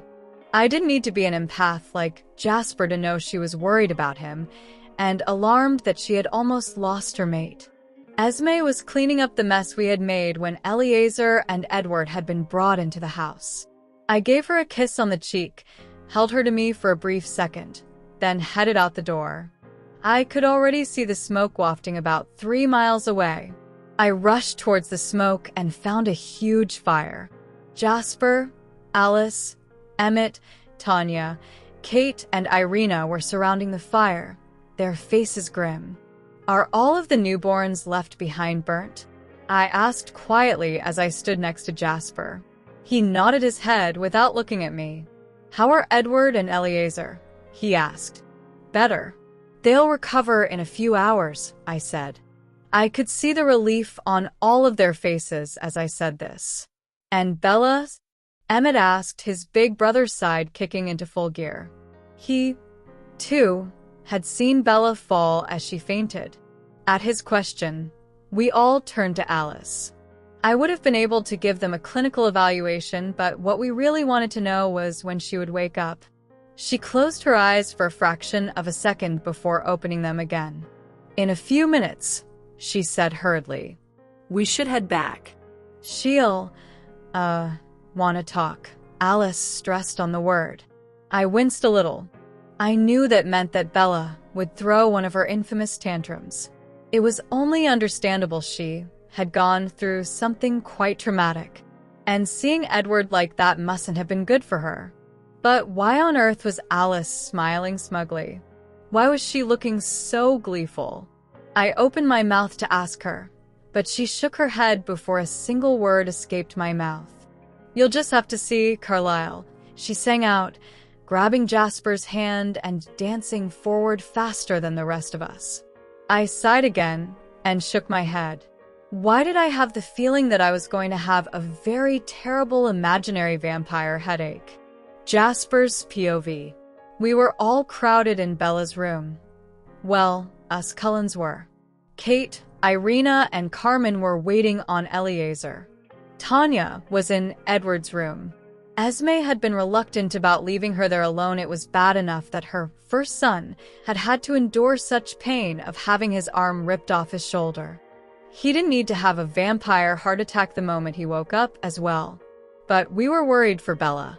And none of the Denali clan other than Tanya wanted to leave Eleazar's side. Besides, according to Alice, Bella would be awake in a few minutes, and Edward would still be unconscious for several more hours. And who are we to bet against Alice? The thing about people was that even when they were unconscious, their feelings didn't take a break. So I could feel the apprehension, anxiety, concern, and fear flashing through Bella over and over again. I kept sending calming waves to her in vain hopes, but nothing worked. I was in danger of being on emotion overload. Alice had said that we would want to be here when Bella woke up. Why? She wouldn't say a word. She was incredibly excited about it, though, so I went along with it. I just wished Bella would open her eyes soon so we could tell her Edward's all right. Maybe then some of the fear would vanish, and I wouldn't feel like getting nauseous every few seconds. I nearly groaned in relief when Bella whimpered a little, shifting on the bed. Her eyes fluttered open, and she blinked a few times to adjust to the light. When she saw us all, she was slightly taken aback. Her gaze swept from one face to another. Her eyes filled up with tears all of a sudden, and I wondered why. The grief rolled off of her like a tsunami, and I realized why she was crying. No. Bella, Edward's fine, I said quickly. The others quickly realized that this was why she was upset, and smiled at her, too. Emmett's booming laugh echoed around the room. Come on, Bella. You can't hurt a vampire, he chuckled, slapping a huge hand on her back as she sat up on the bed. All of us, including Bella, turned to look at him, eyebrows raised. He shrugged. Well, not easily anyway, he amended. Bella looked around. Where is he? She asked, the panic in her voice evident. Resting. In his room dash. I wondered if I should tell her that Tanya was in his room, too. Well, not with his permission, but that was another point altogether. Faster than she normally moved, Bella threw off the comforter and was out of the bedroom door. She was still slow compared to our vampire speed, but she had never moved this fast before. That threw us off for a moment. We shared a look, but Alice was already bouncing up and down. "Come on," she said giddily. "You're going to miss all the fun." Curious, we followed Alice at vampire speed. Bella was already in Edward's room. She took in his gaunt expression and the almost glaringly red scar where his shoulder and arm connected. She knelt next to his head, ignoring Tanya, who was sitting on the couch next to Edward. Tanya wasn't as good at ignoring Bella, though, and opened her mouth. Rosalie shot her a withering glare. "I'd suggest you keep your mouth shut, Tanya, if you know what's best for you," she snapped. Tanya looked ready to argue or kill whichever was more deadly. Bella either missed this exchange or chose to disregard it. She carefully traced a finger close to where the scar is, making sure that she didn't actually touch it for fear of hurting Edward. "Is that going to be there forever?" she asked softly. Carlisle stepped forward and placed a hand on her shoulder. I didn't think she even took notice of it. "No, Bella. It'll fade in time. Faster than scars a human would receive, actually. He'd have a faint pink line, but that'll be it," he assured her. "And he's all right?" "Yes, he'll wake up in a few hours, technically. He's not really even asleep. Vampires can't do that, remember?" I chuckled. Bella didn't seem to find this very funny. I stopped and continued. "He's just physically drained." The pain was a lot to handle, so dash. Rosalie jabbed my ribs with her elbow, and I stopped talking, noticing that a huge flare of pain shot through Bella. Bella sighed, her breath haggard, and rested her head on Edward's other shoulder, closing her eyes. Her arm came down to his waist, hugging him awkwardly from her position. "Why was he attacked?" Bella asked, eyes still closed. "Was he caught off guard?" I frowned. I had paired off everyone. They were supposed to have someone with them at all times. It was war, we had to be prepared. I hadn't wanted to take chances and risk someone's life. Who was it that Edward had been paired off with? Kate. Kate was partnered with him, I said softly, running over the pairings. Why hadn't Kate searched for him? She had come back with everyone else, hadn't she? Emmett spoke up. "Edward and Kate found me after Rose and I had been separated," he said, his voice grim. "He told her to help me with a newborn and went looking for Tanya. She had been separated from Eliezer." At this, we all turned to Tanya. I felt embarrassment and regret washing over her and realized that she had abandoned Edward. She had deliberately left him there. My eyes turned cold. Alice, too, had stopped jumping around in excitement. The grin on her face had vanished. She had seen what Tanya was going to say next. "A newborn came at me," she whispered, eyes flicking guiltily at Edward. "I fought him, but I got distracted. Edward was too caught up in the newborn he was fighting. I hadn't realized it, but I had gone a little way away from where Edward was when I got back. He was already lying there. I kicked the newborn off of him and gave chase. But I thought more would come and finish him off. I met Rose, Emmett, and Kate after I finished off the newborn, and we left. We stayed still for a moment. I could hear the rest of the Denali clan downstairs. They, too, were silent, but their emotions betrayed them. They were shocked that Tanya hadn't even gone to check on Edward. She had assumed he was going to die and left him there. She hadn't even gone back to look for him. Before any of us could say anything, Bella was already on her feet, her normally kind brown eyes blazing with anger. Tanya actually stepped back. If I weren't so angry, I would have laughed. A vampire, afraid of a human girl. "You left him there to die?" she asked slowly, her voice laced with anger and disbelief. Each word dripped in venom. Tanya shook her head, biting her lip. She looked around at all of us, her gaze pleading. But Edward was our family. Her stupidity in the face of war could have cost us a family member. What if Maria hadn't called off her army? What if some newborn had gotten to him first? What if he hadn't just been injured, but killed? Rosalie left Eleazar, too, she shouted in desperation. Rosalie's eyes widened and she growled. Eleazar told me to go, she snarled. We'd taken down 2 newborns, and he told me to go while he burned their bodies. He wanted me to go to Emmett. I didn't know he was in danger. I wouldn't have left if I knew. You, on the other hand, Dash. Bella had gone right up to Tanya, hands on her hips, eyes narrowed into angry slits, tears dripping down her cheeks. I felt the grief, resentment, and disgust rolling off of her in waves. Bella, Esme tried to say, but Bella was beyond comfort. Are you insane? She snapped at Tanya. What kind of a lowlife are you? He would have never just left anyone like that. But you followed him around like a sick puppy claiming to be his love, and when the time came for you to step through, you actually just left him to die. You vile, disgusting, worthless creature, she screamed. Tanya's shocked expression gave way to anger. Listen here, you mortal Dash. Don't you dare talk to me. Don't you dare pretend like you care. Leave. Bella pointed to the door. As she shouted, tears still rolled down her cheeks ceaselessly. Tanya scowled. I'm not going to take the orders of a human.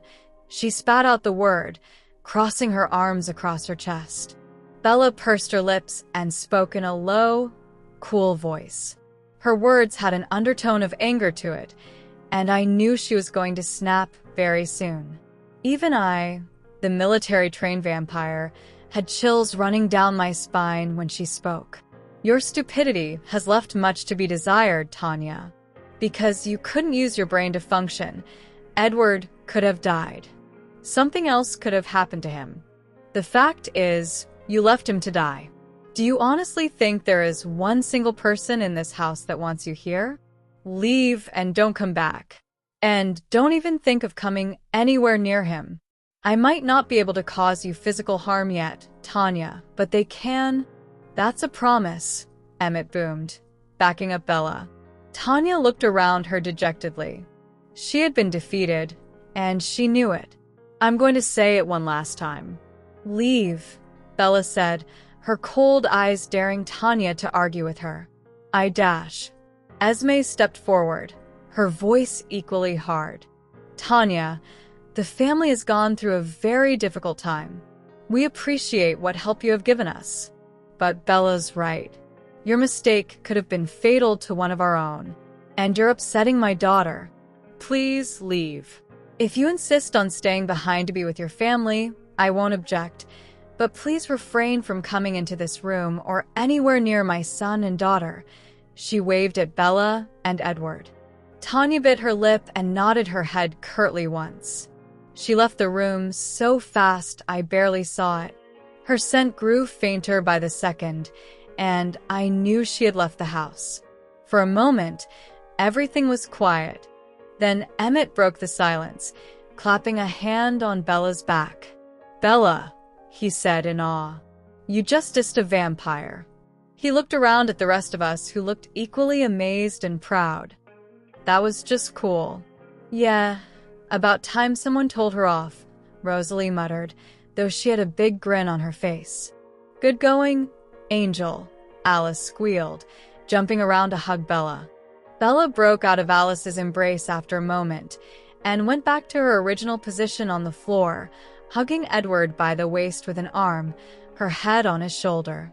The rest of us left the room and went down to the living room. Eleazar was still unconscious on the couch. Carmen and Kate looked at us as we came down. Carmen looked abashed and Kate looked repentant. Carmen stood up to greet us. I'm sorry, he's still out of it, and I didn't want to interrupt his healing process, she said in a rush. We'll leave if you insist. Carlyle shook his head. Don't be silly, Carmen. None of us are angry at you. We're just in a sore spot with Tanya at the moment. Rosalie snorted, and Esme shot her a glare. Kate laughed, though. I know what you mean. Tanya's always been a spoilt brat.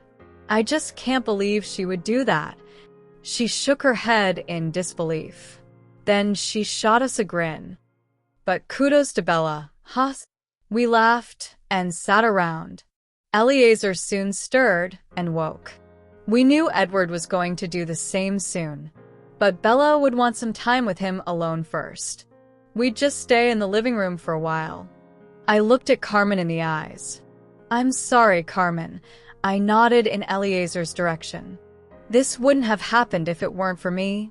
I had expected her to yell at me and tell me that I was right. What I didn't expect her to do was laugh. And laugh she did. It wasn't your fault who changed you. She was a part of your past, Jasper. And we're friends. It was our responsibility as friends to help you. You would have done the same for us. She smiled warmly at me, then at the rest of us. Thank you for helping save Eleazar, she said, directing this at Carlisle and I. We waved away her gratitude. No matter what she said, it was because of me that Eleazar had been hurt. It was because of me that Edward had been hurt. And it was because of me that Bella nearly had a panic attack. I sighed and closed my eyes, resting my head against the back of the love seat I was sitting on. Alice curled up closer next to me, planting kisses along my jaw every now and then. I was glad everything was all right again. And I was glad that Edward seemed to finally come around. I just hoped that things would be for the better now. Edward's POV. I couldn't have moved if I tried. My body was still numb from the pain. The good news was that I could somewhat feel my arm attached to my shoulder again. Carlisle had fixed me. In a few hours, I'd wake up good as new. I had heard Carlisle and Jasper explaining to Bella my condition. I wanted more than anything to tell her I was fine. I could hear it in the way her voice wavered, thick with tears, that she was extremely worried for me. My dead heart just about swelled with emotion at this. I hope Jasper didn't sense that he'd tease me about it endlessly if he did. I felt Bella's warm head on my good shoulder, and her hand reached across my chest and hugging me by the waist. If I could have moved or made a sound, my breath would have hitched from the sensation. Her warm hand felt so incredibly amazing against my cold skin. I wondered what it would be like between us now. I knew I had to explain to her why I had been so distant. It had been 16 months, after all. It couldn't just go by without an explanation. And knowing Bella, she would force it out of me. I would have to tell her the truth. But did I really want to go so far as to tell her that she was my love? Yes, I seemed to have accepted the fact that she would be my future mate. I found myself thinking of being with her, holding her to me, making her laugh and smile. I still wished she didn't have to sacrifice her humanity, but it would shatter this family if she were to leave. It would shatter me. So that was what I'd tell her. I wouldn't want to tell her so soon, not when Alice had said that she would be mine by the time she was 17. I would have to wait till then. A year and a half. I could wait for that long. What was 18 months compared to an eternity? The pain became more and more focused on my arm. The dull throb became increasingly insistent. I waited with bated breath for it to fade, for my arm to heal. Because I was a vampire, I healed faster. The venom in my body acted as a catalyst for my body to repair itself. Ironic how the venom was deadly to any other being, but was actually beneficial to me. Finally, the searing pain lessened until I was able to open my eyes. I gasped, moving slightly. This alerted Bella that I was awake. Her head shot up from my shoulder, and I instantly missed her warmth. Her hands flew to either side of my face, and she hovered over me, careful not to touch me or my arm. "Edward," she cried, her eyes searching my face and body for any sign of injury. I chuckled slightly. The pain was almost gone. I was nearly as good as new. "Are you all right?" she asked. I nodded my head, shifting slightly again. Her hands dropped from my face and rested on my chest. If I had been human, I would be blushing red right about now. "Yes, I'm fine," I managed to croak out, my brain focused on the feel of her soft, warm hands on my marble chest. One hand came up to brush at my hair. "You don't sound fine," she said critically, eyeing me like a hawk. It was as if she was waiting for some undeniable proof that I wasn't fine to pop out of nowhere. "But I am Bella," I said firmly. Reaching out with my good arm, I wrapped her in an embrace and pulled her on top of me. Bella giggled a little, then raised herself off of me. "Edward, your arm," she gasped, biting her lip as she looked at it. I laughed, then raised my previously injured arm. It stung a little, but other than that, it was fine. Bella's eyes widened at this, and she looked back into my eyes with her chocolate orbs. "I told you I was fine," I teased, wrapping both my arms around her now and holding her to me. She was now lying on top of me, her head resting in the crook of my neck. I eyed her arms, her neck, and her face in alarm. "Bella," I gasped. "What happened to you?" There were cuts covering her skin everywhere. Had she been attacked as well? "Are you all right? Do you need medical help? Where's Carlisle?" "Carlisle," I yelled. Bella waved her hand at me to calm me. She clamped a hand over my mouth and glared. "I'm fine, Edward," she said. "You didn't have to start panicking, sheesh, Edward." "Carlisle, I'm okay," she said in a normal tone.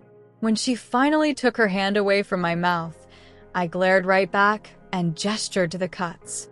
"What happened?" I asked through gritted teeth.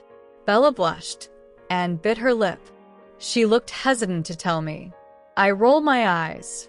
"Bella," I said impatiently. She sighed and shrugged. "A newborn attacked in my room," she said finally. I tensed, my jaw clenching in anger. I had left her here to be safe, to be kept away from the madness of the battle. And she had been attacked instead? Bella saw the subtle changes in me and raised a hand to caress my jaw. I blinked down at her and gradually relaxed, my jaw unclenching. Bella smiled and dropped her hand. I almost sighed aloud at that. Was it wrong of me to want her touch? "It's fine, Edward," she said. For a brief, panic-filled moment, I thought she had answered my unspoken question. Then I realized that she was assuring me of the attack. I nodded, waiting for her to go on. "Esme and Carmen took care of her."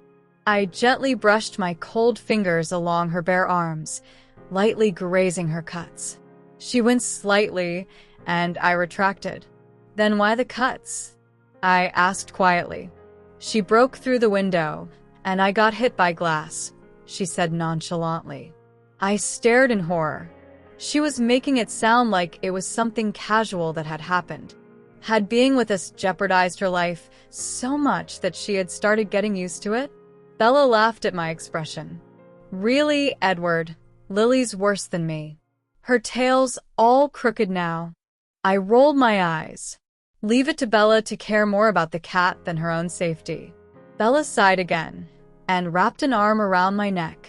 She rested her head in the crook of my neck, careful not to touch my injured arm.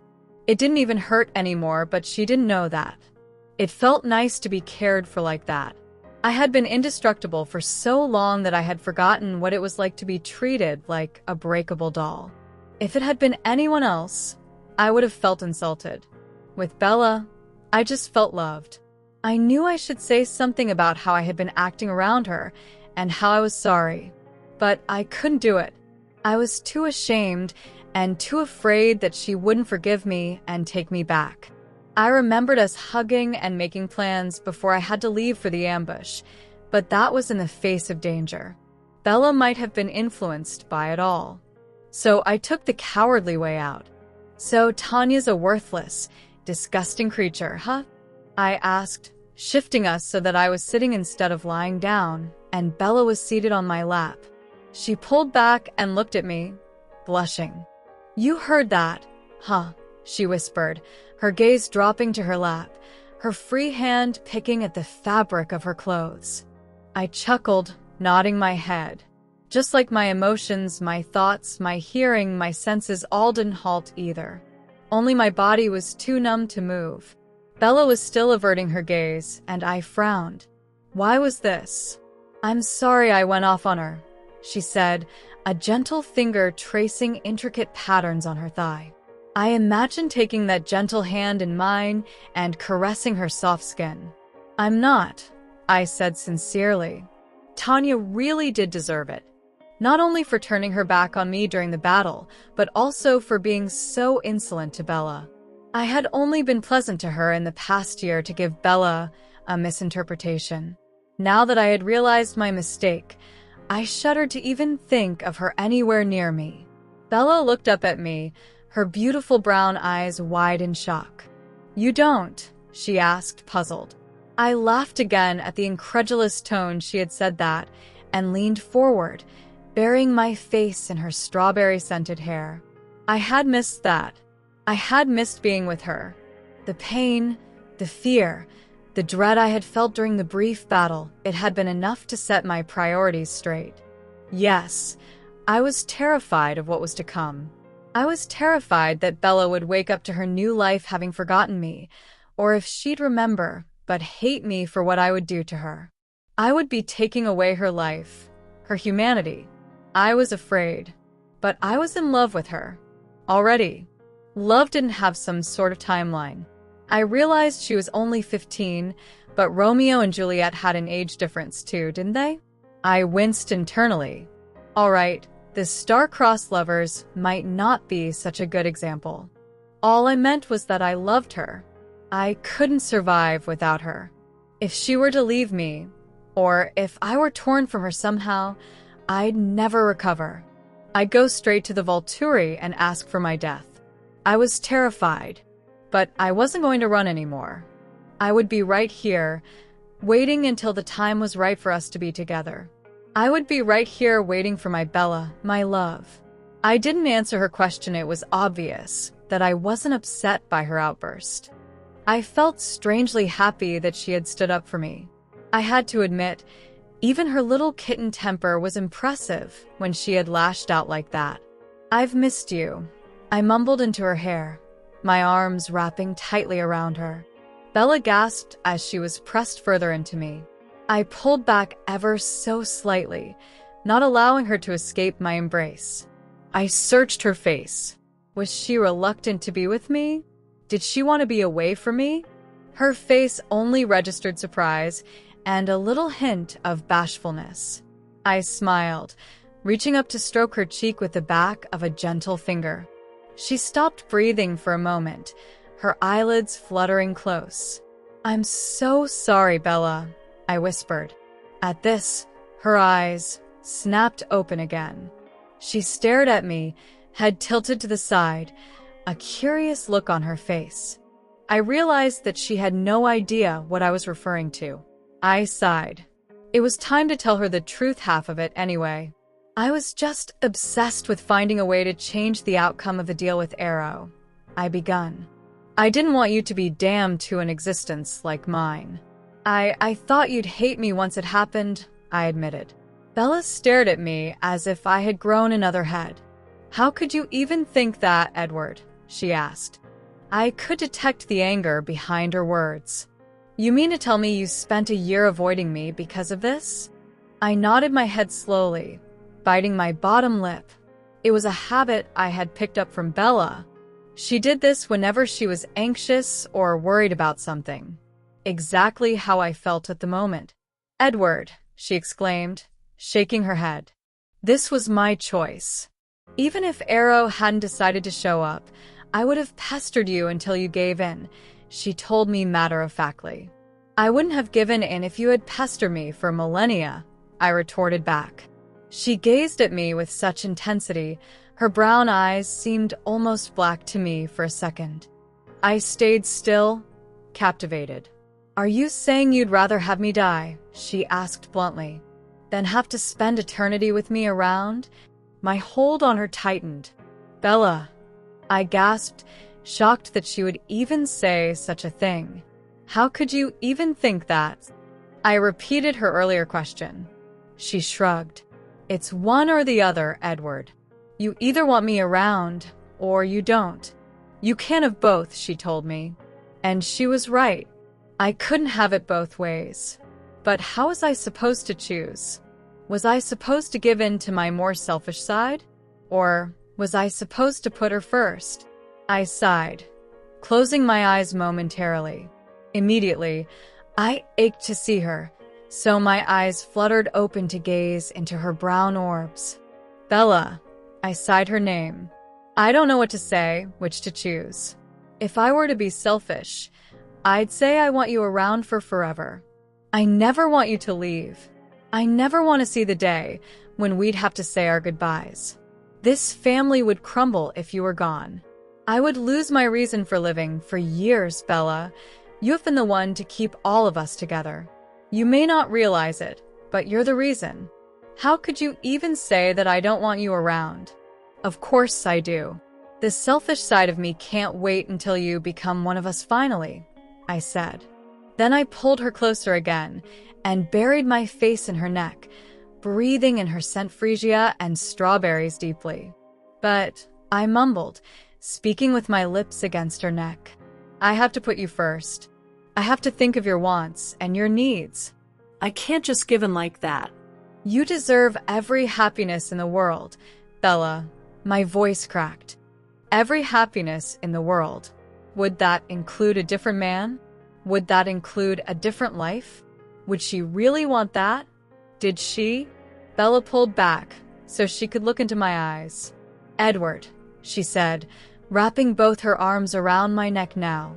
If you really want to put me first, then let go of the idea of my staying human, she said. I stared at her, surprised. I don't want it. Staying human would mean that I'd have to give you up. It would mean that I wouldn't have you guys as my family. I would never want that. She smiled warmly at me. Do you think you're the only one who would lose a reason to live if I wasn't a part of the family anymore? I couldn't even imagine it, Edward. I don't ever want it to become a reality. Bella frowned suddenly, her eyes sad. Promise me, she whispered. Promise me you'll never leave me. Promise me you'll never abandon me. I can't do it again, Edward. Her beautiful eyes were filled with pain. I could only assume that she was talking about the time we had spent apart. Even though we'd lived in the same house, I had been so distant in a way, she had lost me for a year. It had hurt her, too, I knew. I gripped her tighter, one hand coming up to tangle in her hair. I promise, I whispered back. I'm so sorry, Bella. It pained me to be away from you. I just thought it was necessary. I'm sorry I'd been so stupid about this. Will you ever forgive me? I wouldn't be surprised if she told me no. I had caused her so much pain. I had seen her in pain, and yet I had continued with my charade just because I had been too stubborn to accept the truth. How could she even begin to forgive me and take me back? Bella surprised me by ducking her head against my shoulder and blushing. Only if you forgive me for messing up your Volvo, she squeaked, her voice coming out muffled because her mouth was pressed into my hard shoulder. I stared down at her in shock. A few days ago, my Volvo had started going all wrong. The engine didn't go faster than 60. The radio stations were all in Chinese. Every time I turned pressed down on the brake, the windscreen wipers would start moving back and forth, and the horn wouldn't stop blaring unless I turned off the engine. You did that? I asked, still in shock. Bella nodded her head weakly. How? I managed to splutter. Rosalie was teaching me about cars. She said she wanted me to learn how to take care of my own car when I get my driver's license, she explained in a rush. She was still blushing hard. I just got mad at you and decided to take it out on your stupid Volvo. I was silent for a few moments, and Bella never looked up. When I was finally able to wrap my head around the fact that my sweet, innocent, angelic Bella had actually done that to my car, I burst out laughing. Her head shot up, as if she hadn't expected it at all. Of course, if it had been anyone else, I would have roared like a hungry lion by now and chased them all the way to Quebec. I suppose I deserved that, I said, once I had calmed down enough to speak. Bella broke into the most glorious smile I'd ever seen. So, I'm forgiven? I nodded my head, leaning forward to press my cool lips against her warm forehead. I'm just glad I have my best friend back. I sighed against her skin and pulled back. She was still smiling at me. How I'd miss seeing her smile like that. And because of me, too. I couldn't be happier. And then Emmett had to interrupt. Well, if you're done, he cracked with laughter, bursting into the room. He was followed by 5 abashed vampires. Well, 4. Alice really couldn't contain her excitement enough to be repentant. Gee, Bella, you didn't need to give him a lap dance, you know, he joked. Bella flushed a deep crimson and crawled off my lap, settling instead next to me. She was blushing so hard I could still feel the heat coming off her face. I glared at Emmett, but he was still grinning too widely to be bothered. So, she sang out, "How's everybody?" I rolled my eyes. "We're fine, Alice. You're in love with her. You're in love with her. Oh, this is wonderful. We have to go shopping to commemorate this special occasion." I disguised my laughter, pretending I was coughing instead. No one bought that, but they decided to let it go. I had been known to react to the silly thoughts of my family before. Bella wouldn't be too happy about having to go shopping, but Alice was right. This was a special occasion. Bella might not know how I felt about her yet, and she might not even feel the same way. Yet. But it was still a special event anyway. And maybe there was something we could do together to celebrate. I'd just tell her it was to celebrate our victory and the reinstatement of our friendship. I knew it wasn't time to tell Bella. No one should actually reveal it to her. She had to find out in her own time, so she could accept the idea. I would be there when she realized it, just like in Alice's vision. Right now, though, I was content being her best friend, her protector, her secret love. 27, I love you. Edward's POV. It has been 5 days since Maria's visit. Carlisle had contacted Arrow, against Esme's wishes might I add, to inform him of Maria's plans of war in Europe. Arrow would be very interested in that. I had to agree with Carlisle even though we wanted as little contact with the Volturi as possible. They would probably eliminate Maria for us. Her plan was too risky. They had learnt that the first time she began a war. I was already as good as new, of course. My strength had returned to me fully, especially after my 2 days hunting trip with Emmett and Jasper. I had been reluctant to leave Bella's side after all that has happened, but she urged me to go.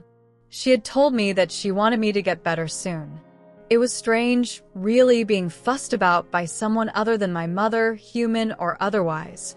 Bella would come to see me the first thing every morning and right before she went to bed. She kept asking if I was doing all right. And even after I had assured her, she would sneak looks at me whenever she thought I wasn't aware of it. The first 24 hours after I woke up, she wouldn't even let me walk. I found it amusing and endearing at the same time. Like I said, it has been 5 days. I had not only walked, but hunted and even wrestled with Emmett. I was better than fully healed. In my book, that meant that it was the perfect time to bring Bella to my surprise. I had wanted to have one special day with her, just to show her how much I missed her and cared for her. I couldn't really tell her how much I loved her yet. I had asked Alice, and she told me now wasn't the right time. Bella would be upset and confused if it came out now. So, I would settle for being her best friend only for now. I wanted to take her to the reflection pond at MT McKinley. I always sat there after a hunt, just to think. Ironic, considering the name. My point was, the thought of Bella there with me had always crossed my mind. I wanted her to see the beauty of the place, especially near sunset. She would love it. And now that it was spring was here, the wildflowers were starting to bloom. I had to take her there. Alice was blocking her thoughts from me again. My fingers stopped working on the piano keys, and I stood up from the bench. As I turned around to go up the stairs, I heard Alice singing a Britney Spears song. Of all the things in the world, I'm like the ringleader, I call the shots. I'm like a firecracker, I make it hot. When I put on a show, I threw her a dirty glare, but she only smiled widely at me. Her innocent look didn't fool me for a second. Just go, Edward, she said, laughing. She turned her head away and leaned into Jasper on the couch as they watched the TV. Softer, for my ears only, she said. She'll love it. I smiled to myself as I made a mad dash up the stairs. I stopped outside Bella's room, took in a deep breath and knocked. I heard Bella's muffled voice calling me to come in. I turned the knob in my hand and stepped inside.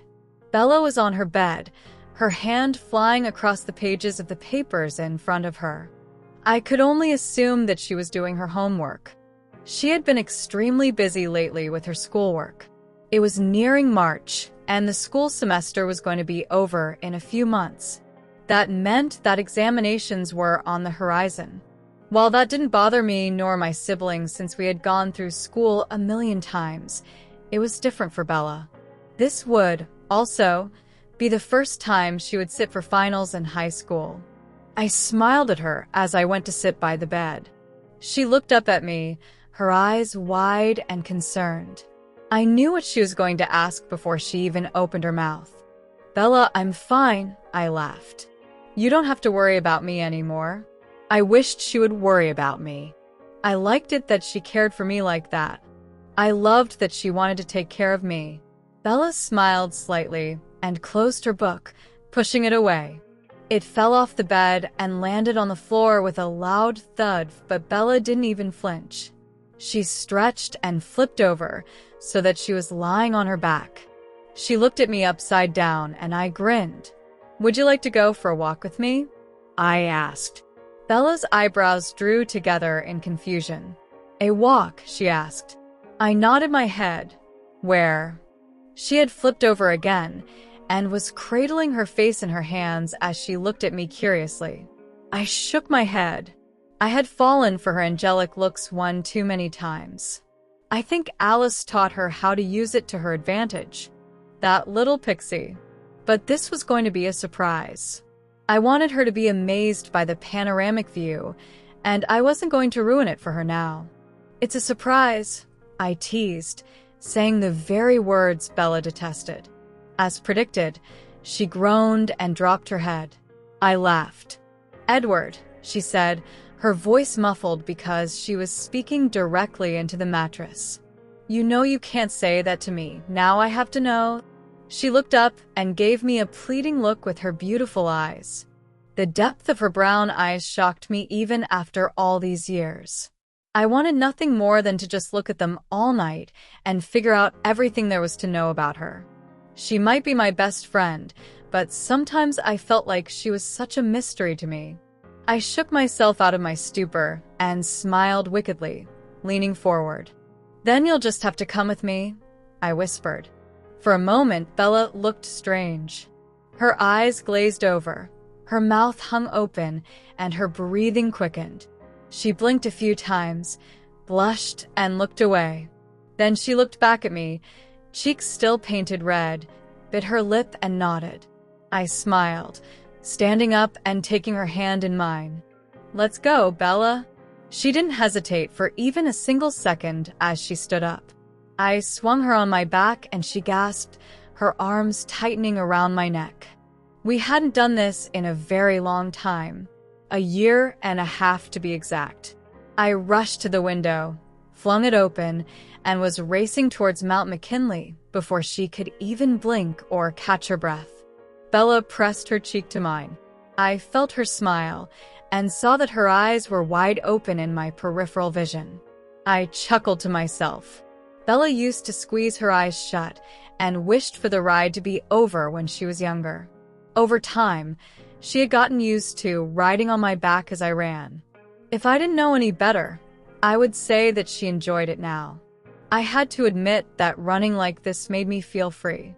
If Bella could feel the same thing, if she enjoyed the freedom as much as I did, then it made me all the more happier. Finally, we reached Reflection Pond. I reached around and untangled Bella from my back. The one thing that hasn't changed was how shaky she felt after a run like that. I watched with amusement as she grasped at my arms to keep herself steady. When she was done, I reluctantly let go of her and lowered myself to the ground. Bella followed suit and settled on the grass next to me. We had a panoramic view of the mountain behind us and the pond in front of us. A smile flitted across her soft features, and I grinned. "Do you like it here?" I asked her quietly. Bella drew her knees to her chest, wrapping her arms around them. She rested her chin on top of her folded arms and turned to look at me. Her smile widened, and she nodded her head. "It's beautiful here," she whispered. "Thank you for bringing me." I shrugged. She was thanking me? What for? I felt so wonderfully calm for the first time in a long time, and it was all because she was right next to me. All this time, I had felt like a part of me was missing, as if it had been ripped off of me. This place had always been my place to think. Alone. Even Emmett didn't try and bother me if I was here. I had never brought anyone here with me before. If I had known that bringing Bella here would have made me so happy, I would have done so a long time ago. Bella let a sigh escape her lips. I merely stared at her, and those strawberry lips. I caught myself and looked away. "Could you be any more ungentlemanly, Edward?" I berated myself silently. "Are you sure we won't run into anyone here?" she asked me, raising an eyebrow at me. I turned to look at her, confused. Bella chuckled and took my hand, tracing circles on the inside of my wrist. I was so caught up with the action, with her soft, warm fingers on my own cold, hard skin that I forgot her question. Then I realized it my skin. The sun was almost setting now, but there was still a faint glimmer on my skin. I wasn't sparkling brightly like I would have during a clear day, but if a human were to stumble across us, I would still be somewhat glowing. I smiled and shook my head. I would hear their thoughts within 100 miles, I told her. All I hear is silence, so we're perfectly alone. Why does that send shivers down my spine? Bella looked out into the horizon, her fingers absent-mindedly playing with my hand she had placed on her lap. "Do you come here often, Edward?" she murmured, smiling as a gentle breeze blew across her face. I watched her, entranced. "Yes," I stuttered. I took a deep breath and continued smoothly. "I come here after a hunt, normally just to think. It's very peaceful here." Bella nodded in agreement, her curious eyes taking in the entire place. She peeked over her shoulder at the mountain behind us. "Why did you bring me here?" she asked. I frowned. Did she wish I hadn't? Seeing my confused frown, she added quickly, "I'm glad you did." I smiled in relief. "I just want to know why." I was silent for a moment as I contemplated this. Why had I brought her here? "Because I love you." I struggled to find the right words. "I just wanted to show you this place. It's quite special to me, like the meadow back in Forks." You're my best friend, Bella," I said. It hurt not to say you're mine. "You're my lover, my mate, my everything," when that was all that I could think of. I know I acted like an idiot for a long time. I just wanted to make it up to you, and to tell you I'm sorry and make up for lost time, I finished. I couldn't look at her now. I wondered if she saw right through me. I wondered if she knew there was more to the story that meets the eye. I felt something soft on my cheek. It lingered there for a few seconds. The most breathtaking scent I had ever smelled in my life overtook me. Freesia and strawberries. I turned to look at Bella, who was blushing hard. She had kissed me on the cheek. I fought the urge to touch the warm spot on my cheek. and the urge to pull her to me and kiss her properly on the lips. I didn't think I could really do that despite Alice's vision. Not even when she was 17. She was human. My venom would kill her if she accidentally got a taste of it. I could hurt her simply by kissing her. I wanted to say something. Maybe ask her why she kissed me on the cheek. Or thank her. Or tell her I loved her. Instead, I smiled, my fingers intertwining with hers on its own accord. Bella was still blushing, so I looked away to give her space to calm down. I looked out at the glittering water. Sunset was 35 minutes away, more or less. I wanted her to watch it. I doubted that I would be able to do this with her in Forks. At least not in the open like this. I remembered wanting to take Bella swimming in the pond. She had become quite fond of swimming. Emmett was the one who started teaching her back in London. She had been infatuated with it ever since. I pulled my hand from Bella's and stood up. She frowned up at me. "Are we leaving already?" she asked sadly, pouting at me. I chuckled because I knew this was merely a way for her to get what she wanted. She used it on me and everyone else for that matter, constantly. Rosalie and Alice had been an influence on her. Good or bad, I had no clue. But I didn't say anything because this meant that she wanted to stay here longer. The fact that she loved it here made me feel incredible exuberant. I shook my head. "No, Bella," I smiled. "I thought we could go for a swim." Bella's eyes widened, and she smiled. Behind the excited glimmer in her eyes, I detected a hint of wariness. "Do you not want to?"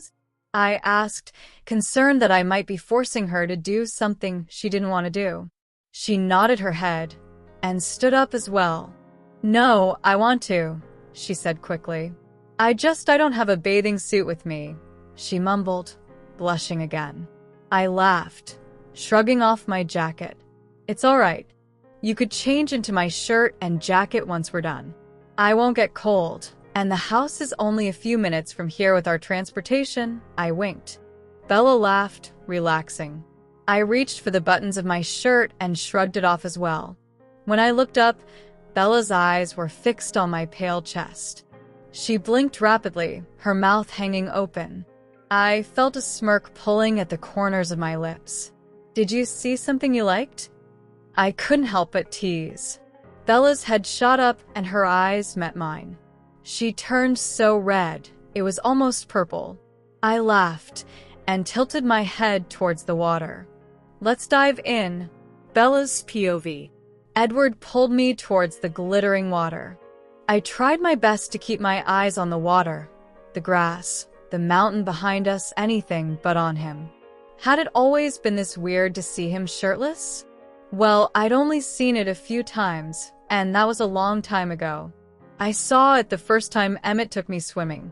I was 7. Another time when he wanted to show me how he glittered. I was still 7. I'd never seen him like this when I was nearly 16. I caught myself. What did it matter how old I was? Edward was still Edward, my sarcastic vampire best friend. Nothing else. I was just caught up in being with him again. That must be it. I had missed him a lot during the time we were apart. I could understand why he avoided me now, but I still couldn't help but think that it was uncalled for. The decision had been made. Truthfully, scared as I was when I thought of the first year of being a vampire, when the thirst for blood would be unbearable, I was happy that I would get to spend eternity with Edward and the others. I knew that the Cullens would never allow me to harm a human or go out of control. If I had them with me, I would have absolutely nothing to worry about. Edward should have seen that. He should have understood that I wanted nothing more than my best friend to be with me through it all. But I didn't blame him. Edward was very protective of me, ever since we first met. I would have been surprised if he hadn't tried to protect me from this, too. He viewed himself a monster. He couldn't fool me. I knew he still felt that way. He wouldn't have wanted me to go through the same thing, I supposed. I just wanted him to see himself clearly a wonderful man with a beautiful family and a great life. He saved me. He wasn't a monster. He was a hero. He was my hero. I hoped someday I would get through to him. When we neared the water, Edward scooped me up into his arms in blinding speed. I shrieked, surprised, and he laughed, running at vampire speed towards the pond. He swiftly proceeded to jump in. As I broke the surface, I gasped, shaking the water from my face as I brushed my wet hair from my eyes. Edward surfaced next to me, grinning widely.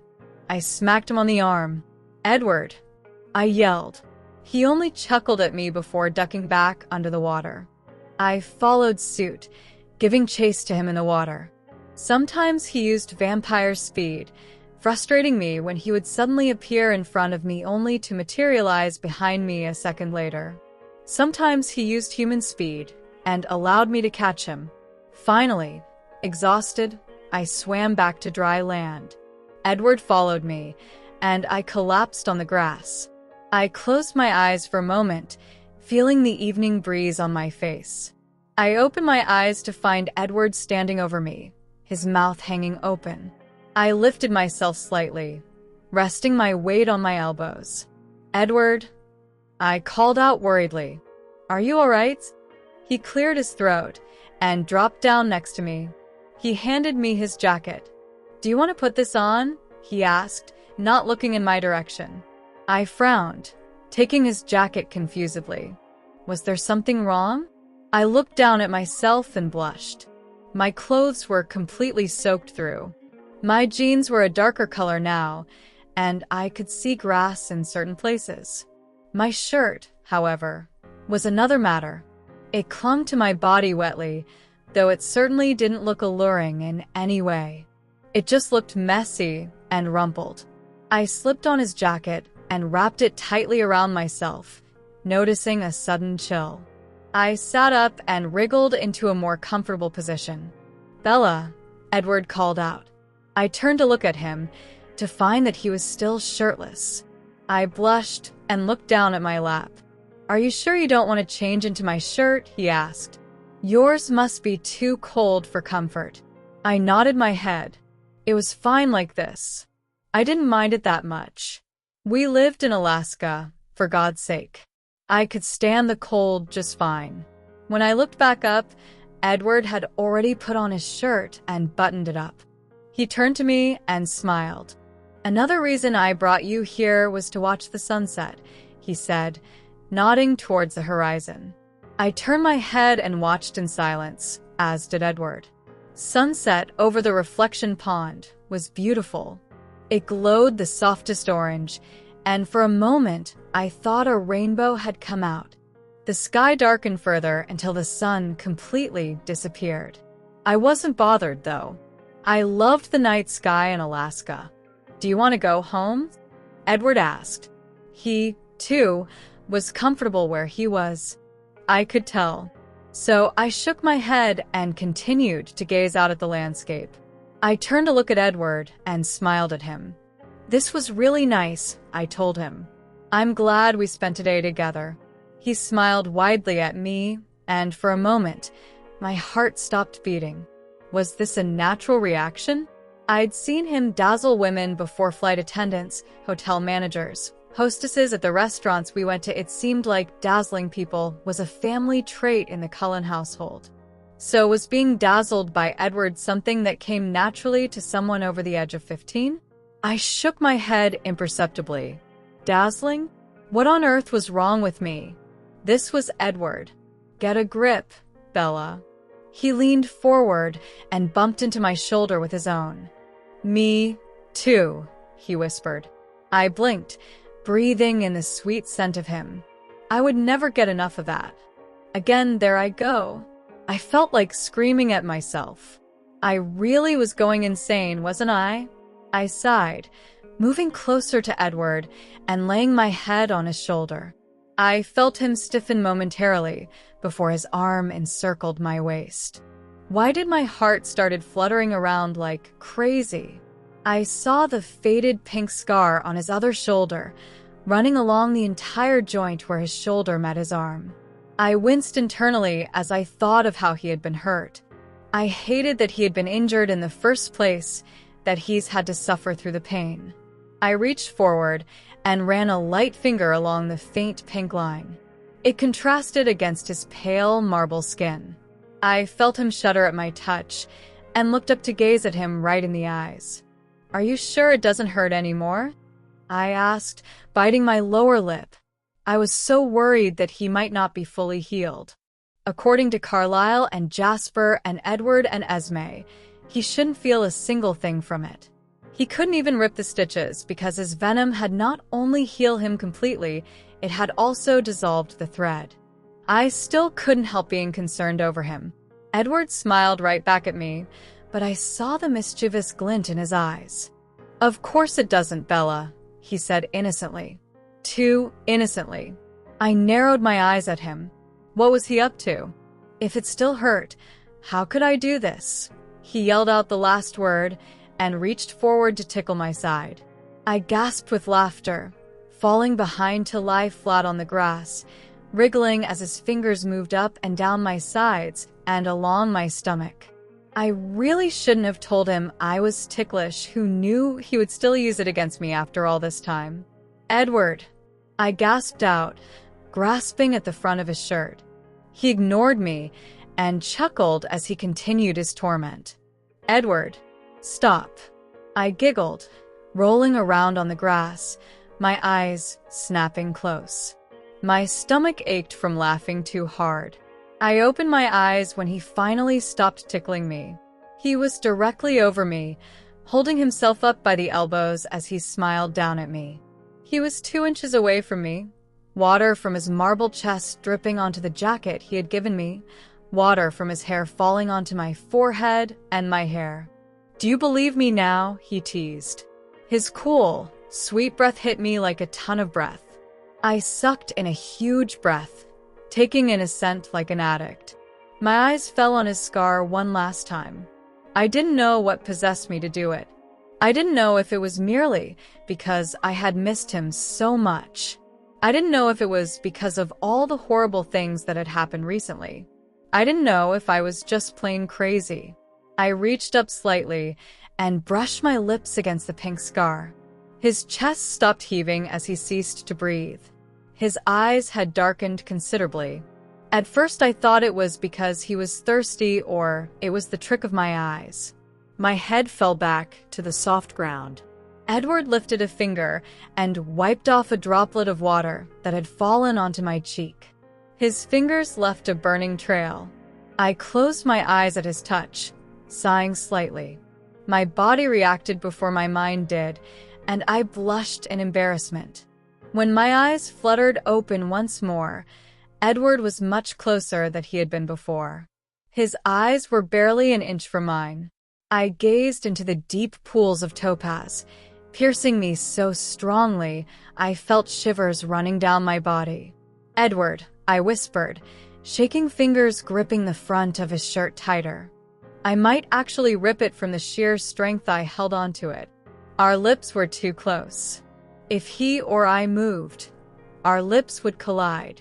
I didn't think either one of us realized it was happening until it actually happened. I felt his hard lips over my own, and my eyes widened. What was I doing? Kissing. Edward? Edward. This was wrong. This was a terrible thing. This was just wrong. But it felt good. It felt wonderful. It felt like home. His wonderful, addicting scent was in my mouth now. I tasted it, swallowed it, inhaled it. Edward froze for a fraction of a second, but he unfroze before I could scramble away. I felt his hand coming up to tangle in my hair, the way it had 5 days ago, when we made up. For the briefest moment, I felt a gentle pressure against my lips. I tore my lips away from his and scrambled away, gasping. It had felt so amazing to kiss him, and it felt so empty without his mouth moving against mine. But honestly, what was I thinking? Edward, he was beautiful. He was gifted and perfect, and everything every single girl in the world would want in their ideal man. And he wasn't mine. This was a mistake. he would see that. I already saw the confusion and sadness in his eyes. The regret. He hated the fact that we had kissed. He didn't want me like that. I shouldn't be surprised. What on earth was I saying? I sounded upset that he didn't want me or like me like that. I shouldn't be upset. I didn't have feelings for Edward like that. He was my best friend, my everything. But he was still Edward. I was still Bella. We were nothing more. For some unknown reason, I felt a strange kind of sadness surge through me at the absence of his lips, at the regret in his eyes. "I'm sorry," I blurted out. I didn't know if it was his fault or mine, or if it was both. I just needed to apologize for it. That was wrong. Edward turned away for a moment, closing his eyes. I noticed that his hands had been curled up into fists, and his chest was heaving as he breathed heavily. I watched in concern and made to move forward. He held up one hand, palm out, to stop me. I halted, a little hurt, but maybe I had crossed the boundaries in more ways than one. He was, after all, a vampire. I couldn't just kiss him like that. I knew about venom in the mouth, the sharp teeth that could hurt a human, kill them.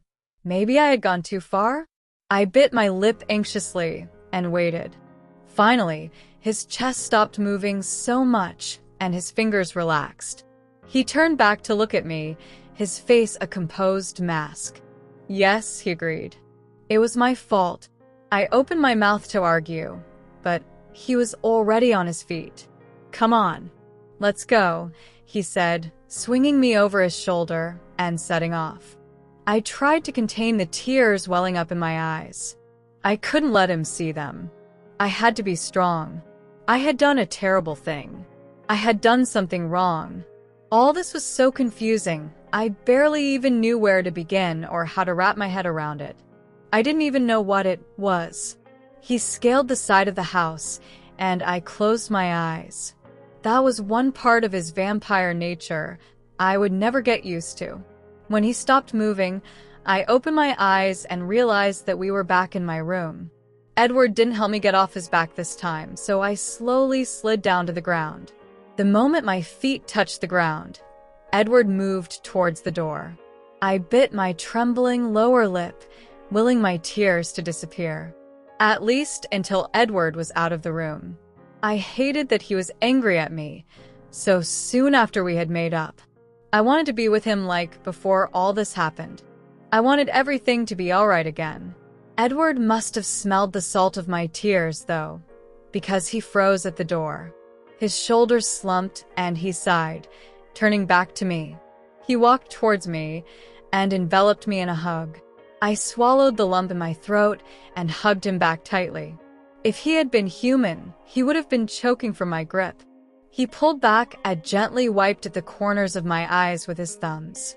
He smiled softly at me. "Best friends, right?" he asked, almost uncertainly. I smiled back in relief. "Yes," I agreed. "Best friends." He leaned down and pressed his lips to my forehead briefly, gave me a smile, and walked out the door. The memory of our kiss back at the pond came back at me full force. Edward might not be angry with me, at least he wasn't angry enough to stop talking to me. But I was still beyond confused.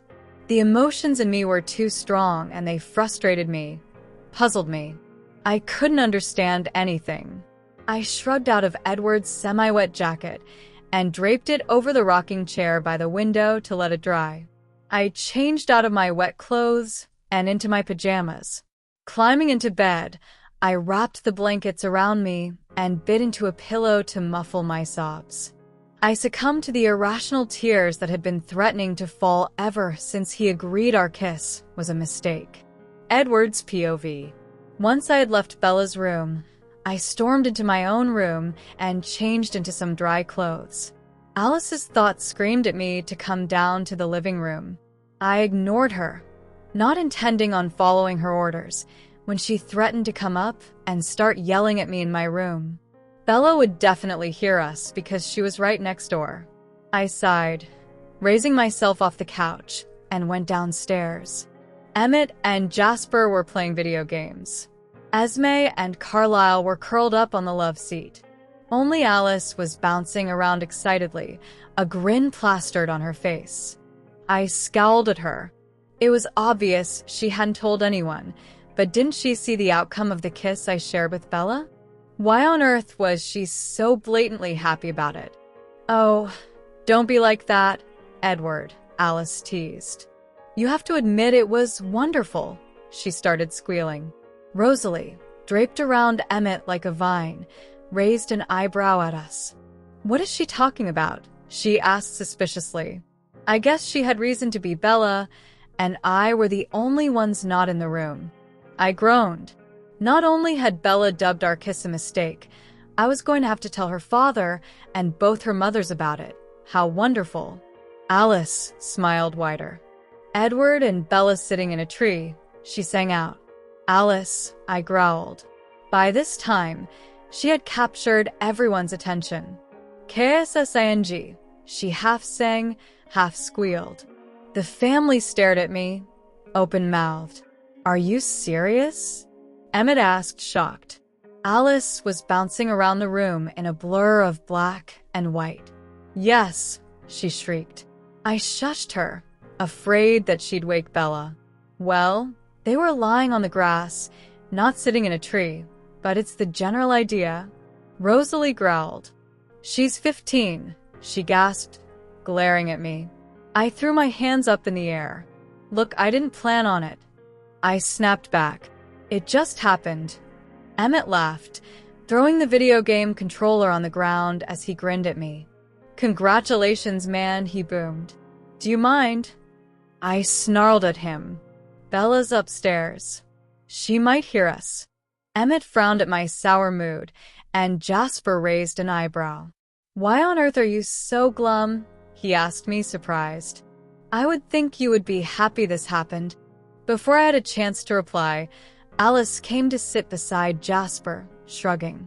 "She said it was a mistake," she said casually, examining her nails. "Rose, we really have to go for a manicure soon." I gaped at her. She had just revealed to everyone the most heart-wrenching moment of my existence, and then acted as if nothing had happened. "I'm sorry, Edward," Esme's soft voice greeted my ears. Their thoughts attacked me all at once. A sympathy, confusion, understanding, Sorrow. none of which I wanted, not even from Rosalie. I turned away from them to head up the stairs. Alice called me back, and I froze at the foot of the stairs. "She just needs time, Edward," she said quietly. "It's confusing, you know. Falling in love with your own best friend, especially when he's a vampire who doesn't age and has seen you grow up since the age of 6. Jasper, too, seemed to think Bella didn't mean it when she said it was a mistake. You had time to get used to the idea. You avoided her for 16 months, Edward. She needs the time, too," he said, reminding me of the dark time in our lives. I sighed and turned back to face them. I needed to know something. "Alice, you saw this, right?" I asked her. "Before we even went out? That's why you were blocking your thoughts." She nodded her head, excitement still pouring out of her. "Then why the hell didn't you say anything?" Alice laughed. "Because," she squealed, "now you're her first kiss." She bounced up from her seat to give me a huge hug. Isn't it great? Great? That wouldn't be a word I'd use. But thinking about it, yes, it was wonderful to know that Bella's first kiss had gone to me as mine to her. I wouldn't want to think another boy would get the privilege of it. It was too painful to think of it. Banishing the smile on my face so as not to encourage the smug, knowing look on Alice's face, I begun to talk again. "Look," I said exasperatedly, "I know this family has no secrets, but could you at least pretend not to know about this?" I asked. "We promised we would continue being best friends, and I'd like to rectify my mistake of avoiding her for so long. Just no jokes, Emmett, okay? And no cryptic messages, either." I shot a pointed glare at Alice. Rosalie laughed and shook her head. "Fine, Edward. Just don't hurt her." She said that last part with every ounce of menace she could muster. And for Rosalie, that was a lot. I went up the stairs, eager to escape their thoughts. I went back to my room, wondering what Bella was doing at the moment.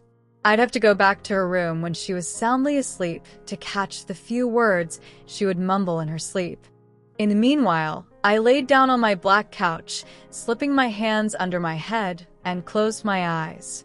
Almost immediately, I was back at Reflection Pond, Bella locked in my embrace as our mouths moved in sync. It had been 5 seconds. Who would have thought that 5 seconds could mean so much?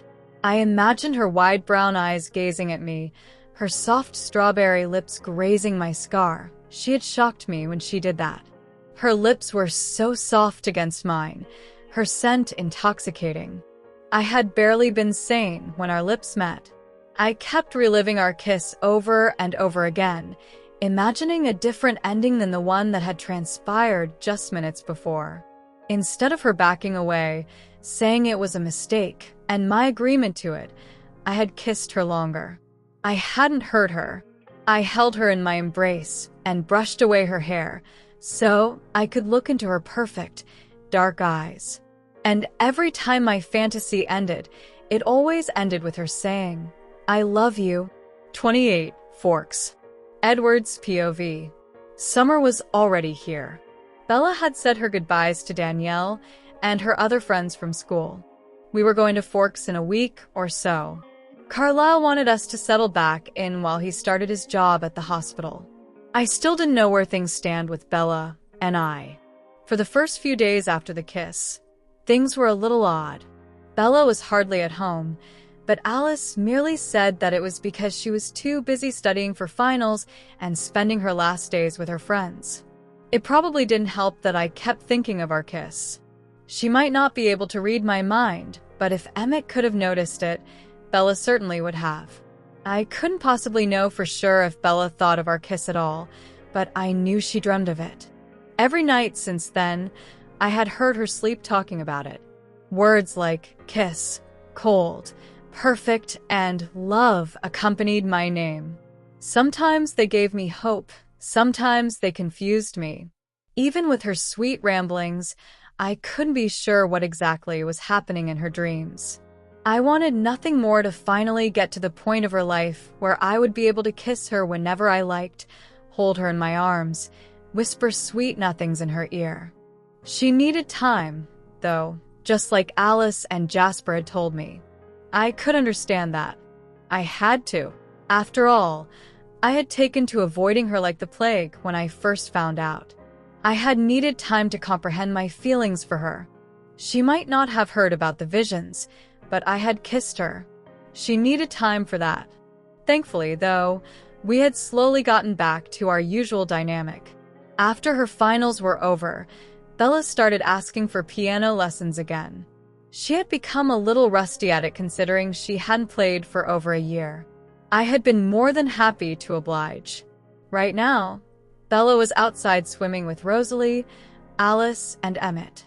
She had really gotten attached to the indoor pool. I wondered if we would be able to do the same with our house in Forks. It would be hard for her to actually go swimming in the ocean there considering it was so cold, nothing compared to Alaska, but it would still probably give her pneumonia, I'd suppose. I heard her laughter drew closer to me, and momentarily, my fingers slipped on the piano. She sounded so happy, so wonderful, so beautiful. She entered the living room, a long shirt over her bathing suit. Her long, creamy legs glistened with water from the pool. Her wet hair dripped onto her shirt, causing streaks of water to dampen her shirt. I gulped, trying to pry my eyes from her. Unsuccessfully. Emmett, Rosalie, and Alice came into the living room. Needless to say, Emmett and Alice were laughing silently, making sure Bella couldn't see them. Rosalie was shooting me warning looks. I knew she didn't want me to hurt Bella or scare her off in any way. I fought to control myself. I was acting like a human male. What was wrong with me? Bella saw me by the piano and smiled at me. "Hey, Edward," she said, stopping at the piano. "Do you mind waiting for a few minutes while I change?" She gestured to her outfit with a laugh. "I wouldn't want you to kill me for getting water all over your precious piano." Actually, I didn't mind her outfit. I mentally smacked myself for thinking that, swallowed and nodded my head. Sure, I tried to sound like everything was normal, but truthfully, I think I squeaked it out. Bella didn't seem to notice the difference, though, and smiled that breathtaking smile of hers one last time before going up the stairs. She walked up the steps slowly, and I knew it was because she didn't want to trip and fall over. Her movements, however, made her hips sway enticingly. I groaned, banging my head on the piano and squeezing my eyes shut.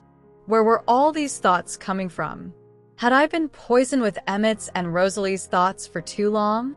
Was I finally going insane? I knew I was in love with Bella, but did loving her like that meant thinking of her in that way? Alice and Jasper were right. I already knew I was in love with her, and thinking about her like that was scaring me senseless. Bella definitely needed time to think it through. I heard Emmett's trademark laughter behind me, but I didn't lift my head off of the piano nor acknowledged him. He chose to ignore the fact that I clearly wanted to be left alone and started to tease me. As always, "You know it's about time, Eddie," he joked. It's a whole lot of fun seeing a sexually repressed vampire finally feeling dash. I growled and swiveled around to glare at him. "Don't even start," I warned him, shaking my head. He merely laughed again and turned to Rosalie. "Come on, babe. Let's go upstairs and torture him a little bit more with our, thoughts," he chuckled. Rosalie laughed, too, but her thoughts warned me not to try anything inappropriate. Future mate or no future mate, Bella was still her daughter. I winced. How awkward would that turn out to be? Wooing Bella in front of her own parents? In the same house? Not to mention the fact that they were vampires, they would be able to hear everything we said or did. Before my thoughts could drift off, I quickly focused on the piano. I had started getting inspirations for the song I had been writing. The funny thing was, I kept getting inspirations on it whenever I was watching Bella sleep. Letting my fingers work on their own accord, I listened to the song as I played. It sounded so soothing. I could just imagine it, this song playing in the background as Bella slept so soundly in her bed. It suited her. With a sudden jolt, I realized that I had written this song for her. Whenever I'd played it, the image of Bella sleeping peacefully would enter my mind. How had I not seen this? How had I not realized? One thing that bothered me, though, was why on earth it had taken so long to complete the song. It was still unfinished. I was almost there. I just needed a little push. Bella's freesia scent grew stronger, as did her heartbeat. I heard the pitter-patter of her footsteps as she approached me. I felt her sit next to me, listening to the song. "It sounds like a lullaby," she whispered. I smiled to myself. Yes, it did sound like a lullaby. It was her lullaby. Amazingly, as she sat next to me, listening to me play, I finished the song. I hadn't even thought about it. It was almost an instinct. Once I was done, my fingers stilled, and I stared at the piano in amazement. My surprised eyes turned to look at Bella. She was frowning a little at the expression on my face. "Edward, are you all right?" she asked, placing a soft, warm hand on my arm. I could feel the warmth radiating off of her even through the material of my shirt. I nodded, smiling wider as I realized the reason for the delay of the completion of the song. It was Bella's lullaby. I had been closed off from admitting the love I had for her, closed off from feeling it. Now that I did, the lullaby was complete. "You inspired it," I whispered. She was sitting close enough to hear me, and her eyes widened in shock. "I did," she whispered back, puzzled. I nodded my head, my fingers twitching on the keys. I wanted to reach out and stroke her hair, pull her close to me. Instead, I merely just smiled and looked down at my lap. Bella was silent, but her heart pounded faster. I could smell the adrenaline that was making her blood pump faster through her veins. She might have stopped breathing. I looked up at her worriedly, only to see a shy smile on her face. "Thank you, Edward," she said, eyes twinkling. I felt my heart swell up in love. She was thanking me for her own lullaby. I liked this. The feeling that came with doing something for Bella without having been asked or told. The feeling of making her happy. I felt like I was on cloud 9. I beamed at her, then begun our piano lesson. Alice's POV. I was doing some online shopping for Bella. She wouldn't follow me to the mall because she didn't want to ruin her last week in Denali. I rolled my eyes. Almost 10 years, and I still couldn't get through to her. I was beginning to think there was something incredibly wrong with her. The point was, I needed to get her a whole new wardrobe for Forks, whether she liked it or not. I had already covered my wardrobe, as well as everyone else's. Forks was cold, but not as cold as Alaska. Her clothes wouldn't do. I had already gone through her wardrobe and pulled out the few items that would make it to Forks. The rest I had thrown away, leaving just enough to last Bella through the week. At least she had partially given in to the inevitable fact that I was the one who controlled what she wore. I controlled the wardrobe of every single Cullen in the family. She just had to accept it. Jasper was out hunting with Emmett and Carlisle. Only Edward remained in the house, infatuated with Bella. He really didn't like leaving her side. He only went hunting when she was asleep, always careful to be back when she was awake. He rarely went on weekend hunting trips anymore. He'd always return when daylight breaks. I could hear their piano lesson going on downstairs. She was actually getting really good at it. Not nearly as good as Edward, since he was the musical prodigy. But she rivaled Rosalie's talent, and that was saying something because Rosalie was the second best musician in the family. Just then, a vision struck me, and I gasped.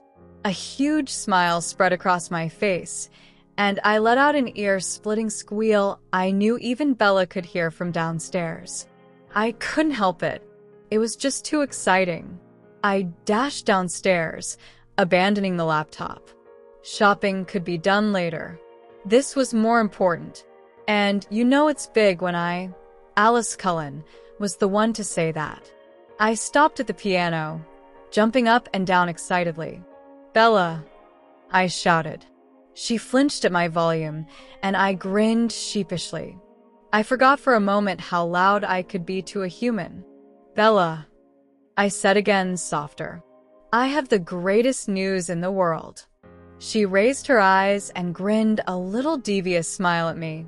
All the malls in the world had been closed down, she teased. Edward chuckled next to her, and I glared at her. Whipped, I thought to him, wanting to rile him up. Instead, he just continued smiling and shrugged. I huffed, rolling my eyes, and placed my hands on my hips. "Don't even joke about something like that." I glared at Bella. She watched me amusedly. All right, I suppose she had gotten used to my outbursts on how important shopping was. I considered not telling Bella the good news for a moment, but I was too excited to hold out on her. So I broke out into a huge grin and grabbed her by the shoulders. Lifting her off the bench, I crushed her in a huge hug without a single problem. "Carlisle is going to allow you to sit for your driver's test."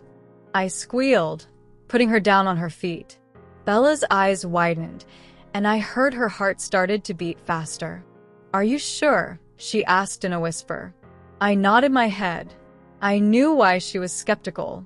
The last time Bella had asked Carlisle if she could take her driver's test, he'd flat out said no. He thought she was enough of a klutz on her own 2 feet and didn't want her to get into an accident somewhere. Bella had sulked, of course. All of her friends had taken driver's ed. They had already gotten their driver's license. She was the only one without one. I empathized with her, but Carlisle had been tough to sway. But this time, Esme had broken him down. Of course she had. We Cullen women had ways to get our men to do what we want them to.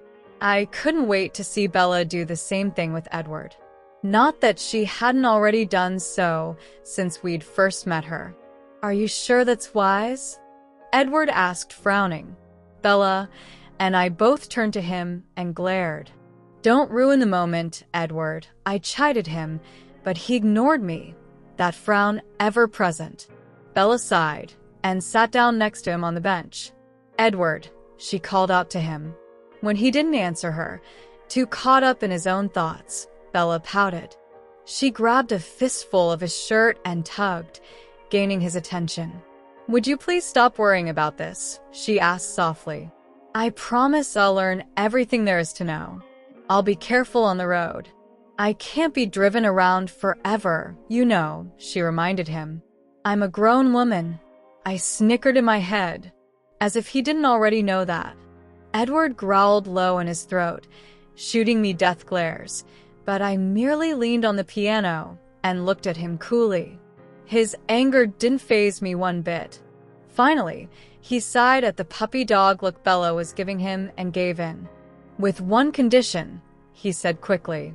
Bella groaned, squeezing her eyes shut and shaking her head. Isn't there anything we could agree on without having to compromise on something? She complained, but he ignored that. I want to be the one to teach you how to drive, he said. Bella's eyes flew open and she stared at him, surprised. I'm the best driver in the family dash, I snorted. So it only makes sense. I want to make sure you know everything there is to know about driving safe. He studied her expression for a moment. Do we have a deal? Bella was quick to agree. She knew that Edward would only get harder to agree with the more she stalled. And Edward teaching Bella how to drive, what could possibly go wrong? I flinched. Famous last words. Bella's POV. I was just so excited. When Carlisle got home yesterday, I pounced on him, hugging him for a full 10 minutes before I could let go. He'd laughed and told me all the rules of learning how to drive. I couldn't drive anywhere on my own until I received my driver's license. Edward felt the need to add, maybe she shouldn't drive alone at all, to which I glared at him. I had to have a responsible teacher, and I had to follow instructions.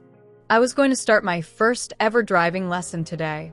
Edward was already in the passenger seat of his Volvo. He looked so nervous it was comical. I was worried that he would go out of his mind before we even pulled out of the driveway. We were in his precious Volvo, after all. I glanced at him. Are you sure you don't want me to take Alice's offer to use her Mercedes? I asked again. He shook his head, swallowing visibly. Let's just start, he said weakly. I rolled my eyes, snapping in my seatbelt and checking the mirrors. Then I started the engine. Wait, Edward hollered. I think I heard glass cracking. One hand flew up to my chest to attempt calming down my heart, which was pounding like crazy. I looked at Edward, too stunned to glare. We should switch, he said, nodding his head. I was about to point out that if we did switch, I wouldn't actually be able to learn how to drive. But it seemed like he was having an argument with himself. No, you should drive. You could get into an accident. But then again, I'm here. I sighed heavily. Edward, I took the theory, you know. I reminded him. I had taken the theory and the written test. I'd gotten almost a full score. The only thing I didn't do was take the driver's test because Carlisle wouldn't allow me. Even though I wouldn't tell anyone, I suspected Edward had something to do with that.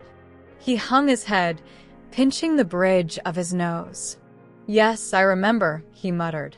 I waited for him to say something. Anything. But he just kept his eyes closed and his face turned from me. I bit my lip. Maybe someone else should teach me? I suggested. His eyes snapped open and he turned back to face me. No, I'm fine, he said quickly. We've already agreed on this, Bella, he said, returning to his usual self. I know, but you're all nervous. I gestured to his tense posture. His shoulders were so stiff, his hands clenched into fists. His mouth was in that hard line I was so used to whenever Emmett and I pulled a prank on him. He shook his head. "Let's just go, Bella," he said, nodding towards the road. I nodded my head and stepped on the gas. "Stop," he yelled almost immediately. I retracted my foot and stepped on the brake. The car halted to a stop. I threw my hands up in the air. "Edward!" I cried out, frustrated. He gave me a sheepish grin. "Sorry," he mumbled. "Habit." I glared at him, doing my best Rosalie impression, then whipped out my cell phone. He stared at me curiously. "What are you doing?" "I'm calling Jasper," I told him without looking at him. If we were going to do this all day, we were never going to get anything done. "Why?" The door to the back seat opened, and Jasper slid in. He grinned at me. "Alice," he said, by way of explanation. I nodded my head and said, "Dear magic, Jazz." I saw the effect on Edward almost instantly. His shoulders relaxed, and his mouth formed a goofy smile. His topaz eyes glimmered as the tension left his body. I couldn't help but be struck by his beauty. His bronze hair flopped over his eyes a little in its messy state. His smile was wide and enchanting. His scent reminded me of our kiss. Our kiss. The one that I had successfully blocked from my mind. Most of the time. I kept dreaming of it. Then he snapped out of his euphoric state. "Jasper," he growled. Jasper only laughed and leaned back in the car, putting his hands behind his head. I rolled my eyes and turned back to Edward. "I wanted him to do that," I told him. "You can't relax on your own. You look as if I'm about to drive us over the edge of a cliff." Edward fumed. "You didn't need to do that, Bella," he said bitingly. "I'm perfectly capable of controlling myself. And I do not look like you're about to drive us over the edge of a cliff. I'm merely concerned," he corrected me, folding his arms across his chest. "We've been here for 25 minutes, and we haven't even backed out of the driveway yet," I said exasperatedly. He didn't look fazed by this, still glaring openly at the road in front of us. "Things take time, Bella." I clenched the wheel with both hands until my hands hurt. I breathed slowly through my teeth. "Edward, we can't just sit here all day," I said finally, when I was able to keep most of the anger from my voice. He relented. "Fine. But you have to promise not to use Jasper on me." He looked at me pointedly. I shrugged. "As long as you behave," I teased. He chuckled as we were off. I slowly backed out of the driveway after Edward asked me to check the mirrors 3 more times and checked for himself that my seatbelt wasn't broken and was driving down the road. Jasper had to control my excitement. How could I not be excited? I was driving, for God's sake. Driving. I have never felt more like Alice in my entire life. Jasper kept manipulating our emotions for fun, though. I've been the brunt of his little games for one too many times to notice when he was doing it. He kept playing up Edward's anxiety and concern and putting panic in me for no particular reason. Tired of it, I pulled over the side of the road so I could yell at him properly without having to worry about crashing into a tree or something. "Jasper." I turned to scowl at him. "Stop that. I asked you to come so that you could help." He shrugged, grinning. I was bored. "Well, don't," Edward said bitingly, also glaring at him. "See?" He turned to me. "I told you we shouldn't have brought him along." Now he was going to say, "I told you so." How mature. Jasper laughed. "Sure, deny a guy is fun," he complained playfully. I tried a different tack. "Yes, fun," I said mockingly. "And after you've had all this fun, will you be the one to tell Alice that she can't shop for my new car, or shall I?" His phone started ringing the moment I said this, and Jasper visibly panicked. All right, he gave in. "Just drive already." I shared an amused look with Edward and started the engine again. Jasper muttered, "Spoil sport," in the back seat. Rosalie's POV. My baby, all grown up. She had been taking driving lessons from Edward for 2.5 months now. I couldn't believe it. Just a few weeks, and she would be 16 years old. Before you know it, she'd be with Edward as his mate, and then she'd be changed into one of us. Not that I wasn't looking forward to spending eternity with my daughter. I was just afraid that once she became a vampire, she wouldn't need me anymore. She would be able to handle everything on her own. She would be strong and fearless. She wouldn't be the fragile girl I would hold in my arms. I sighed as I stared out the window. We were waiting for Bella to wake up from her human sleep. Edward, Alice, and I had gotten Bella her very own car. Emmett had wanted to get her a Viper. That is, until Edward has wrestled him and chased the idea out of his head. We had browsed through about hundreds of cars until we settled on a silver Mercedes-Benz SLR McLaren 722 edition. It was faster, but Alice was sure then Bella wouldn't crash, so we had taken her word for it. Well, I had, but Edward was outnumbered. I couldn't wait to show this to Bella. Ever since I had started teaching her about cars, she had gotten really excited about them. She knew pretty much everything I knew about them. She was an incredibly fast learner. We had already made our move to Olympia, just a little outside of Forks. School was going to start in 2 weeks' time. Bella was nervous about school, even more so than her driving test. This was going to be her last time going to school as a human. I knew it bothered her more than she cared to admit.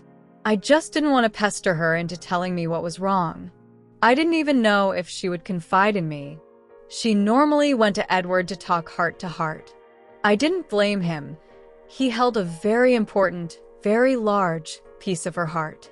I just wished I had more time and more place in her life as well. Alice jumped up from her seat next to Jasper. She had already seen how Bella was going to react to the car that had arrived last night. Yet, she was still excited to see the real thing. I rolled my eyes. Some things I would never understand.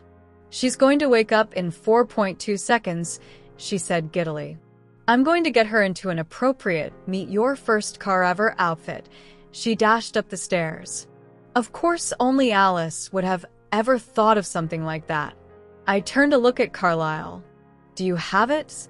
I asked, my eyes lighting up. Wait till Bella gets a hold of this. He nodded his head, patting his shirt pocket and smiling.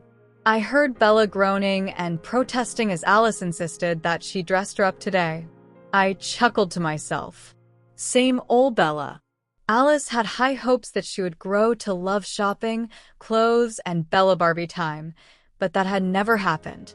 It was pretty obvious and should have been more so to a psychic, but I supposed Alice was just too excited that she had a new girlfriend to do all these things with.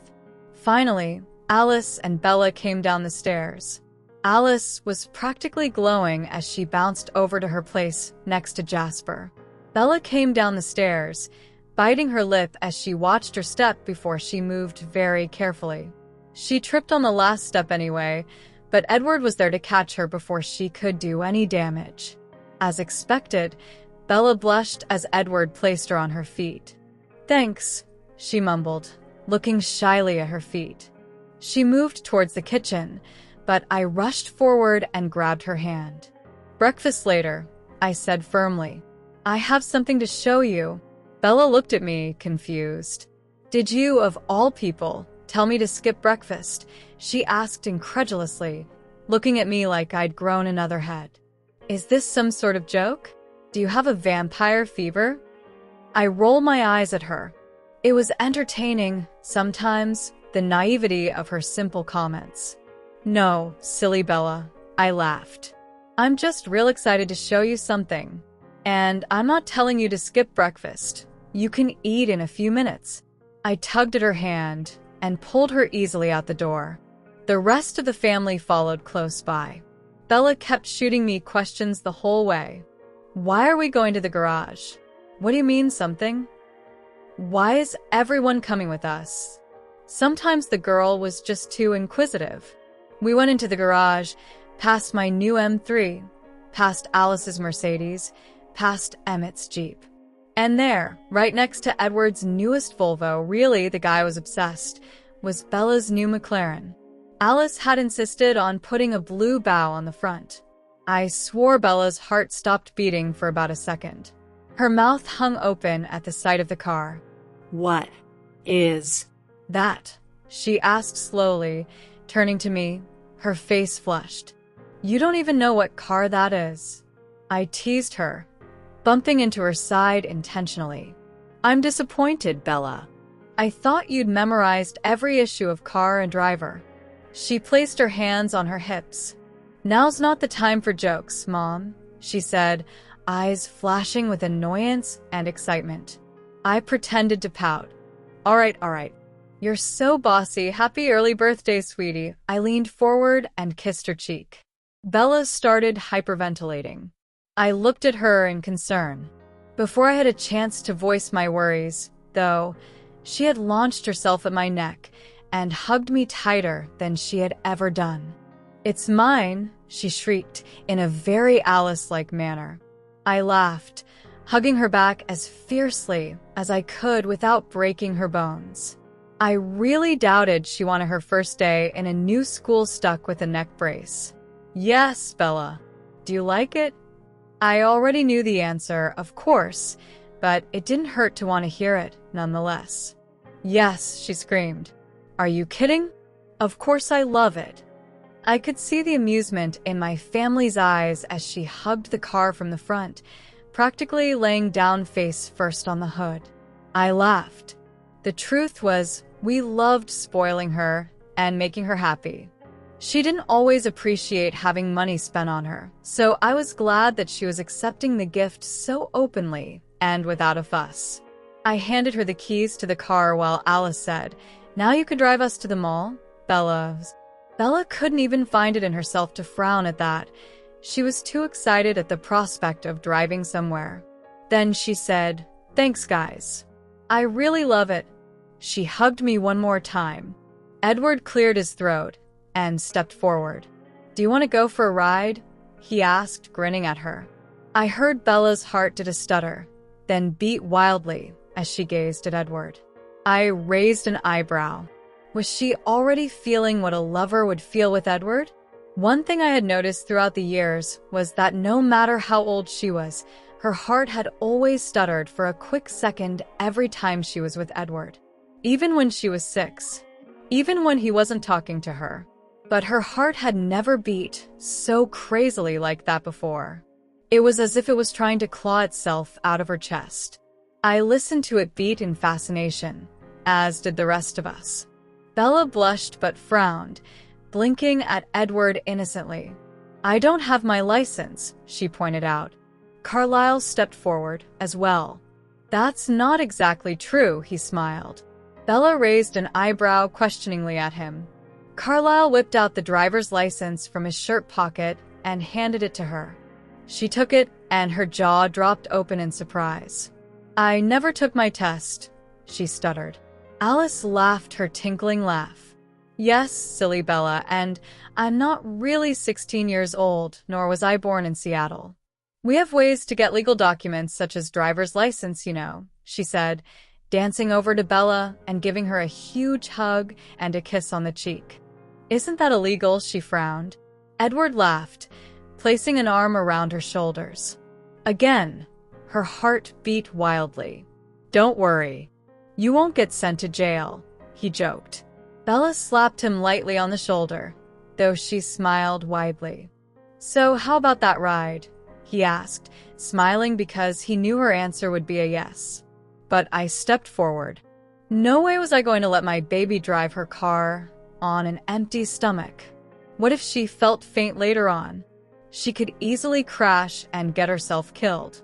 Knowing my danger magnet of a daughter, it was entirely probable. Nah, I said, pulling Bella away from the car and back towards the house. Breakfast first. Bella's face fell. Mom, she protested. You can't just, but my baby. She turned her head to look longingly at her McLaren. I chuckled as I dragged her towards the kitchen. If anything, her protests proved that she was a true Cullen. Bella's POV. I had taken my McLaren out every single day since I'd gotten it. Every single person in the family had ridden it with me in the passenger seat. I finally understood how Edward could get so protective of his Volvo. I wouldn't let anyone drive my car, not even Edward, Alice, and Rosalie, who had bought it for me. Tomorrow's school was starting. I wouldn't be driving my McLaren. Edward had said that I could, but I didn't want to draw attention to myself. Not to mention something could happen to my McLaren. So I would be taking Edward's Volvo with him, while the others took Rosalie's M3. I was nervous about school. This was the last time I was going to school as a human. I felt so strange, packing my bag, helping Alice pick out my school outfit, thinking about tomorrow. I didn't want to make any friends because I wouldn't be able to stay close after I was changed. I would have to drop off the face of the earth. I didn't want anyone to remember me as Bella Swan because I was Bella Hale now. I didn't even remember being Bella Swan to anyone other than my parents.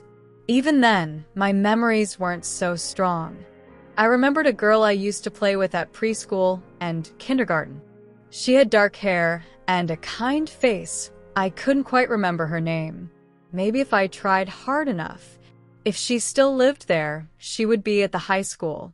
Forks was an incredibly small town. They had only one high school, and there were only a few hundred students in it. If the girl attended it, chances are she and I would meet again. A part of me was excited to see the part of my life I left behind when I became a Hale. A part of me wanted absolutely nothing to do with it because it still hurt to think of my parents. They were amazing people, that much I could remember. I loved them dearly. I didn't know if heaven really existed. I believed in it, but I didn't have actual proof that it was there.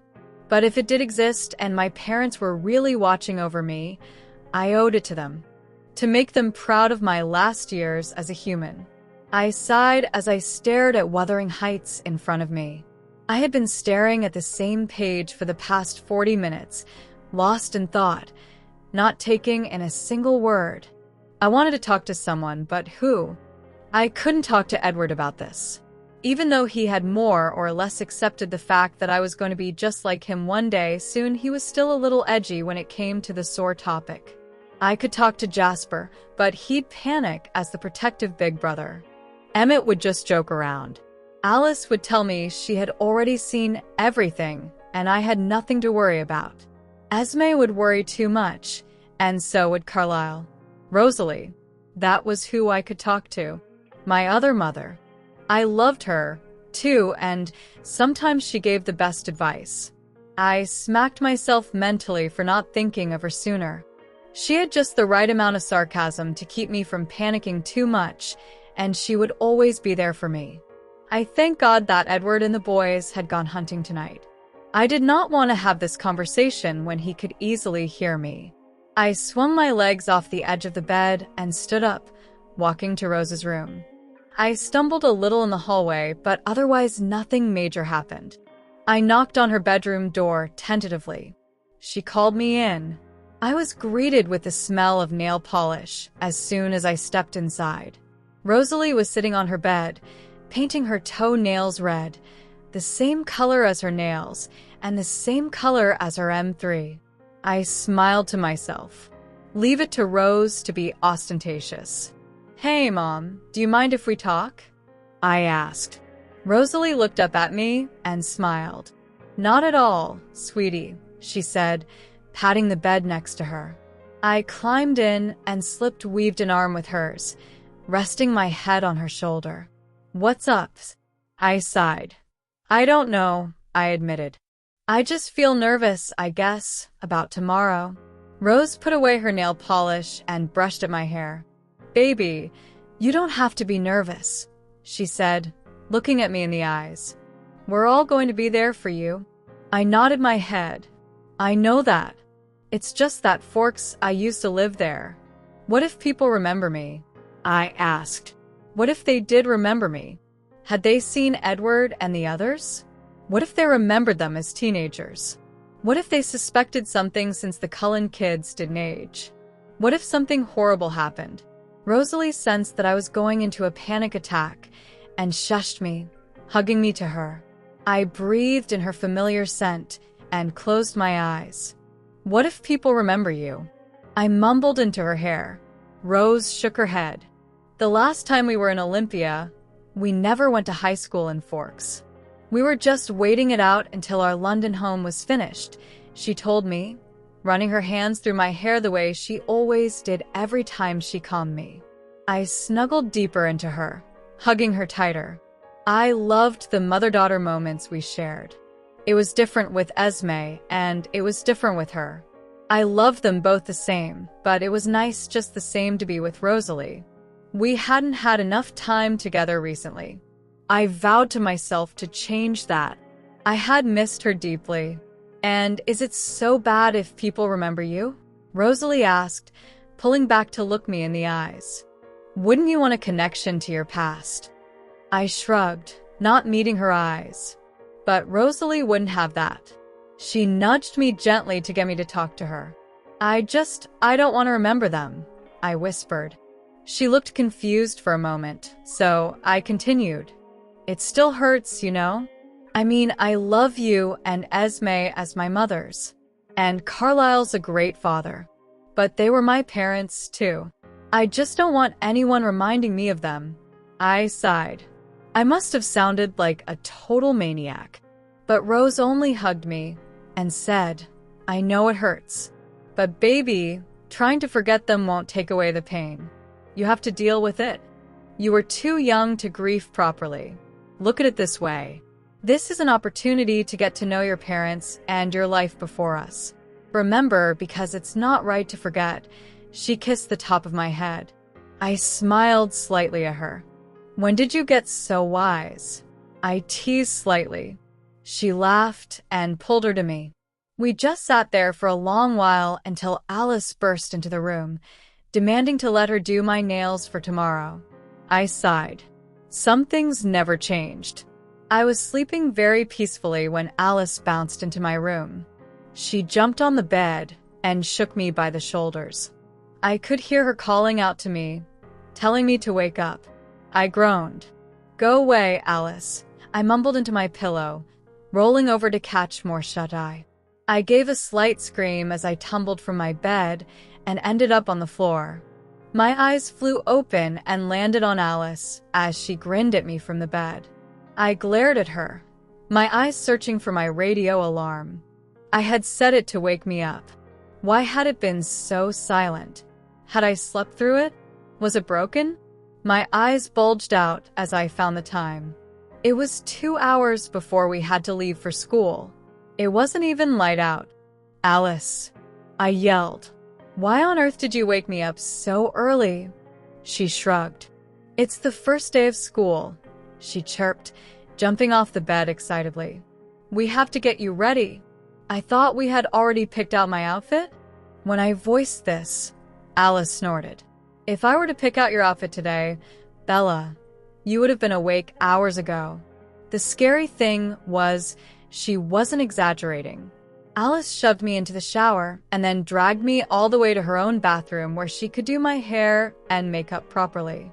I saw Jasper lying on their bed, flipping through channels on their flat screen. When he saw me, he chuckled. "Bella Barbie time?" he asked sympathetically. I pouted and nodded my head. Alice rolled her eyes and pushed me into the bathroom. As it turned out, she had changed her mind about my outfit. I was now going to wear a blue knee-length baby doll dress with leggings. I sighed, sitting in front of her vanity in my robe and waiting for her to start on my hair. There really was no use fighting Alice. She'd win in the end, anyway. An hour and 53 minutes later, she was done. She had curled my hair into loose ringlets at the end, and she had done my makeup, but it looked natural enough to look as if I wasn't wearing any. I had slipped into my outfit and had taken my designer bag and was waiting for Edward to come out of his room so that we could leave. I remembered something and dashed up to my room. I went to my vanity and opened the heart-shaped jewelry box I had gotten from Alice for my 7th birthday. I found what I was looking for in a millisecond. Edward's charm bracelet. I loved it very much, but I always had the fear of losing it, so I only wore it when I needed. Luck on my side.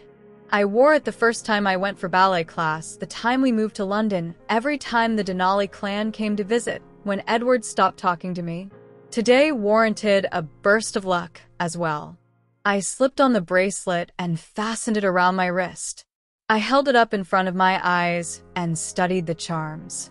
There was my very first charm, Edward's diamond heart, of course. I loved it to death. Then there was Carlisle's cross. Edward had given me a charm for every occasion he would think of.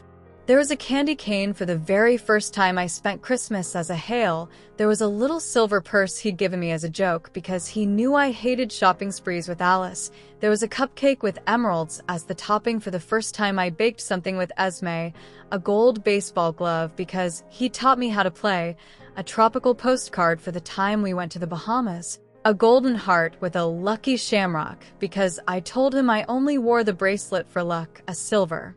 Genie in a bottle charm because he'd told me once that anything I wished for was his command. A silver lion because I had wanted to see him hunt and he'd said I couldn't. A book because I loved to read. An Eiffel Tower for the trip to Paris. And finally, a crystal angel he'd placed himself during the time he was avoiding me. I smiled at the charm bracelet. I heard Edward calling my name and turned around.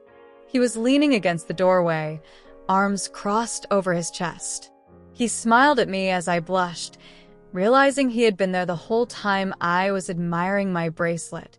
"Do you wish for a little bit of luck today, Bella?" he asked, strolling into the room. As it had been doing lately, my heart went into overdrive. I frowned slightly at it.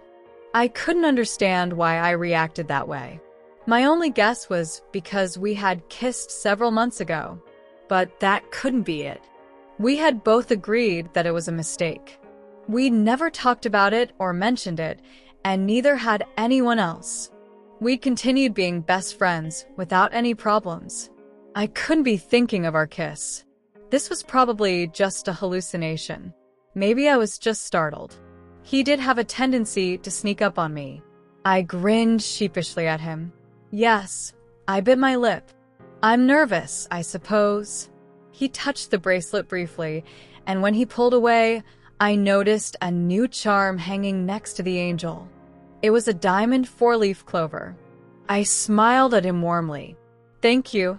Edward wrapped an arm around my shoulder and led me out of the room. "Trust me, Bella. There's nothing for you to be nervous about," he assured me. He leaned closer and kissed my hair. I blushed again.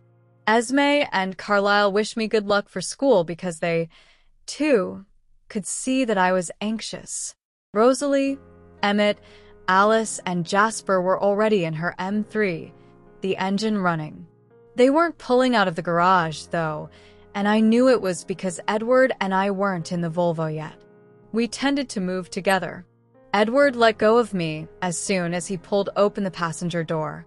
I glared at him and climbed in. I was perfectly capable of opening my own door. "Thank you very much." He was sitting next to me in the blink of an eye, chuckling. I fastened my seatbelt as he turned on the engine. I smiled at the familiar purr of the engine. Within seconds, we were pulling out of the driveway and driving away from the comfort of home. Once we pulled into the school parking lot, I immediately felt self-conscious. Every pair of eyes were on us, the new kids. Not only that, I realized that Edward's Volvo and Rosalie's M3 were the most luxurious cars in the lot. Most just had trucks or vans or Hondas. Nothing as ostentatious as our cars. I shudder to think if I had driven my McLaren.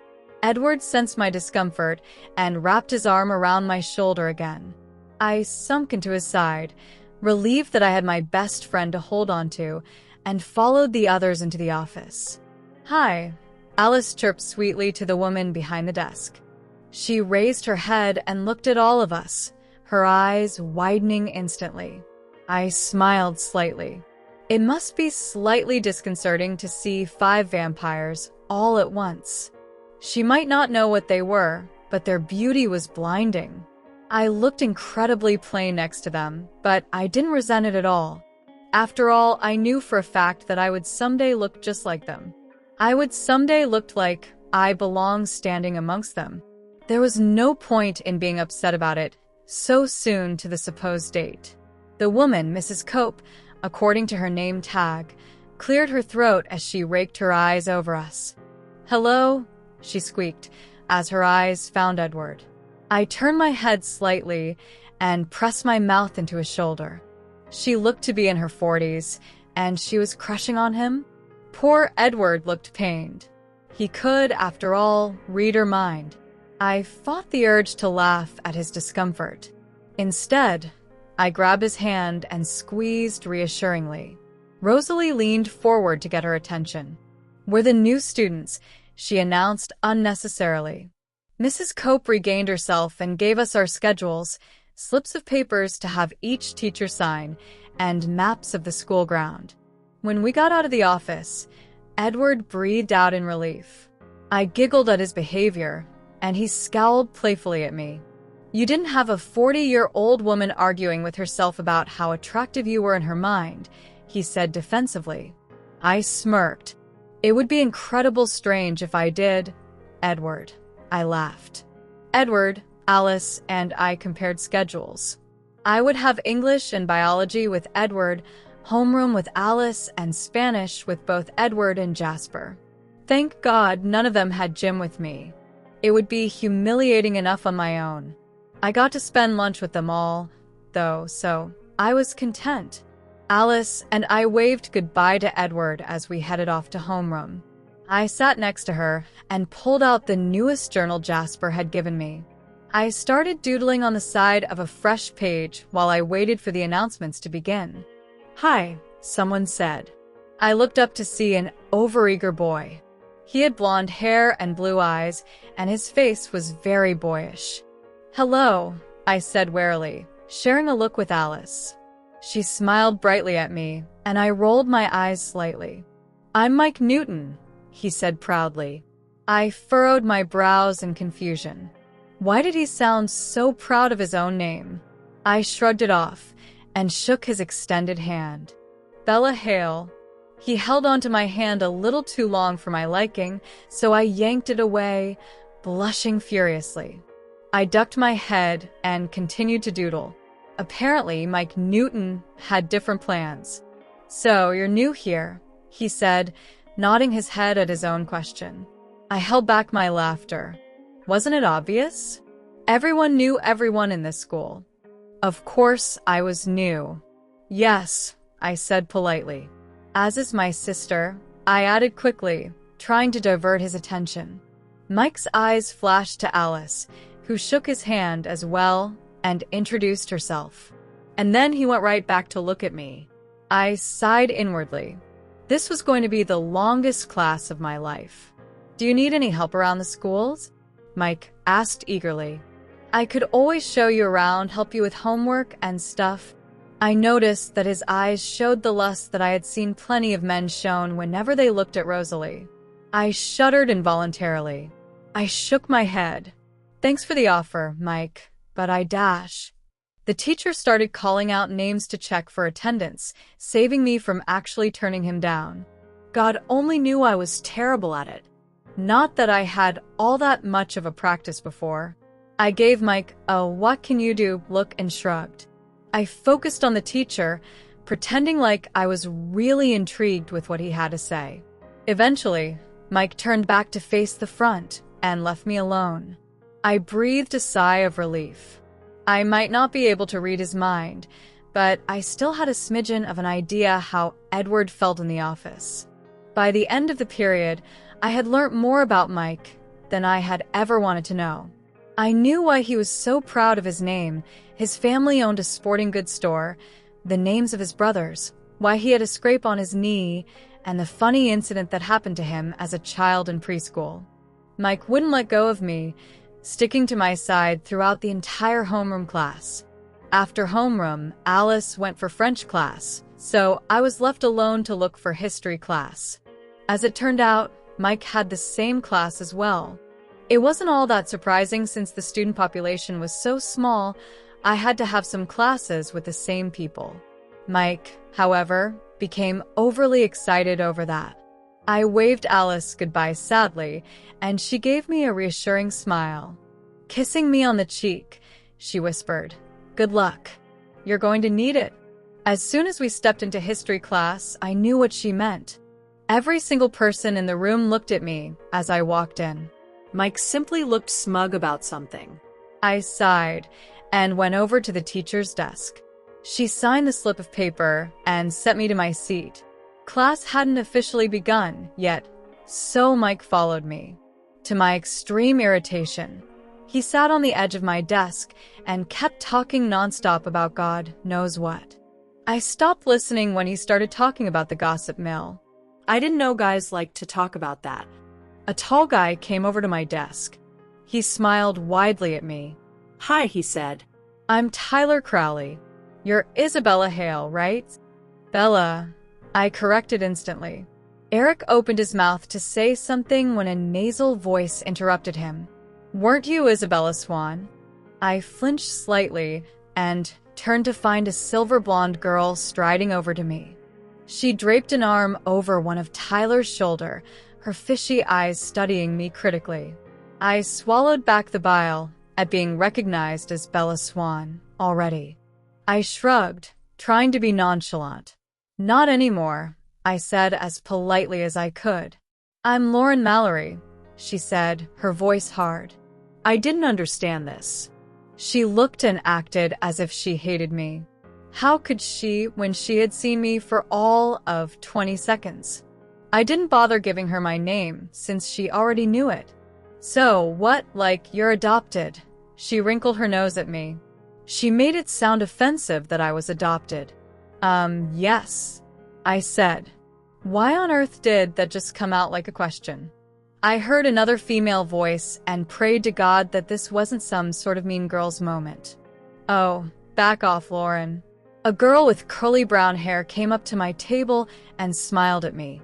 "Jessica." She shook my hand. For the 1,000th time today, I said, "Bella." The teacher begun talking once the second bell rung. I made a mental thank you to whatever higher power was out there and took down my notes. When the bell finally rung, I slipped into Spanish class and saw Edward and Jasper sitting in the back. I slipped into the empty seat next to Edward in relief. Jasper noted this and laughed. "Horrible first day so far," he teased. I shook my head, groaning, and focused on Edward instead. He looked like he was ready to murder someone. "Edward? Are you okay?" I raised an eyebrow. Edward's jaw was clenched so tightly, he wasn't even able to respond. I shifted my gaze to Jasper, who answered for him. He gets like this every first few days in a new school. The thoughts of hormonally charged teenagers get to him. "A lot," he explained, chuckling. Edward scowled at Jasper, annoyed, and continued to stare at the front of the class, eyes narrowed into slits. I poked his arm, and he turned to look at me. "At least you don't have 3 guys following you around everywhere and a girl who hates your guts," I whispered conspiratorially. Edward snorted in laughter, then smiled at me. "At least we have lunch next." 29. Hormonally charged teenagers. Edward's POV. Bella was incredibly nervous for her first day in Forks High. Not only was she going to be in high school as a human for the last time, she was also going back to the little town where she was born. I had seen the conversation she'd had with Rosalie in her mind, and I could hear Jasper's thoughts on her raging emotions in his. To calm her down slightly, I had gotten her a new charm for today. The others were already in Rose's M3, waiting for Bella and I. She had dashed up the stairs, tripping 3 times along the way to her room. Alice had seen that she was getting her charm bracelet, the one that I had given her. I knew she only wore that whenever she felt she needed luck. I smiled, fingering the charm I had gotten for her in my pocket. I caught up with Bella too easily. She was in her room, her jewelry box open. She had already worn her bracelet and was holding it in front of her eyes, staring at it. I loved the soft smile that made its way on her lips as she scrutinized every charm. Her eyes finally fell on the crystal angel I'd given her. It was the last charm on the bracelet. I'd put it on the bracelet when she was asleep, when we were apart. I shoved away the negative memory and called out her name. Bella jumped and turned around. When she saw me, her heart sputtered and went wild. I smiled wider and stepped into the room. Bella blushed, looking down shyly. I wondered if she knew that I could hear her heartbeat. I'd never told her that I could, that I found it soothing. I didn't think the others told her they could hear it as well. I probably should, but it would only embarrass her, I knew. "Do you wish for a little luck today, Bella?" I asked, stopping directly in front of her. She looked up and smiled a little at me. She looked slightly abashed. Why was that? Was she embarrassed at blushing when I entered? Or at being caught looking for her bracelet? "Yes," she replied, biting her lip. She always did that whenever she was nervous. What was she nervous about? "I'm nervous, I suppose." I smiled, pulling the charm out of my pocket and placing it on her bracelet. My movements were too fast for her human eye to catch, so I supposed it would have looked as though I had merely touched the bracelet and nothing more. When I pulled away, though, Bella could see the new charm I'd gotten for her. She raised her arm so that she could have a better look at the charm. It was a 4-leaf clover I had bought for her. It was made entirely of diamonds. A beautiful blush crept back to her cheeks, and I stared at it, amazed by her beauty. "Thank you," she whispered. I wrapped my arm around her shoulders and led her out of the room. "Trust me, Bella," I said softly. "There's nothing for you to be nervous about." I leaned in and pressed my lips to her hair. I inhaled the sweet, intoxicating scent of Bella. Strawberries in her shampoo and freesia. Bella blushed a deeper shade of scarlet, and I smirked to myself. It was good to know I could cause this reaction from her, even if she couldn't fathom why. We met Esme and Carlisle in the living room. Carlisle was getting his things ready for his trip to the hospital. Esme hugged Bella and kissed her good luck. Carlisle did too. When we went to the garage, Rose's M3 was still present. The engine was running, but the car was stationary. They were waiting for us. I reluctantly let Bella go and pulled open the passenger door. She glared at me, pouting her lips in that adorable way of hers, then slid inside. I chuckled to myself and moved at vampire speed. She had gotten so used to us moving this quickly that it took a lot to scare her. Even Emmett couldn't startle her anymore. Finally, we pulled away from the garage and made our way to Forks. Due to our driving, or as Bella said, maniacal speeding down the road, not caring if you hit a squirrel or create a trail of fire behind, we arrived at Forks High in a few meager minutes. Alice and Jasper led the pack, Jasper's arm slung protectively around Alice's shoulder. Emmett and Rosalie were in the middle, hands entwined. Bella and I walked behind them. I sensed that Bella was anxious and wary about people looking at us. It was probably because of the cars and because of, well, our beauty. I didn't want to sound vain, but it was true. By being a vampire, our features were changed slightly. We became beautiful to lure our victims easily, to captivate them enough to draw them in and kill them, ultimately. And then there was Bella. She was so beautiful, so pure. How could they not stare at her? Her mahogany hair, her warm brown eyes, her strawberry lips, her creamy skin, if that didn't draw you in, I didn't know what could. She was, dare I say, even more enticing than the most beautiful siren in the world. She was enchanting. And that was why, along with the usual thoughts on my siblings and I heard the lurid thoughts on Bella. Bella sidled closer to me, almost as if she, too, was uncomfortable with the thoughts around us. I knew she couldn't hear the minds of these incompetent children, but she had always been perceptive. We stepped into the office, which was much warmer than I had anticipated. There were pots of plants in every corner of the room. A woman in her 40s, maybe, was sitting behind the desk. We stepped closer to her. Alice leaned both her elbows on the desk and greeted her. The woman looked up, startled by Alice's chiming voice and her sweet scent. I would have laughed, but it would have just seemed inappropriate. I watched in amusement as her eyes took in the sight of us. 6 beautiful teenagers. Her eyes were wide as she took in the sight. Then she saw me, and her heartbeat quickened. Emmett stifled his laughter, but I could hear the rumbling in his chest, too low for a human to hear. He nudged me in the ribs, cracking a silly smile at me, as if to say, "Your admirer?" I ignored him. "Hello, Mrs. Cope," the receptionist stuttered out. Oh, God. "So beautiful. How is that even possible? He has to be a model or something. Unless I'm dreaming again. My God, this is so unreal. Who's that girl he's got his arm around?" Oh, my... Are they together?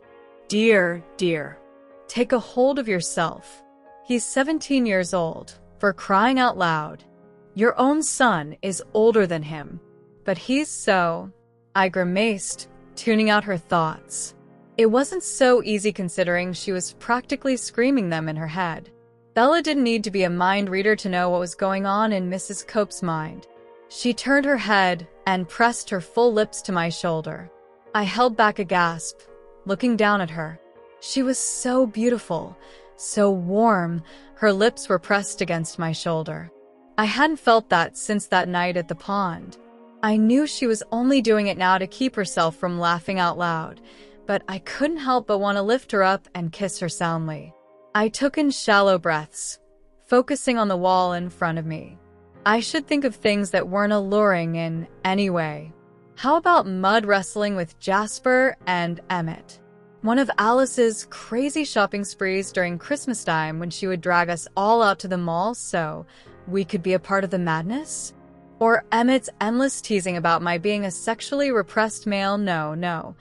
Go back to Alice's crazy shopping sprees. Bella saw my discomfort and reached out to take my hand. Her soft, warm fingers gripped my cold hand and squeezed softly. I was just about driven insane by now. Jasper could feel the emotions raging in me and laughed in his mind. Control yourself, man. You're acting like an actual human boy overcome by hormones, he teased. I growled low in my throat, but he merely ignored me and used his gift to calm me down.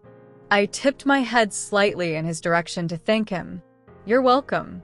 Rosalie cleared her throat, interrupting Mrs. Cope's ogling, and told her that we were the new students. Wouldn't that have been obvious? In a school so small, surely she knew practically every student that attended Forks High. Apparently, our beauty had rendered her speechless.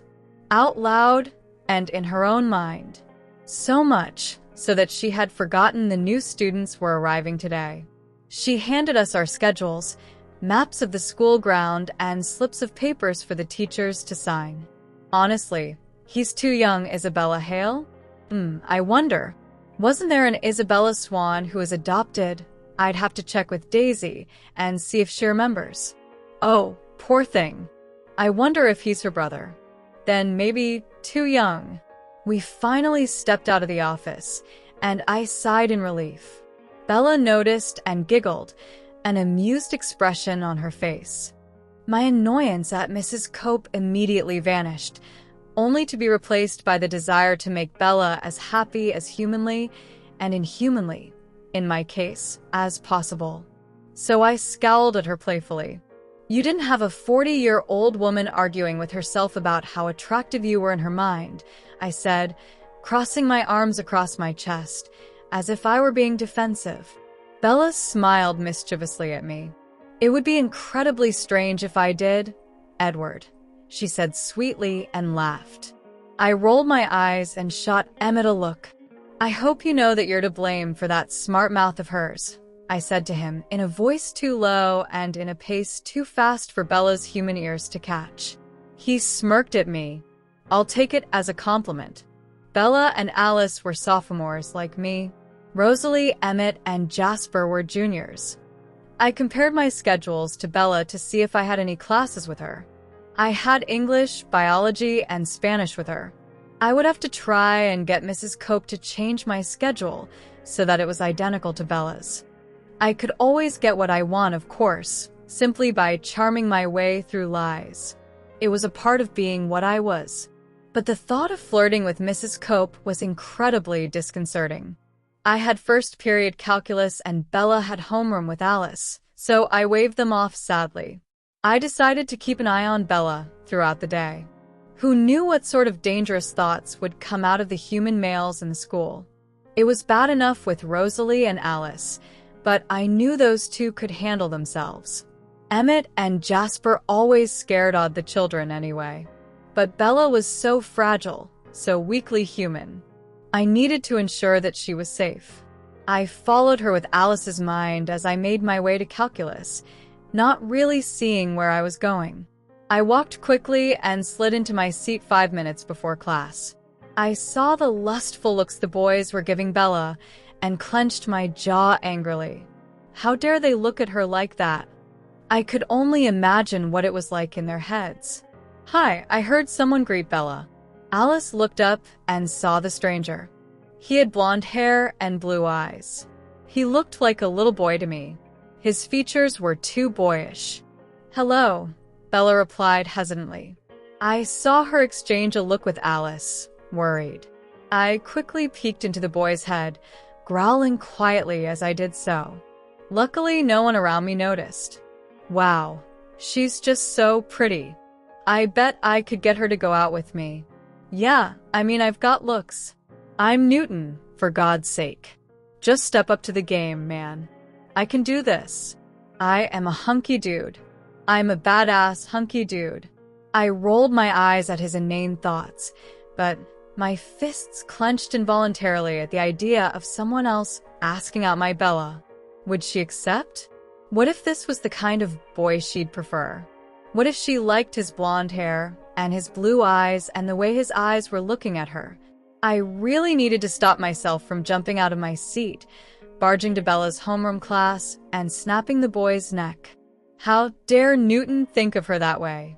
How dare he place her in one of his vile fantasies? "I'm Mike Newton," he introduced himself to Bella.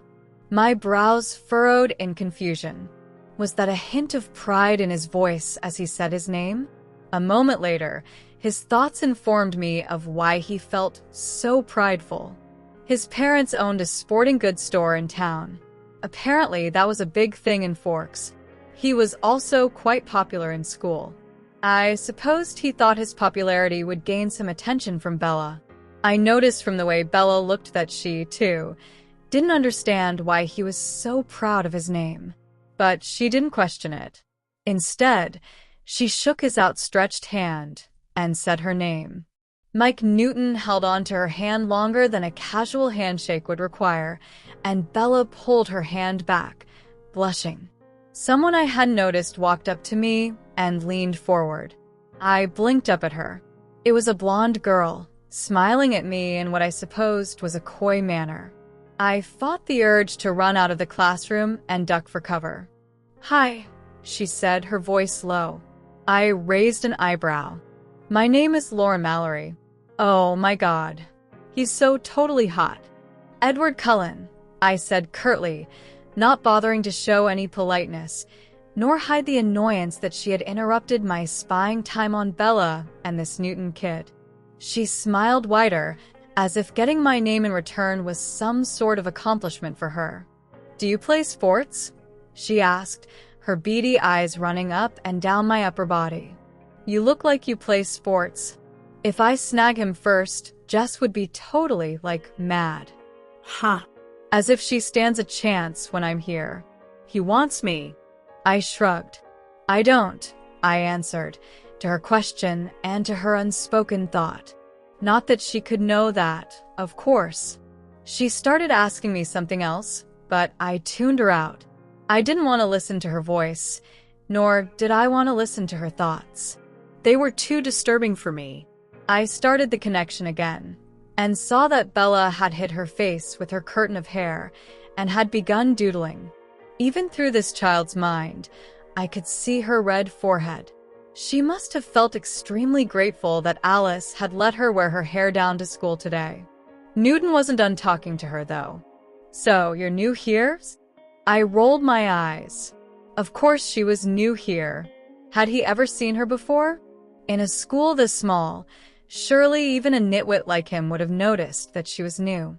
Bella looked uncomfortable as she answered, though I caught the amusement in her eyes. "As is my sister," I heard her blurt out, nodding to Alice. I knew she hated the attention. If she had hated it when Carmen, someone she knew dearly, wanted to draw her portrait, what more when people she didn't know suddenly decided to pay attention to her? She would hate that aspect of being a vampire. Everywhere we went, people would stare. Questions, admiration, lust, it was all a factor. I'd heard it all in their thoughts. Bella was already exquisitely beautiful as a human. I couldn't even begin to think how amazing she would look when she was one of us. I controlled my unneeded breathing, which had gotten heavy and labored all of a sudden, and got back to listening in. Newton looked at Alice for a brief second. His eyes showed his admiration for her, as did his mind. "Whoa, she's hot." "She's so pale, though paler than Bella even." Alice chose this moment to smile widely at him, showing him her white, sharp teeth at the same time. I could practically feel the fear running through his veins. I laughed silently to myself. I would have found it all much more amusing had he not focused on Bella again. "Do you need any help around the schools?" Newton asked eagerly. "I could always show you around, help you with homework and stuff." "Oh, yeah, baby. I can definitely tutor her." "Privately?" "Maybe if I offer her to come back home with me to study." Bella looked horrified, but Newton was too caught up in his lust and his horrid fantasies to notice. "Thanks for the offer, Mike," I heard her said shakily. "But I dash." The teacher in Bella's class interrupted her declination of his offer. She shrugged at him and turned to focus much too intently on the teacher. Newton turned back in his seat some time later, but he was still a little stunned. "But?" Did she say but? Damn the teacher. Why did they always have to have bad timing? Maybe she just has some other plan. She just moved her after all. But I didn't even tell her when. Ugh, I hate this. I wish I could just read her mind and tell if she likes me or not. I smirked to myself. Then I realized that Lauren had taken a seat next to me and was desperately trying to catch my attention. It was easy to ignore at first, but then her hand was running down my arm. My head turned to her, and my eyes flashed. Lauren retracted her arm and settled back in her seat, alarmed. I turned away from her and stared absent-mindedly at the clock. Just a few hours and I'd be with Bella again. The day was pure torture. Bella went from homeroom to world history, Newton tagging along. Apparently, he had the same class as her. Alice had French class, so she couldn't keep an eye on Bella like I wanted her to. I ambled to my next class without really paying attention. I was too busy staying connected to Newton's mind. The child annoys me to no end, but I couldn't just stop listening in. I had to know if was planning on trying anything inappropriate. His fantasies were too explicit for my liking, though. I kept jumping to other people's minds whenever I could.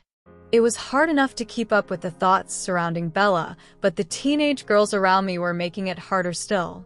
Their thoughts made me incredibly uncomfortable. Oh, my God. I can't believe how hot he is. I'll take a picture on my cell and post it online.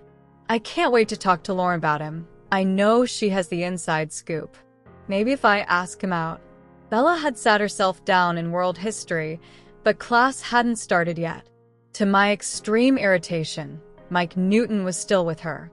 He had sat himself at the edge of her desk boldly. Out of nowhere, a tall, dark-skinned boy came up to Bella and smiled at her. "Hi," he greeted. I'm Tyler Crowley. You're Isabella Hale, right? Bella, she corrected. I smiled gently. I knew she hated being called Isabella. It was too formal. It also reminded her of when Esme, Rosalie, or Carlisle were angry with her. They used her full name whenever she pulled pranks with Emmett and ended up getting into a lot of trouble. This Tyler boy opened his mouth to say something, but a nasal voice spoke first. My brows furrowed. I recognized that nasal voice.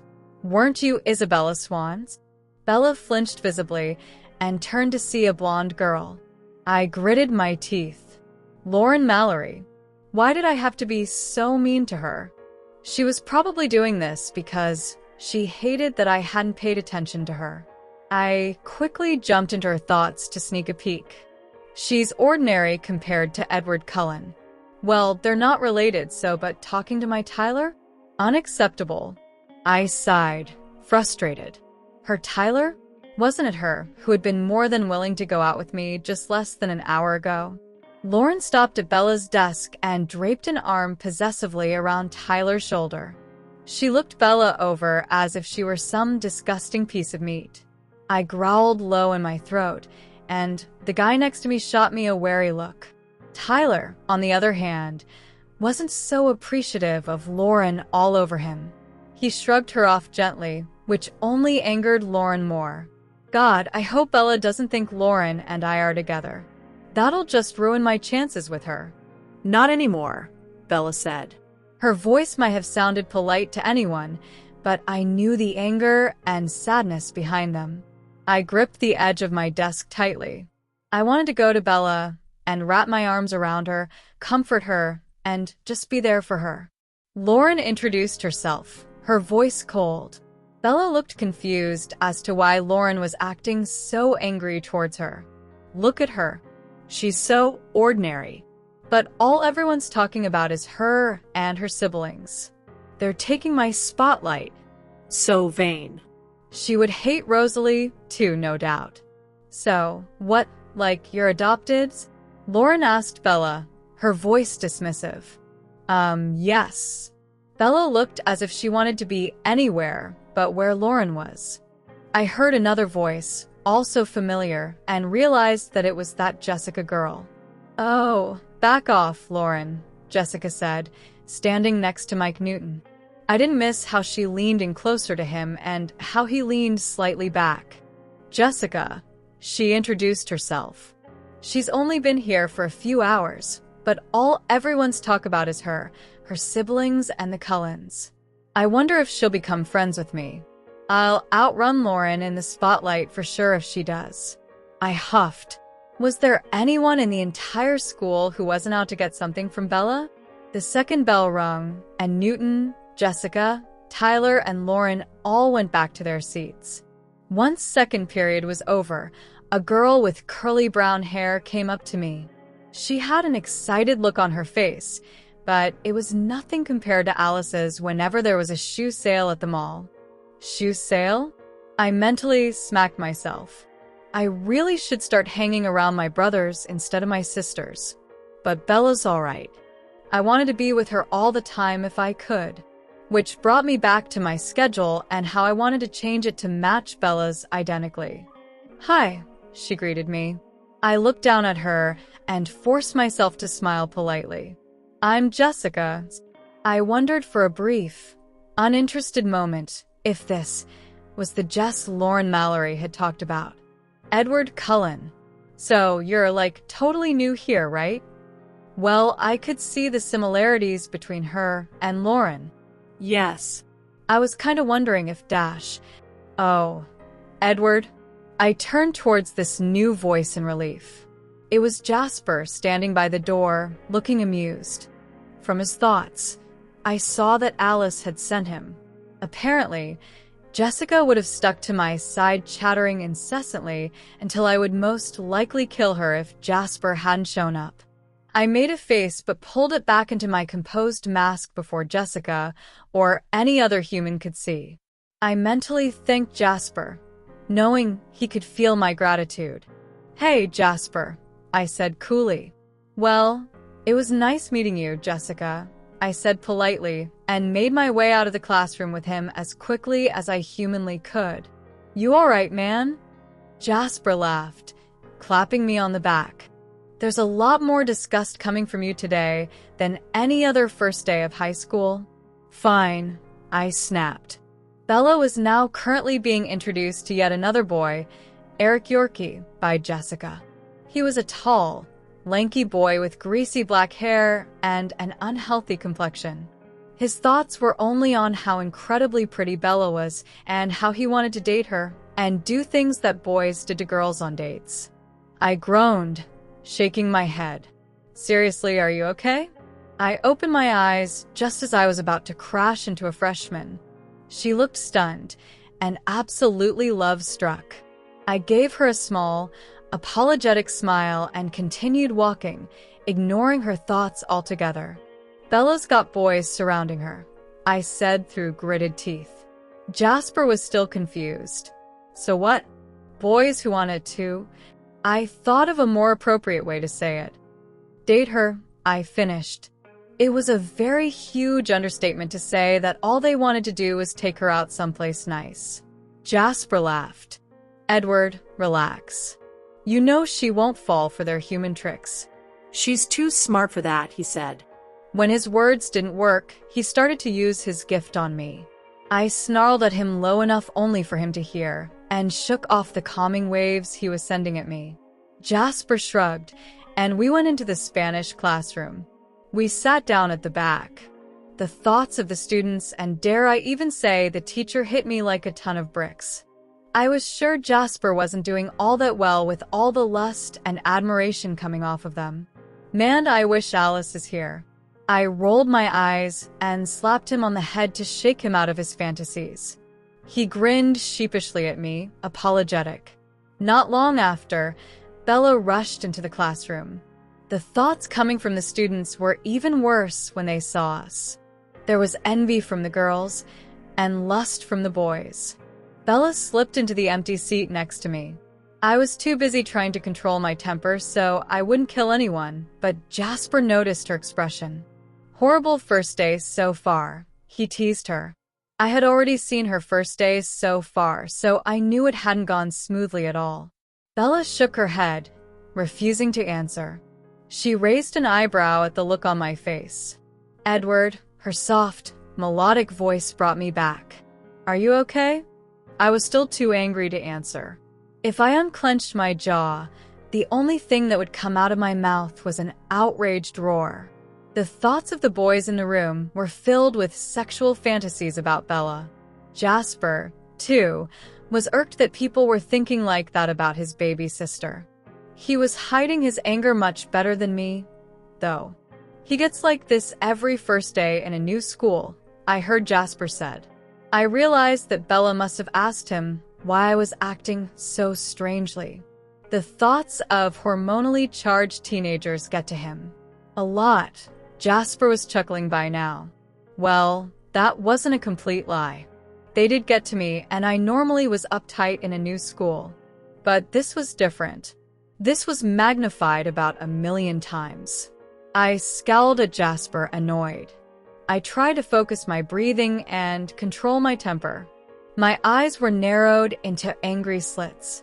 The humans who looked at me now only felt fear. I felt something poke my arm and realized that it was Bella. At least you don't have 3 guys following you around everywhere and a girl who hates your guts, she whispered conspiratorially. Her voice was so comical, as was her face, that I couldn't help but burst into laughter. I smiled at her, my anger vanishing. Jasper was snickering in his mind, amused by my reaction to Bella, but I ignored him. At least we have lunch next, I said.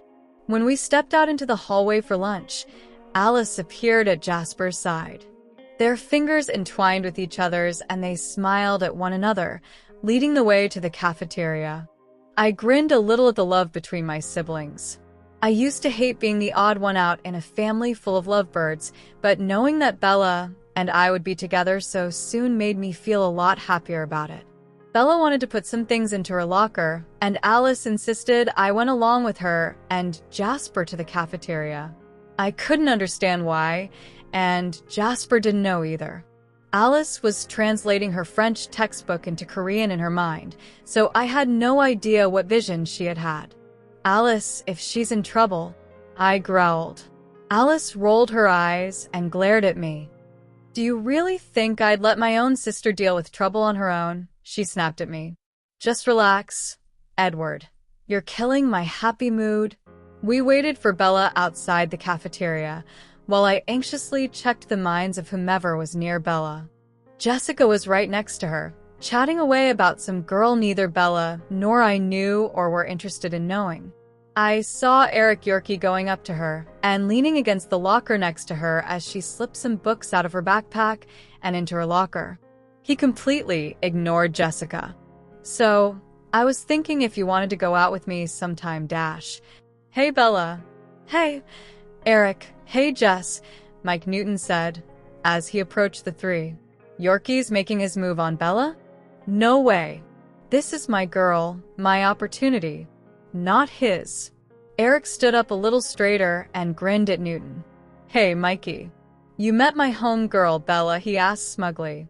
Newton's thoughts were plagued by jealousy as he answered. Oh, your homegirl, he teased, but his mind was red with anger. Before either Eric could answer, or Bella could blush, Tyler ran up from nowhere and kissed Bella on the cheek.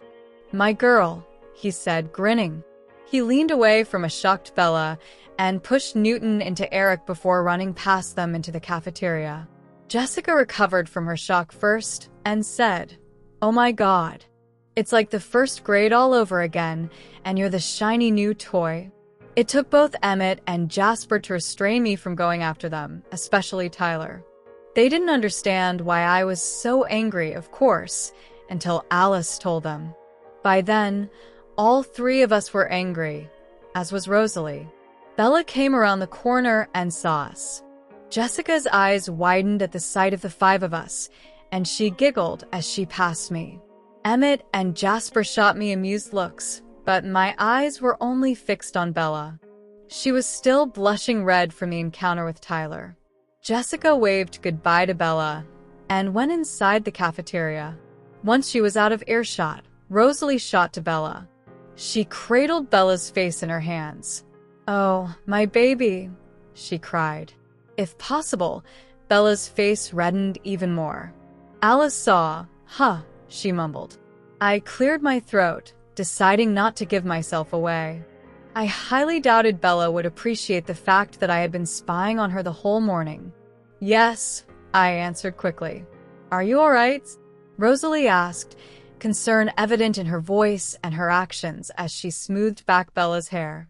Bella rolled her eyes and attempted to push Rosalie away. Mom, she cried, embarrassed. Stop it. It was a harmless kiss. It wasn't like he tried to kill me or anything. Rose, a little discretion, Alice giggled. Rosalie composed herself, but couldn't help from smoothing Bella's hair once more and kissing her on the forehead.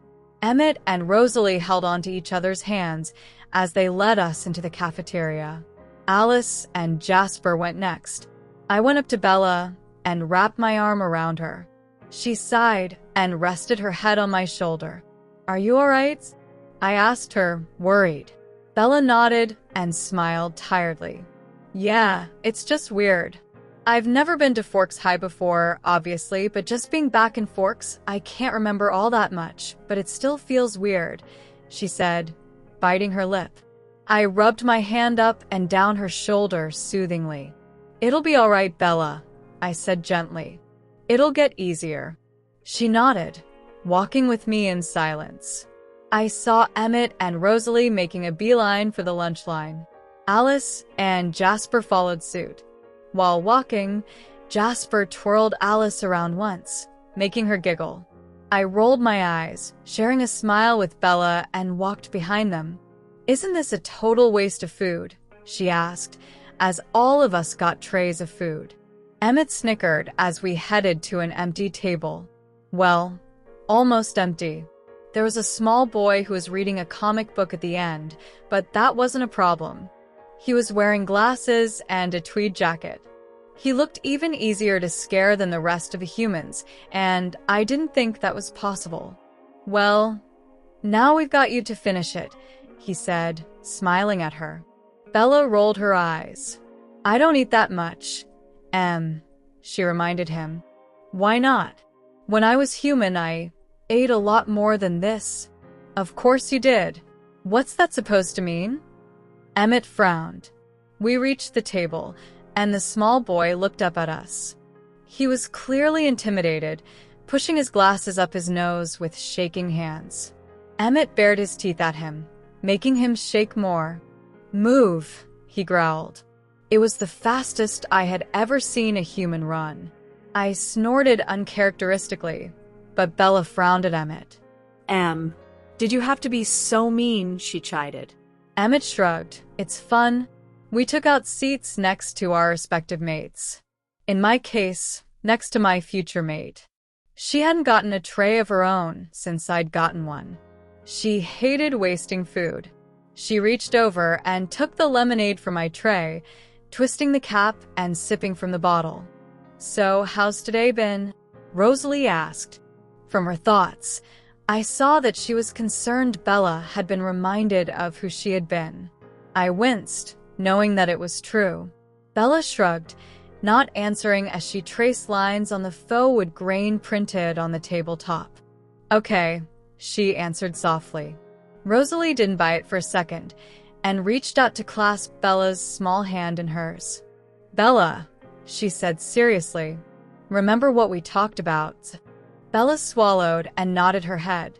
"I know, Lauren made you feel bad?" I guessed. My eyes widened as I realized my mistake. Bella's head snapped to me, her eyes narrowed in suspicion. "How could you possibly know that?" Alice saw it," I said quickly. But Bella could see through my lies any day. "No, she didn't," Bella glared. "Were you listening in?" I bit my lip and looked away from her. My family were amused. Emmett was laughing in his mind. Busted dude. Alice was planning a shopping trip to make Bella feel better. Rosalie was trying to see how far I could go before telling Bella the truth. Jasper was betting with Rosalie.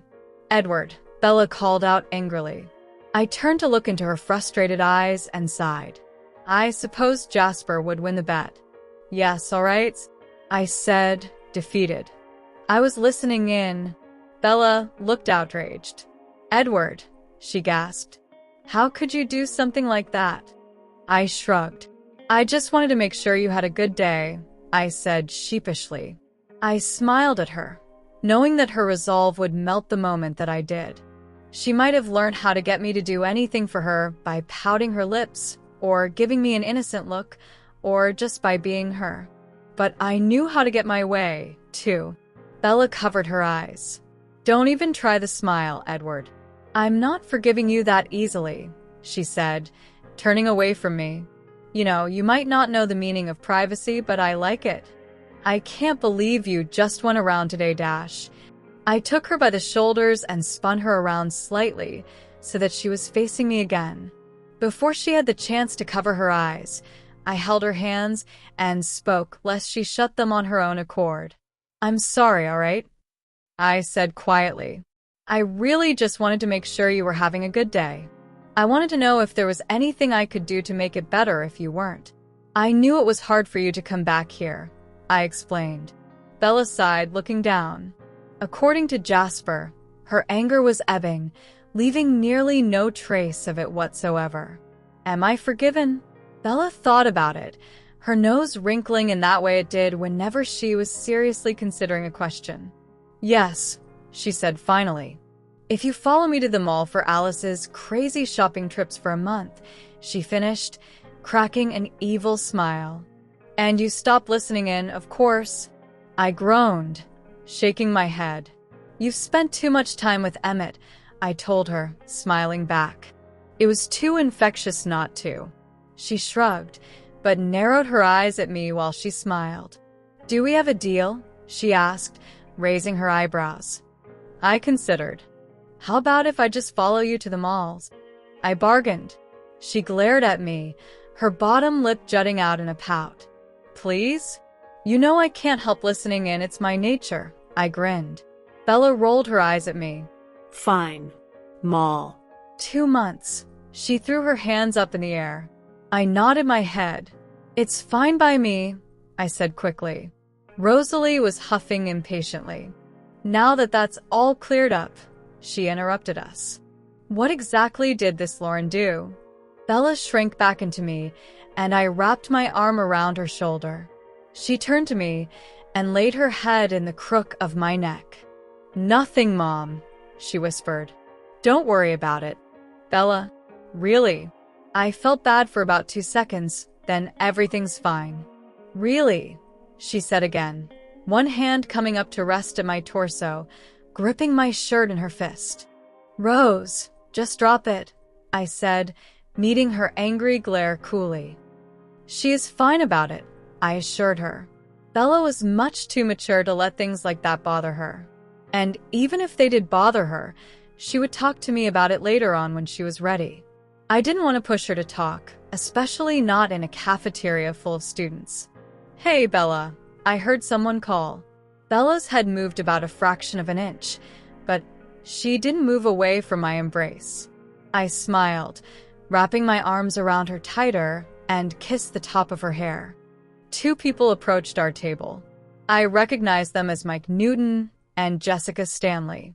Mike was eyeing me with envy, and Jessica was eyeing Bella with envy. I shared a knowing look with Jasper and smirked. Hey, guys. Bella smiled at them. Her head still rested on my shoulder. I supposed she felt so comfortable doing this because we had been in each other's embraces for years. But did she feel the difference? Was it why her heart fluttered so wildly in her chest? Or was it for another reason? So, Bella, Jessica said, smiling at the rest of the table. Her eyes came back to me, though. Aren't you going to introduce us to your families? Bella nodded her head slightly. Sure. That's Alice and Jasper. Rosalie, Jasper's twin, and Emmett. And this is Edward. She lifted her head up slightly from my shoulder to smile at me. I smiled back at her, captivated by her sparkling brown eyes. When her head dropped back to my shoulder, I turned my head slightly to rest my chin on the top of her head. That's nice, you're all from Alaska, right? Newton asked, his eyes flicking to our pale faces. That's right, Alice chirped. Her tinkling laugh followed shortly. Jasper pulled her closer to him, kissing her full on the mouth. Jessica's eyes widened at that, and even Newton stopped staring at Bella long enough to gape. Bella cleared her throat, interrupting Jasper's and Alice's make-out session. I sighed. Leave it to my siblings to start showing too much affections around one another in public. Emmett and Rosalie were already looking at each other like they usually do before the action behind the scenes took place. Alice giggled, batting her lashes at Jasper. Ooh, I love my southern man, she sighed in her thoughts. You're like, together? Jessica asked rudely. Bella nodded her head. Yeah. Jazz and Alice are together, and Em and Rose are, too. She waved her hand in Emmett's and Rosalie's direction. Rosalie grinned and draped her arm around Emmett's shoulder, kissing him on the cheek. Emmett turned towards her with a predatory look in his eyes. Bella sighed and smiled at Jessica and Newton. You'll have to excuse them. Their control is pretty much non-existent, she joked, trying to divert the humans' attention. Is that even legal? Jessica asked, eyes still glued to the 2 couples. Rosalie and Alice aren't related to Emmett and Jasper. Only Rose and Jazz are related, so it's okay, Bella explained. It's still weird. Wait, is she with Edward Cullen then? I mean, at first I thought it's like a sister hugs a brother. I mean, it looks like more, but they're all adopted by the Cullens, right? But if Rosalie and Alice are with Emmett and Jasper, I'll ask her. Before she had a chance to, Newton sat in the empty chair next to Bella and smiled at her. Let's see how she resists the Newton charm. So, Bella, he said in what I supposed was his attempt at being seductive. Bella looked at him in alarm and shot me a help me look. I chuckled quietly. As sadistic as it was, I was glad Bella was suffering instead of enjoying being in Newton's company. I hated that he was around her at all. Newton didn't catch on to her obvious discomfort. Do you think we could maybe go to the movies this weekend? Lauren Bella winced slightly at Lauren's name. Also has a party this Friday. Maybe you want to come and . Are you hitting on my sister? Emmett boomed. Half the cafeteria turned to look at us. Emmett. Bella hissed, her face turning red. Jasper, do something, she said, pleading as Emmett started to stand. To her surprise, Jasper helped Emmett. I was the one who pushed Emmett back into his chair. I think you should walk away, kid, Jasper growled. Newton looked intimidated by them, but his thoughts were spurred on by the fact that Bella had protested her brother's behavior towards him. He placed a hand on Bella's arm and leaned forward. I growled, shoving his arm away, and glared at him. He recoiled and stood up so quickly, I thought he was going to have a head rush. Do not touch her, I snarled. He nodded his head, turning to walk away as quickly as he could without embarrassing himself by tripping or wetting his pants. Jessica smiled at Bella, waving, before walking away. Wow, look at his reaction to Mike asking her out. They're definitely into each other. I'd have to ask her in gym. Guys. Bella groaned, shaking her head. Why did you do that? I looked at her, shocked and hurt at the same time. Don't tell me you actually wanted to go on a date with him? I asked, scowling. Bella shook her head. Of course I don't. But you've got to let me handle it. You were yelling and growling. It's not even normal, she glared at the three of us. Bella, Rosalie said seriously. You're lucky Edward didn't kill the boy, you know? Bella shot a look at me. Yes, what was that, Edward? She asked, bewildered. You looked so angry. And why are your eyes black? Didn't you go hunting yesterday? I sighed, closing my eyes and forcing myself to relax. I gripped Bella to me tighter and focused on her scent. Jasper, sensing my anger, sent me calming waves. I felt the anger ebbing away and opened my eyes. Bella looked into my topaz eyes and smiled a little, satisfied. I'm sorry. I smiled at her. I just feel very protective of you. I frowned, thinking of the boys in gym and any other class I wasn't taking with her. Bella laughed. No kidding, she teased. With sparkling eyes, she leaned forward and kissed me on the cheek. If I could have blushed, I would be redder than Bella was at the moment. Thank you, she smiled. Bella stood up and walked over to the lunch line to get a pudding. She had gotten a sweet tooth because of Esme's constant baking, but Rosalie had forbidden us all to get the pudding to satisfy Bella's craving. She had flinched at the idea of Bella devouring 5 puddings. I had laughed at it. Rosalie might be concerned about Bella eating healthy, but I wanted her to be able to enjoy every human thing possible before it all ended for her. I heard her bump into someone accidentally. Oh, sorry, they both said at the same time. All 5 of us looked up to see who it was. It was a girl with brown hair and kind brown eyes. She smiled brightly at Bella, who returned the smile. I'm Angela Weber, she introduced herself. Bella shook her extended hand. Bella Hale. Hey, I know you might not remember me at all, 'cause it was a long time ago and all, but we went to the same preschool when you know, Angela said, shifting uncomfortably. Her kind smile was still in place, though. For the first time, the mention of her past didn't lead Bella to flinch.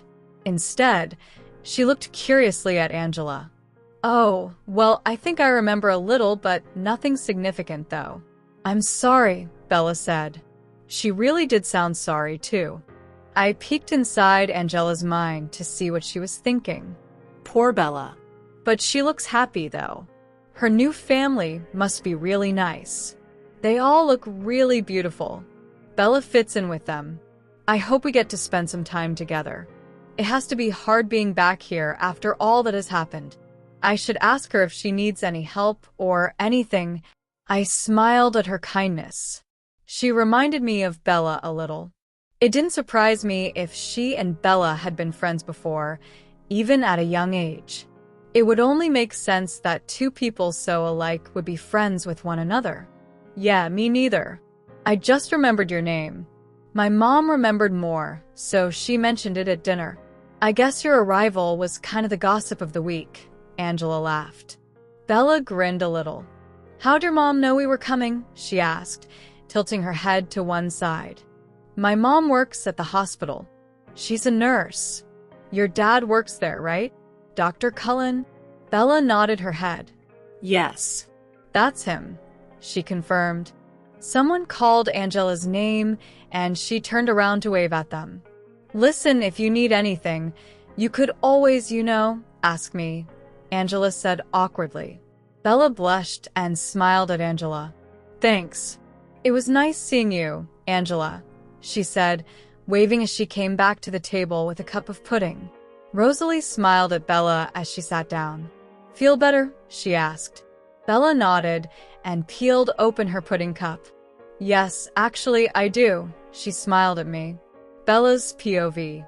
Mike was in my biology class as well, but since Edward was in it and sat next to me the whole time, he didn't dare come up to me.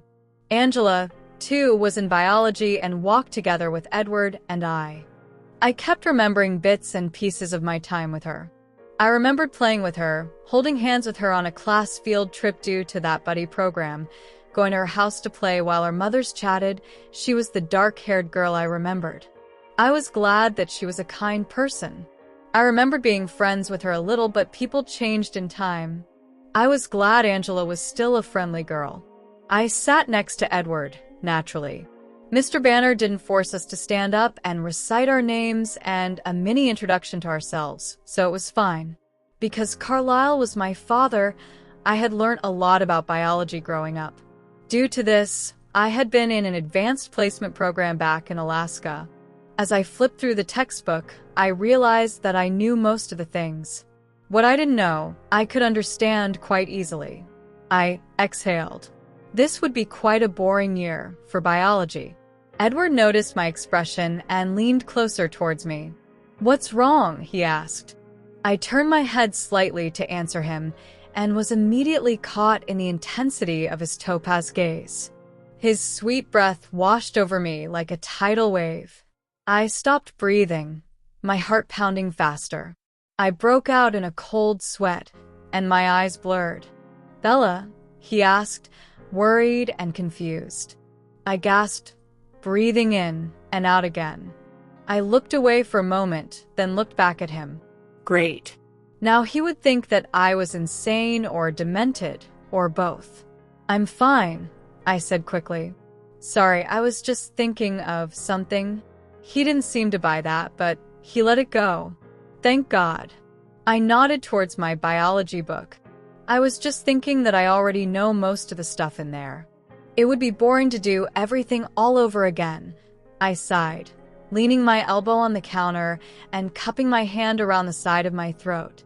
Edward laughed, though I thought I saw his eyes flash momentarily towards my throat. Try having taken the class 53 times, he whispered, leaning closer to me.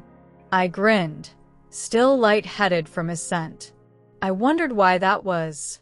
I knew that vampires have a sweet scent that drew humans in for the kill. I was familiar with the scents of my entire family, but none of theirs compared to Edward's, not even by a little. He smelled so heavenly, and when he leaned in like that, I shook my head. I was clearly going insane. This was not the way to think about my best friend, who had seen my grow up since I was 6. I could only be thankful that he hadn't found me sooner when I was still in diapers. Mr. Banner started the class. It was the first day of school, so he only went through certain things and let us watch a video. Nothing productive whatsoever. After biology, it was time for gym. I could see Mike coming towards me, to ask me if I would walk with him. Maybe he had gym, too. Edward must have read something in his mind that he didn't like, so he draped an arm around my shoulder and growled. "I'll walk you to gym, Bella," he said to me. I nodded my head, grateful that I wouldn't have to endure Mike's puppy dog eyes. I really had no idea what to say to him. He seemed like a nice enough guy, but he seemed too friendly for my liking. Too soon, we were in front of the gym. Edward smiled at me reassuringly and squeezed my shoulders once. I turned to look at him seriously. "Edward, I know it's your nature and all," I said sarcastically. "But could you not peek during gym?" I pleaded. "Bella Dash, I know I'm going to get hurt. We both know how clumsy I am. I'd just prefer it if you wouldn't see it, please?" I asked, pouting my lips at him. He stared into my eyes, considering. "Yes, fine," he agreed before I could say anything else. Not that I could actually form a coherent sentence the way his eyes were penetrating me. "But Dash," he called out, before I could go through the doors in victory. I groaned and turned back to look at him. "Just tell me if you're hurt later on, all right?" he pleaded. I sighed and nodded my head. "Fine." "No peeking." I tapped his nose playfully and smiled. Edward chuckled, then leaned down to kiss my forehead lightly. I felt my heart pound faster and the heat rushing to my face. This seemed to amuse Edward, and I scowled at him, going through the door. Why was I reacting like that? I sighed, shaking my head. This was just too confusing. It was raining today. Shocker. Forks was the rainiest town in America, probably. I remembered it raining day in and day out when I lived here.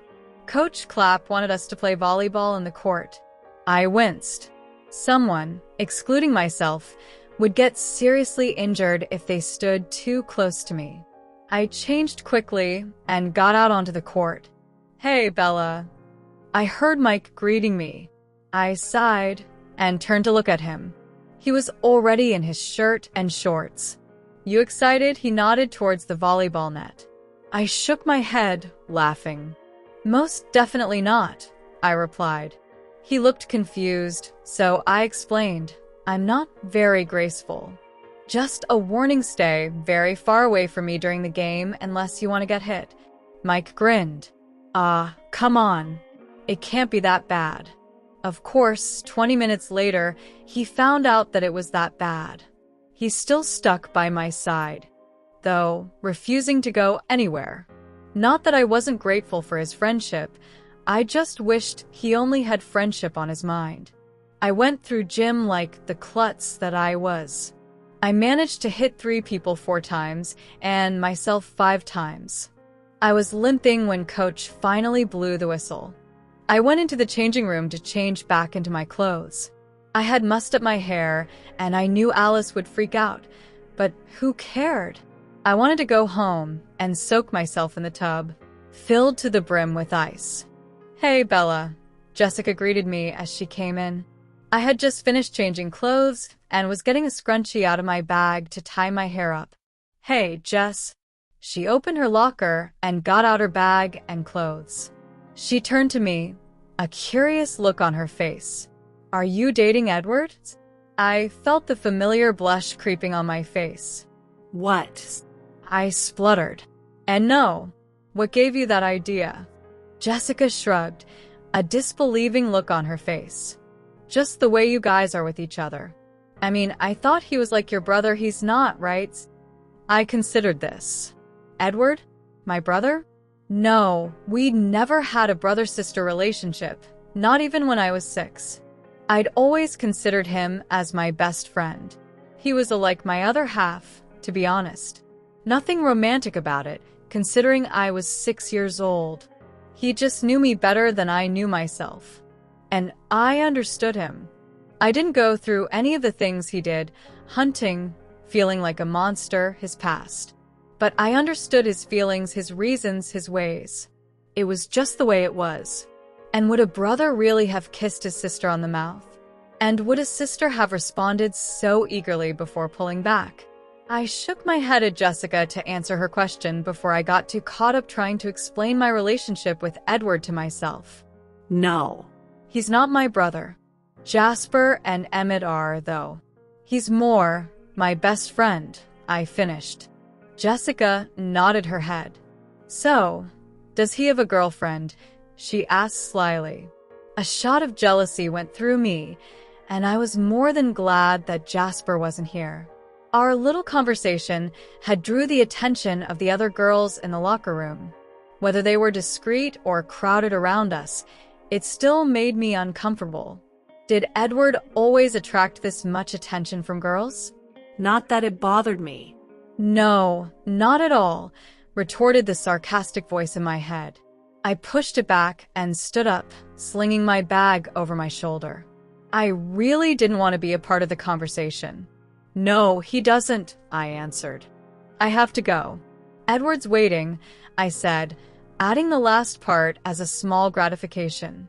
For what I didn't know, I could already see Jessica's attraction to Edward. I could already see the plan forming in her head to get Edward now that she knew for certain he was single. It annoyed me. Before I could step out of the locker room, though, a girl I recognized as Monique Fisher stopped me. She was blushing as she asked, "Is Jasper single?" I shook my head. I thought Jessica would have spread the rumors by now. No, he's with Alice, I said. Monique's face fell slightly.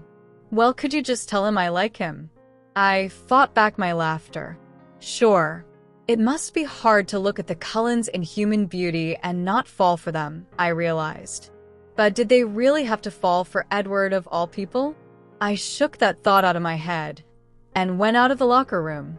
I wanted to leave before Mike saw me. I heard someone called my name and groaned inwardly. Too late. Bella, he huffed as he caught up to me. Do you want a ride home? He asked eagerly. I shook my head quickly and threw him a small smile.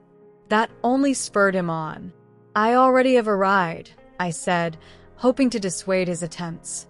Well, ditch your ride. I'd really like to dash.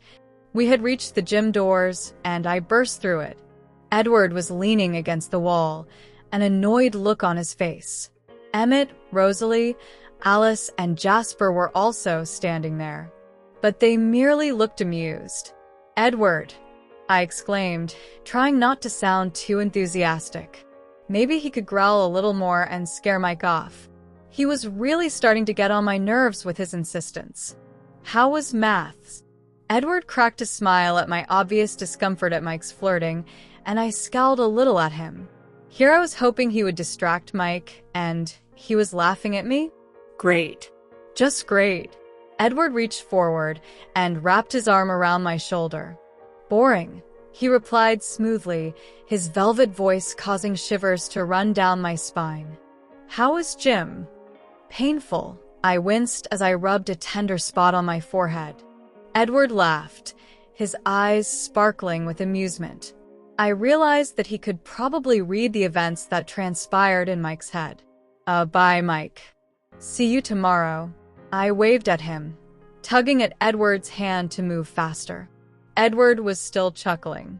Just so you know, I didn't do it on purpose, he told me, smiling. When I asked about Jim, your boyfriend there just thought about it and dash. He's not my boyfriend, I said, irritated. Was it just me, or did Edward just smile triumphantly for a second? I remembered Monique's request and turned to Jasper, who was walking next to me. Monique Fisher has a crush on you, I told him dutifully. He raised an eyebrow at me, confused. Who's that? He asked blankly. Alice giggled next to him, kissing his cheek possessively. I rolled my eyes. I'm not going to tell her you said that, I said under my breath. They, of course, heard me and burst into laughter. As we reached the parking lot, we saw a group of students standing around Rosalie's M3 and Edward's Volvo, admiring both cars. They parted slightly as they saw us approaching, to give us room to our cars, I supposed. One guy, a senior from the looks of it, leaned against Rosalie's M3 and grinned cockily at her. Hey, babe, He nodded at her. How about you and I go for a ride? Emmett wrapped an arm around Rosalie's waist and growled at the kid. What did you say? He snarled. I thought he was going to have a heart attack. I shook my head. Run, I advised him. And run he did. I shuddered as the students surrounding the car thinned and disappeared. Wow, that was so disconcerting, I said. What? Jasper asked, frowning as he sensed my discomfort. Watching my mother getting hit on by boys my own age, that was weird, I said, shivering again. They laughed, obviously amused. Rosalie flipped her blonde hair and winked at me over her shoulder. You'd better get used to it, baby, she purred, drawing Emmett to her for a kiss. Well, a kiss might be too PG-13 for what they were doing. I covered my eyes. Mom, I hissed. She laughed, letting Emmett go and sliding into the driver's seat of her M3. Let's go. Edward smiled at me, nodding to the Volvo. I sighed as the soft purr of the engine started up. I thought about Esme's sweet face, Carlisle's concerned demeanor, and the comfort of my own room. It was good to be going home. 30, sweet 16. Bella's POV. Every day I went to school, my jealousy raged whenever a girl paid attention to Edward. That happened every second. I wasn't kidding. Did these people have nothing better to do than ogle? Not that I minded. At all. Why should I mind? The fact that Edward was on my mind pretty much every single second of the day didn't mean anything. And the fact that I had been dreaming about him every night also didn't mean anything. Let's look at the facts. My heart beat faster when he's around. It once beat so fast I thought I was going to go into cardiac arrest. I broke out into cold sweat when he's near me. All coherent thoughts left my brain when he said my name. Sometimes, when he would smile that heartbreaking crooked smile, I would forget how to breathe. We kissed. What the hell did all these mean? If it were anyone else, I would say attraction. But this was Edward. He was my best friend, I don't even know what he was classified as. Best friend was right, but it seemed too insignificant. Like it didn't define our relationship too well. What else was there? I sighed, rolling off the bed. This was going to be a really difficult time for me, especially since now Edward and I were on speaking terms again. I didn't want it any other way, I just found it confusing. Tomorrow was my 16th birthday. Alice was throwing a huge party. I hadn't wanted her to. In fact, I had begged and pleaded. But she had ignored my pleas and said that everyone wanted to know where the Cullens live. It would be a perfect opportunity for us to show them, make friends, and get me to go through another human experience. Partying was not a human experience I wanted, especially when Emmett's trying to figure out ways to bring in alcohol without Edward or Alice knowing. Or Rosalie. I shuddered, thinking of what Rose would say, or do, to him if she found out about the keg. Anyway, because of the party, pretty much everyone was going hunting. Jasper had already hunted, and he was staying behind to watch over me. I rolled my eyes. I was almost 16 years old, and they were treating me like I was 6. Jasper was my babysitter. How annoying. As if I couldn't stay in an empty house all alone. What was the worst that could happen? But I needed someone to talk to, though. I didn't know if I should talk to Jasper, but chances were he knew more about what I felt than I did. After all, he was the empath. He would be able to make sense of my feelings while I just run around in circles aimlessly. I knocked on the door to his study, and his voice called out for me to come in. I pushed the door open and stepped inside, smiling at the blonde-haired southern vampire sitting in the armchair by the window. It was still sunny outside, so his skin was glittering. I remembered the first time I had ever seen a vampire's skin glitter. It had been Edward, of course. He'd always taken me outside when it wasn't sunny, even when we went to his meadow or some other beautiful, secluded place he would find wherever we went. Honestly, did the man went around looking for those places? Once, when I was 9, he brought me to his special place in London when it was bright outside. We had stayed there for hours because I had been too entranced by the diamonds on his skin. Only one thought came to mind: beautiful. He was beautiful, but they all were. It wasn't different just because I considered him my best friend instead of my brother. But even now, as I looked at Jasper, I realized that he didn't hold 1,000th of the beauty Edward did. I shook my head to clear it. I was slowly going crazy. "What's up, Bella?" Jasper asked, putting down the book on his lap. His smile turned into a frown as he sensed my emotions. "You're all confused and embarrassed." I was confused because of these strange feelings. I was embarrassed because I had to talk about it with my own brother. I sat on one of the empty armchairs in the room. I brought my legs up to sit Indian style. I sighed, cupping the sides of my face with my palms. "I need to talk to you, brother to sister," I announced. Jasper nodded his head solemnly and went to sit by the chair opposite mine so that we were closer. I saw his eyes turning darker for a moment before he controlled my bloodlust. Just another reason I wanted my change to come faster. I hated not being with Jasper the way we used to. He was my brother after all. I missed hugging him. "All right," he agreed, telling me to go on. I looked him straight in his golden eyes. "You can't repeat this to anyone, out loud or in your head," I said firmly. Jasper chuckled as he realized who I was talking about. "Edward won't know a thing," he promised. I raised an eyebrow. "Emmett won't find out either," he added. Good. I didn't need Emmett making fun of me about this. I took in a deep breath, Jasper helping to calm me no doubt, and begun.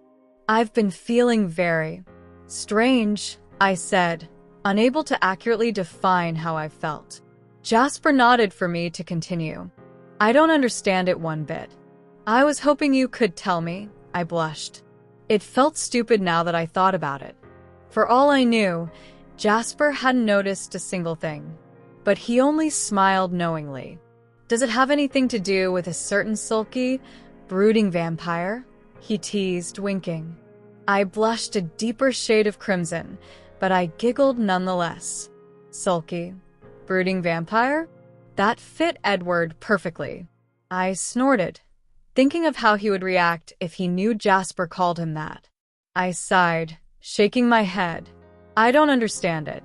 He's my best friend one second, and the next, I don't even know what the hell we are anymore, I admitted. If this is some sort of weird hormones thing, could you just tell me so I could stop driving myself crazy? I pleaded. Jasper shook with laughter. "You think you're driving yourself crazy? Try being the empath," he said, throwing his hands up in the air in mock frustration. I grinned.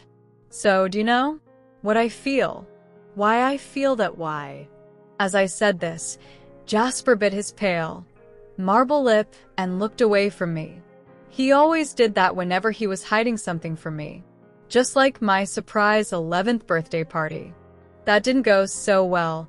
I almost fainted from the shock, and then I spent an hour yelling at Alice after all the guests had left, of course.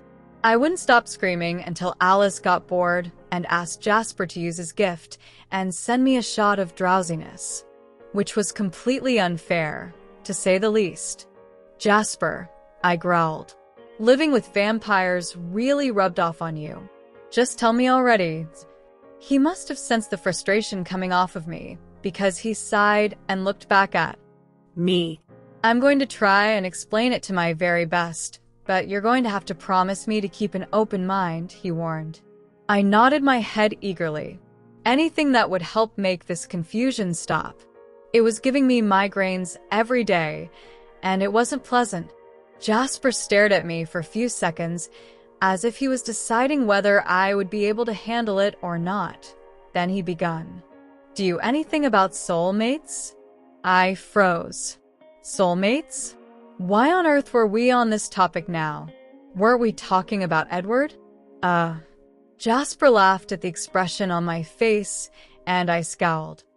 "A soulmate is basically someone you have deep feelings for. It could be anything. The kind of affection lovers have for each other. I started to panic. The kind of affection a parent has for a child. The kind of love twins sometimes share for one another. Best friends, anything. Jasper shrugged. This is mostly just a theory, but some people believe that a soulmate is someone you are meant to be with. In what manner is dependent on the situation. For example, a pair of twins could reincarnate and find each other again in the form of best friends, or siblings, or parent and child in another life, simply because they're soulmates. Everyone supposedly has one, Jasper explained. I bit my lip. What about your soulmate? Alice, do you believe that you've known her in another life? Jasper shrugged again, smiling. I could hardly remember my human life, let alone a past life. But if I were to really think about it, then yes, I believe that. I can't imagine a point in time when Alice and I weren't together. I smiled at the dreamy look on his face. It was incredibly sweet, the love they have for each other. That was until they started making out in front of me. I shuddered, and Jasper snorted. He had probably sensed my emotions. I frowned again as I remembered the subject we were talking about. So, what you're saying is, you believe that Edward is my soulmate? I asked him, baffled. Think about it, you both know each other inside and out. You know him better than all of us combined. And that's saying something since we've known him for decades, while you've only been in his life for 10 years, he said. Leaning forward in his seat, he gazed at me intently as if he were saying something with extreme importance and wanted me to pay attention. You both think alike. You have a very deep, spiritual connection to one another. It all fits, he pointed out, ticking off the points with his fingers as he spoke. I was still unconvinced. Jasper sighed. He opened his mouth and recited, a soulmate is someone who has locks that fits our keys, and keys to fit our locks. When we feel safe enough to open the locks, our truest selves step out, and we can be completely and honestly who we are. We can be loved for who we are, and not for who we're pretending to be. Each unveils the best part of the other. No matter what else goes wrong around us, with that one person, we're safe in our own paradise. Our soulmate is someone who shares our deepest longings, our sense of direction. When we're two balloons, and together our direction is up, chances are we've found the right person. Our soulmate is the one who makes life come to life. I stared at Jasper, eyebrows raised. He smiled gently. Richard Bach, he said, by way of explanation. I already knew this, of course. How could I not, when Jasper and I had been scouring through every single one of his books in his library? I was as much of a bookworm as he was. The only difference was he was a few decades ahead of me. I'd catch up, though. I shook my head, standing up. Bringing both my hands to the sides of my throbbing head, I glared at Jasper. You know what? This didn't help at all. You should stop reading sappy stories and watch more ESPN, I snapped, though my devious grin gave me away. Jasper scowled at me, then turned away to continue reading his book. Chuckling slightly, I went downstairs to get aspirin. The next time I felt like having a serious talk, I should just watch Oprah instead. Jasper's POV. I listened to Bella as she clanked around downstairs in the kitchen. I had learned a long time ago that she was incredibly clumsy. Her accidents these days were a lot less bloody, though, thank God. I thought back to what we had talked about. I wasn't sure if Alice had seen Bella asking me, or if she'd seen my answer. I hoped not. Edward would be close by to Alice, and I was pretty sure Bella didn't want Edward to know about her questions. The good thing about all of this was that Bella was coming to realize that her feelings for Edward weren't merely platonic. She was realizing this slowly, but it was to be expected. She didn't have Alice's visions to help her, and she had gotten used to thinking of Edward as her best friend. It would take time. Even impatient Edward had come to terms with that. The bad thing about it all was the fact that she was so confused it was driving me insane. Edward's impatience and his desires weren't helping me either. And the jealousy, my God, I thought I was going to break down every day in school. A boy would have simply looked in her direction, and it was enough to send him into frenzy. Of course, that was probably because of the thoughts in their heads. I could sense their lust, so it bothered me as much as well. The lust coming off from the boys in school certainly didn't help at all. I was somewhere in the middle of kill them all and calm Edward down. I was disgusted that they thought of my baby sister that way. It was different with Rosalie because firstly, although I consider her my family and I would protect her if the need arose, she could pretty much handle herself. She was meant to attract attention. She liked it. And she wasn't a little girl. I never raised her. I didn't feel the same amount of protectiveness as I did with Bella. I'd seen Bella running around, falling on her little tush, and wearing Winnie the Pooh pajamas for the love of God. How was I supposed to get used to that sweet little innocent 6-year-old with her rosy cheeks and her bright brown eyes, clinging to my legs and asking for a hug before bed, suddenly transforming into the beautiful woman these mortal boys lusted for? I sighed, chucking my book aside. I didn't think I helped Bella any by saying that I thought Edward was her soulmate. That was what I really thought. And it wasn't just because of Alice's visions all those years ago either. All you had to do was look at them together. Even at the age of 6, Bella's heart would skip a beat whenever Edward entered the room. She would blush whenever he said her name or smiled at her. It wasn't as drastic as it was now, of course. Now, instead of skipping a beat, her heart would beat so fast it was as if she had just run a marathon. She depended on him to protect her, to be there for her, even though she wanted to be independent, and she hated it whenever he babed her, claiming that she wanted to be treated like an adult. She loved that he cared for her. He loved being there for her. I had never seen anything like it. Whenever he moved, she would, too. Whenever he felt something, so would she. That day when Maria came, she sensed the danger from the minute I said Edward had to leave. I thought it was just fear, but it was instinct. I guess it worked the same way as maternal instinct did, when a mother would feel terrible the whole day feeling as though something was wrong only to go home and realize that her child had died. She would go to the end of the world for him, and he her. They took so long to realize their love for one another, and I suppose that was a good thing. It would have been strange for them to fall in love when she was 10. Now she was 16 years old. Or she would be in just a few hours. Technically, she was a year younger than Edward. In human years, anyway. I smiled as I stood up to stand near the window. The last of the sun's rays glowed on my skin, the sparkles dimming. I watched as the night sky slowly appeared. It would be strange for my baby sister to fall in love with Edward. I knew he would take care of her well, and that they would both be happy. I also knew that he understood that I would pummel him to death if he ever hurt her. If this was what was going to make my baby sister happy, then so be it. I was just a tiny bit anxious to see how it would all play out. Esme's POV. My poor son was in hysterics. I knew it killed him to be away from Bella. It wasn't just because he loved her, either. It wasn't just the sweet affections he had for her. It was because he was worried about her safety. She was incredibly accident-prone, not to mention a danger magnet. He was worried what she could have gotten herself into tonight. Edward, don't worry. Alice would have seen something and warned us if there was any danger around Bella.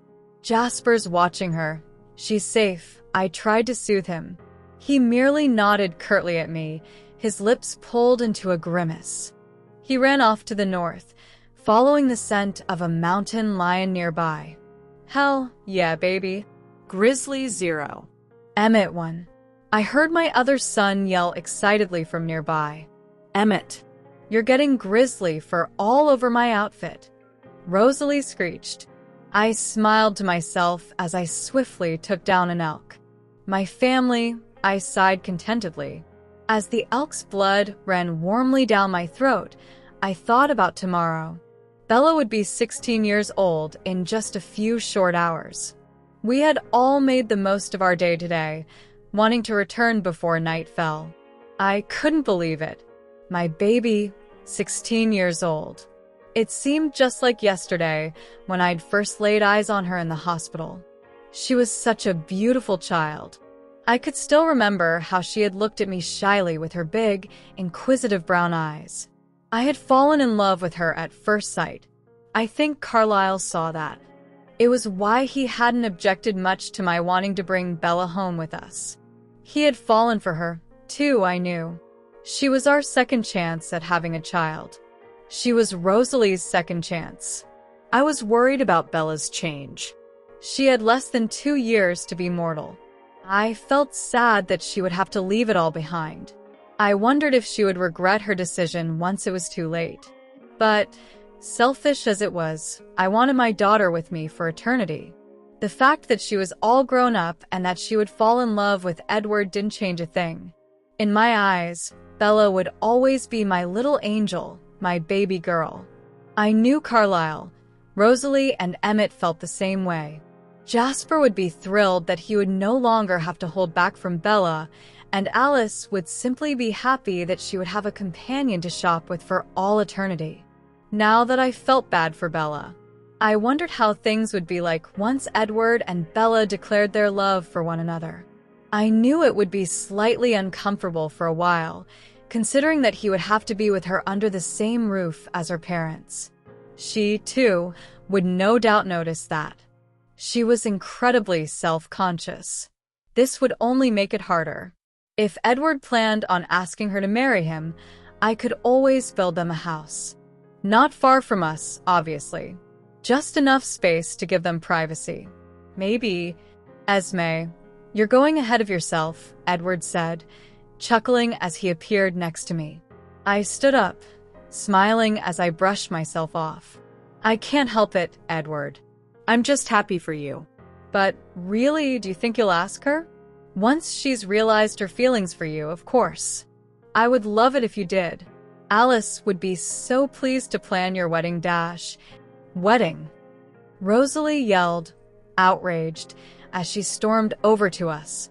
What the hell is this? She asked angrily, looking from Edward to me and back again in 1 second. Rosalie, calm down, Dash. Do not tell me to calm down, Edward Cullen, when you're sitting around planning on asking my 15-year-old daughter to marry you, she screamed, towering over him, hands on her hips. I laughed gently and pulled her back from him. For once, Edward looked scared of Rosalie. Reading my thoughts, he scowled at me with a defiant look on his face, as if to say, I was not. Children. I shook my head. I was merely asking Rosalie. For the future. Not now, obviously. She's going to be 16 in tomorrow, Edward said under his breath. Rosalie heard this, of course, and growled at him. Best not to push your luck, Edward, I said sternly. What's this I hear about a wedding? Emmett asked, his booming voice echoing through the thick trees around us. I smiled at his huge figure as he approached us, a dancing Alice at his side. Not going to happen for a few years now. Alice sang out. Edward's face lit up as he looked at her. You mean she'll say yes? He asked excitedly. Edward, Rosalie growled warningly. Rosalie was even more protective of Bella than I was. She really did consider Bella as her own child. I knew how she felt. It was easy to pretend Bella was really our own. And even when the reality that she wasn't kicked in, it still felt right because she was simply our daughter and we were simply her family. Edward ignored Rosalie, which didn't do well for her anger. Emmett, sensing this, came over to her and wrapped his huge arms around her waist. To comfort her or restrain her, I wasn't sure. Alice shook her head, grinning. I can only tell you that you will ask her, she said smugly. I won't tell you what her answer would be. Alice dash. I hope she says no, Rosalie muttered. Rose dash. Alice shook her head furiously, both her and Edward ignoring Rosalie. Nah. It'll ruin the whole thing. You just have to wait and see, she smiled. Edward groaned, shaking his head. I laughed. Let's find Carlisle and head home, shall we? I asked pleasantly. Bella and Jasper would be expecting us. Alice's POV. Edward was going to ask Bella to marry him, and she was going to say yes, obviously. My brother could be so dense sometimes. Either that or he's just too damn insecure, which isn't all that better. She was going to say no for a few times first, though I frowned. I'd have to ask her why. In a few years, of course. We reached home a few minutes after finding Carlisle. He had been getting rid of the carcass of a deer he'd just drank dry. I ran straight into Jasper's arms and sat on his lap on the couch. He chuckled, wrapping his arms around me and pressing his lips to my neck. I smiled happily at him. My southern man. Bella was sitting on the love seat, her laptop on her lap as she typed away furiously, a small smile on her lips. She wasn't even paying attention to the movie playing. I glanced at it. Pride and Prejudice? She wasn't paying attention to this. She was obsessed with it. What was going on? I raised an eyebrow at Jasper, and he shrugged, still kissing my throat. I giggled and swatted him away. Bella? Rosalie's panicked voice drifted to me. I tore my gaze away from Jasper and glanced over at Bella. Rosalie was holding up a bottle of aspirin. I bit my lip, but my vision assured me. She had just gotten a mild headache. Are you sick? Rose asked, overreacting as usual. She rushed over to place her cold hands all over Bella's face, checking to see if she had a fever. When Edward saw this and heard Rose's mind, he overreacted too. I giggled at the sight of two vampires poking and prodding at Bella to see if she was fine. Annoyed, Bella yelled for them to step back. I'm fine, she insisted. I just had a headache. It's gone now. Edward relaxed a little after Carlisle, and Jasper confirmed that she wasn't feeling any pain. Bella rolled her eyes at his overprotective nature and went back to whatever she was doing on the computer. Edward raised an eyebrow at her. What are you doing, Bella? The moment he had decided to ask her, I had already seen her answer. I laughed, keeping my mind blocked from Edward. This was going to be fun. Chatting with Gabriel online, she answered in a distracted murmur. We all heard her anyway. Gabriel. Edward growled. Bella didn't notice his anger. She looked up and smiled brightly, nodding her head. Yes. He's moving to a new place soon. But he won't tell me where. She frowned. Anyway, he's all excited because it's outside of Paris. He's always wanted to travel, so I guess this is his chance. She smiled fondly. He's really excited. I bit back my laughter, as did the others, as they noticed Edward's reaction to Gabriel's news. How? He choked. He took a few moments to control himself. How on earth did you keep in contact with him after all these years? Bella shrugged. We exchanged emails before we left Paris, she explained, going back to her chat with Gabriel. Edward sulked for the rest of the night. He grew tired of watching Bella's smiles to whatever Gabriel was saying, so he went up to his room. We heard the loud sound of music blaring, and Bella's head shot up. Is he all right? She asked worriedly. Yes, I smiled. Just insanely jealous of you and your romantic French boyfriend. Why? Are you starting to notice the jealousy? Bella bit her lip and looked in the direction of the stairs. He's listening to Muse. He never listens to Muse after a hunt. Normally, it's classical music. Debussy, mostly, and she trailed off when Jasper started to snicker. I watched as something dawned on her face, and she scowled, her face darkening. Shut up, Jasper, she snapped, snapping her laptop shut and carrying it upstairs.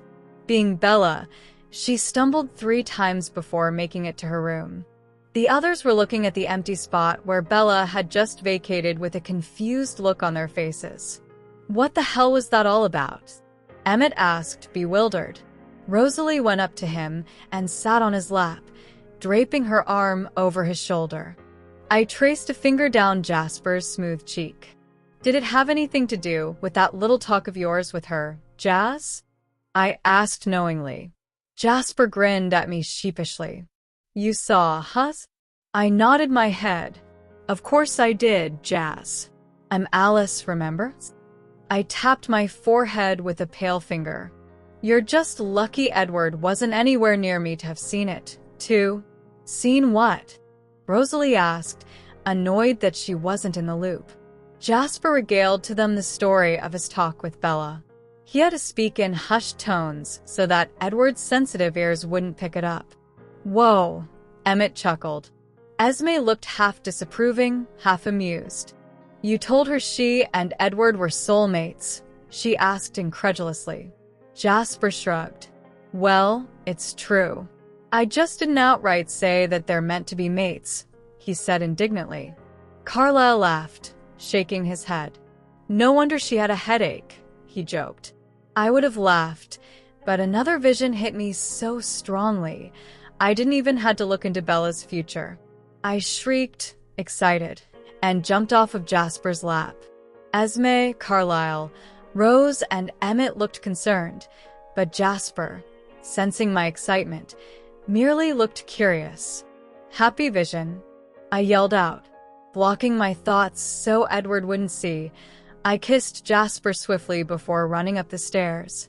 Bursting into Bella's room, I jumped up and down on her bed. She was lying on her stomach, still typing away on her laptop. Bella looked sick as she yelled for me to stop.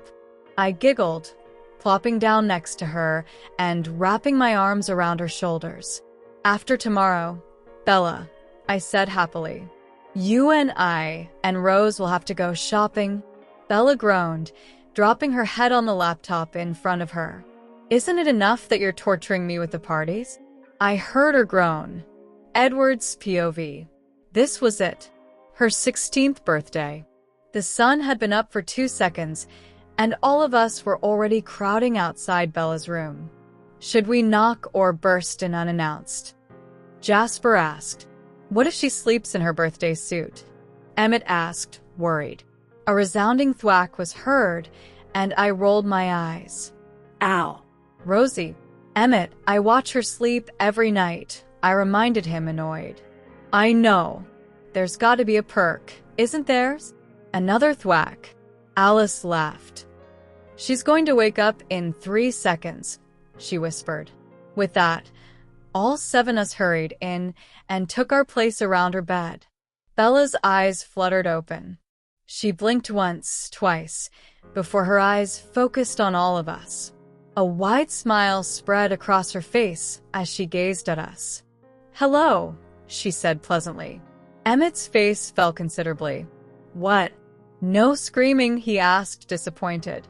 Bella laughed, shaking her head as she sat up. After going through it for 10 years, Emmett, I think I've gotten used to it, she teased him. He still looked upset, then his face lit up. Well, next year will scare you. We won't just sit around waiting for you to open your eyes, he promised, a mischievous smile on his lips. Emmett, Esme warned. He gave her an innocent look. What? We only have one more time left to do that, he defended himself. Ignoring the sadness that pulsed through me at that statement, I leaned forward and kissed Bella on the cheek. A delicious pink blush colored her creamy skin. Happy birthday, Bella, I whispered. She smiled up at me and reached around to hug me around the neck. Thanks, Edward. Edward? Jasper asked, placing a hand over his still heart, as if he was offended. What about the rest of us? Bella laughed and took turns hugging everyone. I'll need a human minute, guys, she smiled. We agreed and left her to it. The others went down to the living room to wait for her, but I stayed in her room. I sat in the rocking chair by the window and waited for her to finish with her shower. Finally, she came back, looking harassed. I laughed, noting her outfit. She wouldn't have picked out a dress like that on her own. She looked beautiful, of course. Alice had dressed her up in a midnight blue halter dress with ruffles at the bottom that reached up to her knees. Her hair had been curled, and her skin practically glowed. "Alice?" I asked sympathetically. Bella pouted and nodded her head, batting her lashes at me. I heard my own breath hitch as I stared into the depths of her brown eyes. Shaking my head to clear it, I watched as she went over to her jewelry box and took out her charm bracelet. Turning around to grin at me, she dangled the bracelet in front of her. "Do you have something for me, Edward?" she asked sweetly. I laughed. How could anyone deny her anything? I slipped my hand into my pocket and pulled out her latest charm. It was a white gold cupid. Her wings were made of diamonds. Her bow and arrow were made of topaz. The heart she clutched to her chest was made of rubies. I didn't know if it would be a good gift, but I wanted her to have it. I might not be able to say in so many words how much I loved her, but I hoped these little things would say enough for the moment. Bella came closer to me and sat on my lap. Her eyes widened when she saw the cupid.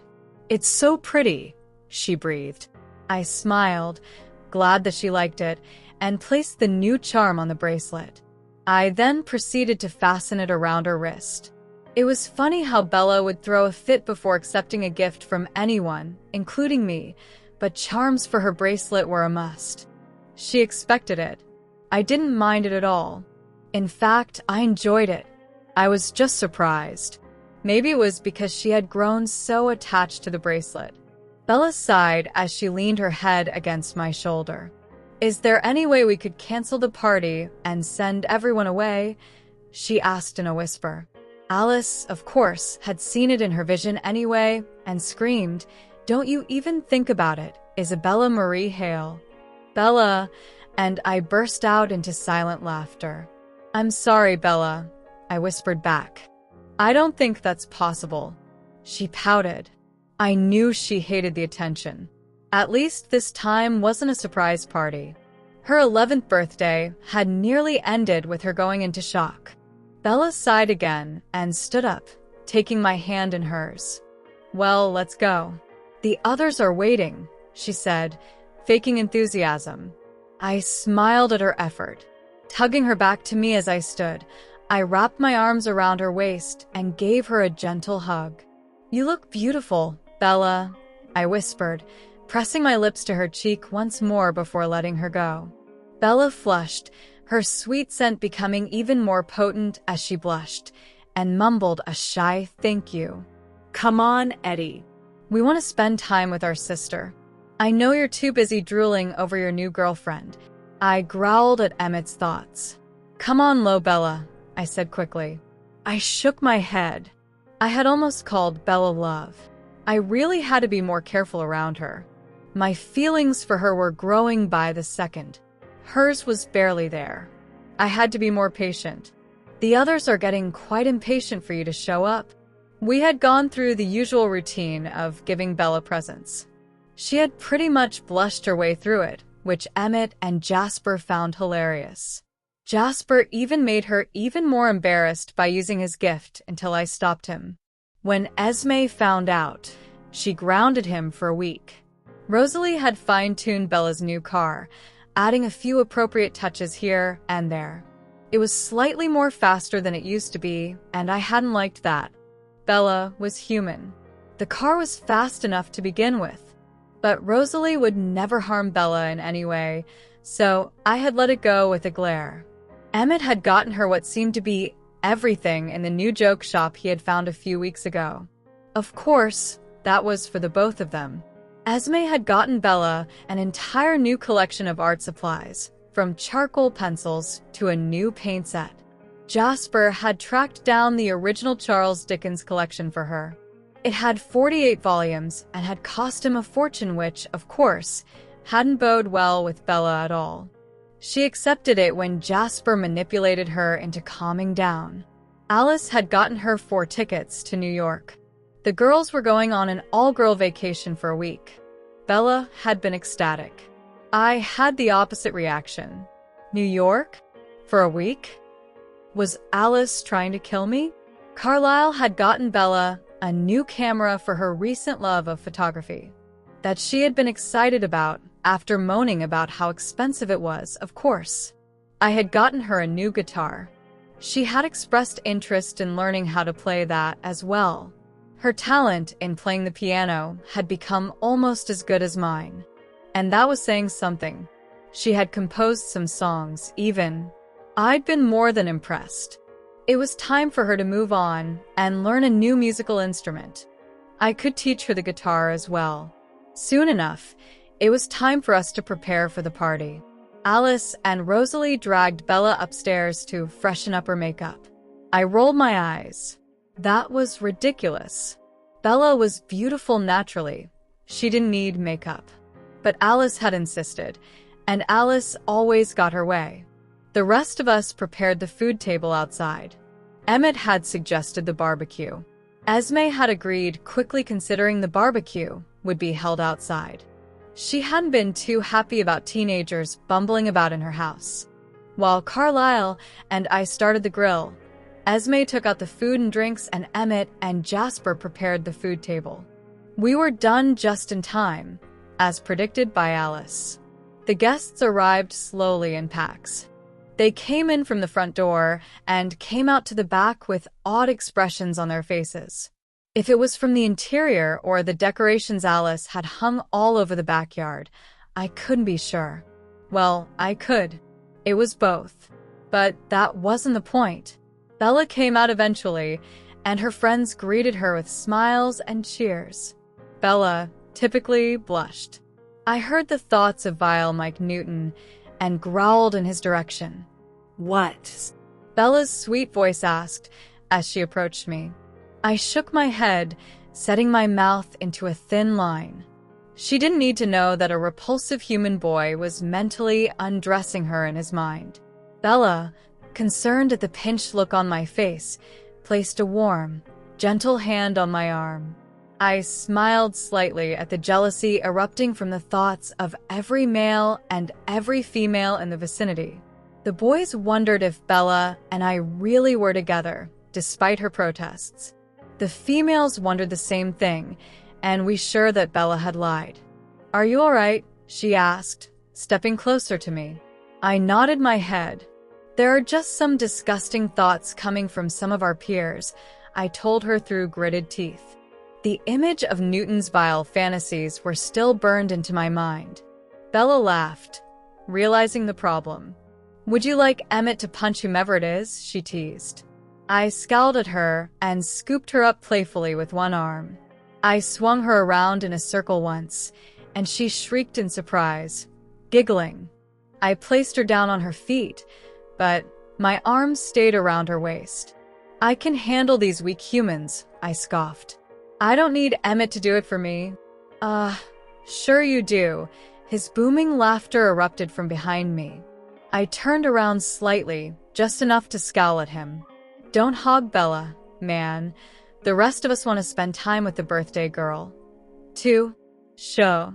Bella hissed at Emmett. He laughed. Bella, they're all here to celebrate your birthday. A little late to keep it a secret, don't you think? I wonder if her and Cullen are together. Nah, Jessica said they weren't. Well, here's your chance. Just ask her to dance. I'm sure she'll say yes. Then I'll amaze her with my dancing skills and she'll leave Cullen and come to me. Ha, see how you take that, Cullen? Alright, now I'm talking to myself. I've gone insane. I laughed quietly, then leaned down to whisper in Bella's ear. Newton is debating with himself whether or not he should ask you to dance, I said softly. I felt a shiver run down her spine as I held her to me. Was she cold? He's positive you would say yes. Bella looked a little horrified. Edward, I can't dance. Not with him, not with anyone, she whispered frantically, both her hands gripping onto my arms tightly. I chuckled. Well, don't worry. I've got you, I assured her. It's a slow song. Yes. It's like fate wants us to get together. I glanced over at the DJ stand, where Rosalie, was winking at me. I grinned at her and mouthed my gratitude. She might not be so happy that I was thinking so far ahead into the future relationship Bella and I would share, but she was grateful that I was making her daughter happy. "Would you like to dance with me?" I asked Bella, smiling at her. Her heartbeat fluttered wildly, but that might simply be because of her fear of dancing.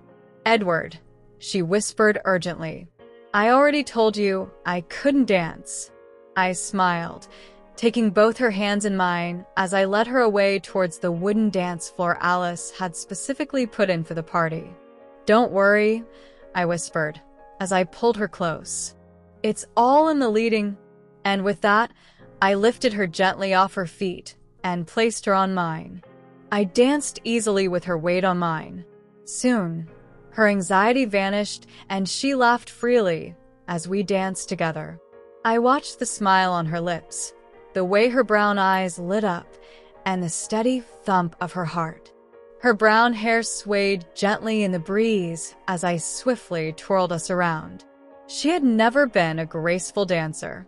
I wondered if that would change once she became one of us. It would be wonderful to see her dance. If it was anything like how she was acting now, she and I both would love it. She looked so wonderfully carefree. It was like she had forgotten her reservations, her shyness. She had just given herself to the moment, feeling the music and being content. I was aware of the thoughts of the people around us. I wish he'd pick me up and dance like that. Bella's lucky. Man, he's so hot. Why did she have to pick Cullen of all people? They live together. Won't that be weird? Or really easy if they wanna? Bella looks so damn hot. Come on, Cullen. Finish already so I can ask Bella to dance with me. Jess was sure they weren't going out. Maybe I should ask him out later. Oh, just look at them. They're totally into one another. Damn. Ah, that's so sweet. Bella's a nice girl. Edward seems to really like her. I'm happy for them. This last thought surprised me. I looked around to find the owner of these thoughts. Angela. I smiled, looking back down at my Bella. Bella was lucky to have a friend like Angela. Among the many vain and envious people who seemed to either hate her for her spotlight or use her to get their own, Angela was the one person who truly cared for Bella. I knew that Bella was hesitant to delve into her past, but she had become quick friends with Angela these past few weeks in school. Angela had even come over to the house once to do their homework. It was ironic that Bella helped Angela with her French homework considering Bella took Spanish. But she was fluent in the language. I winced as I remembered our trip to Paris. I had practically spent the entire trip ignoring her. And when she finally met a friend, I had acted like the jealous boyfriend. She had every right to be angry with me, but she had been so forgiving. Without any explanations, she had accepted me back. And when I had given her half of the truth to explain why I had abandoned her for so long, she had waved it all aside and accepted me back with open arms. She truly was an angel. I couldn't have described her better than that. Why on earth the universe had decided that Bella and I would be together, I didn't know. If Alice hadn't had the visions, I would still be in denial over my feelings for her. I would have ran from it and from her as well. I just still couldn't believe it. She was so beautiful, so pure it was heartbreaking, her beauty, inside and out. The song ended, and I placed Bella back on the ground. She smiled widely at me.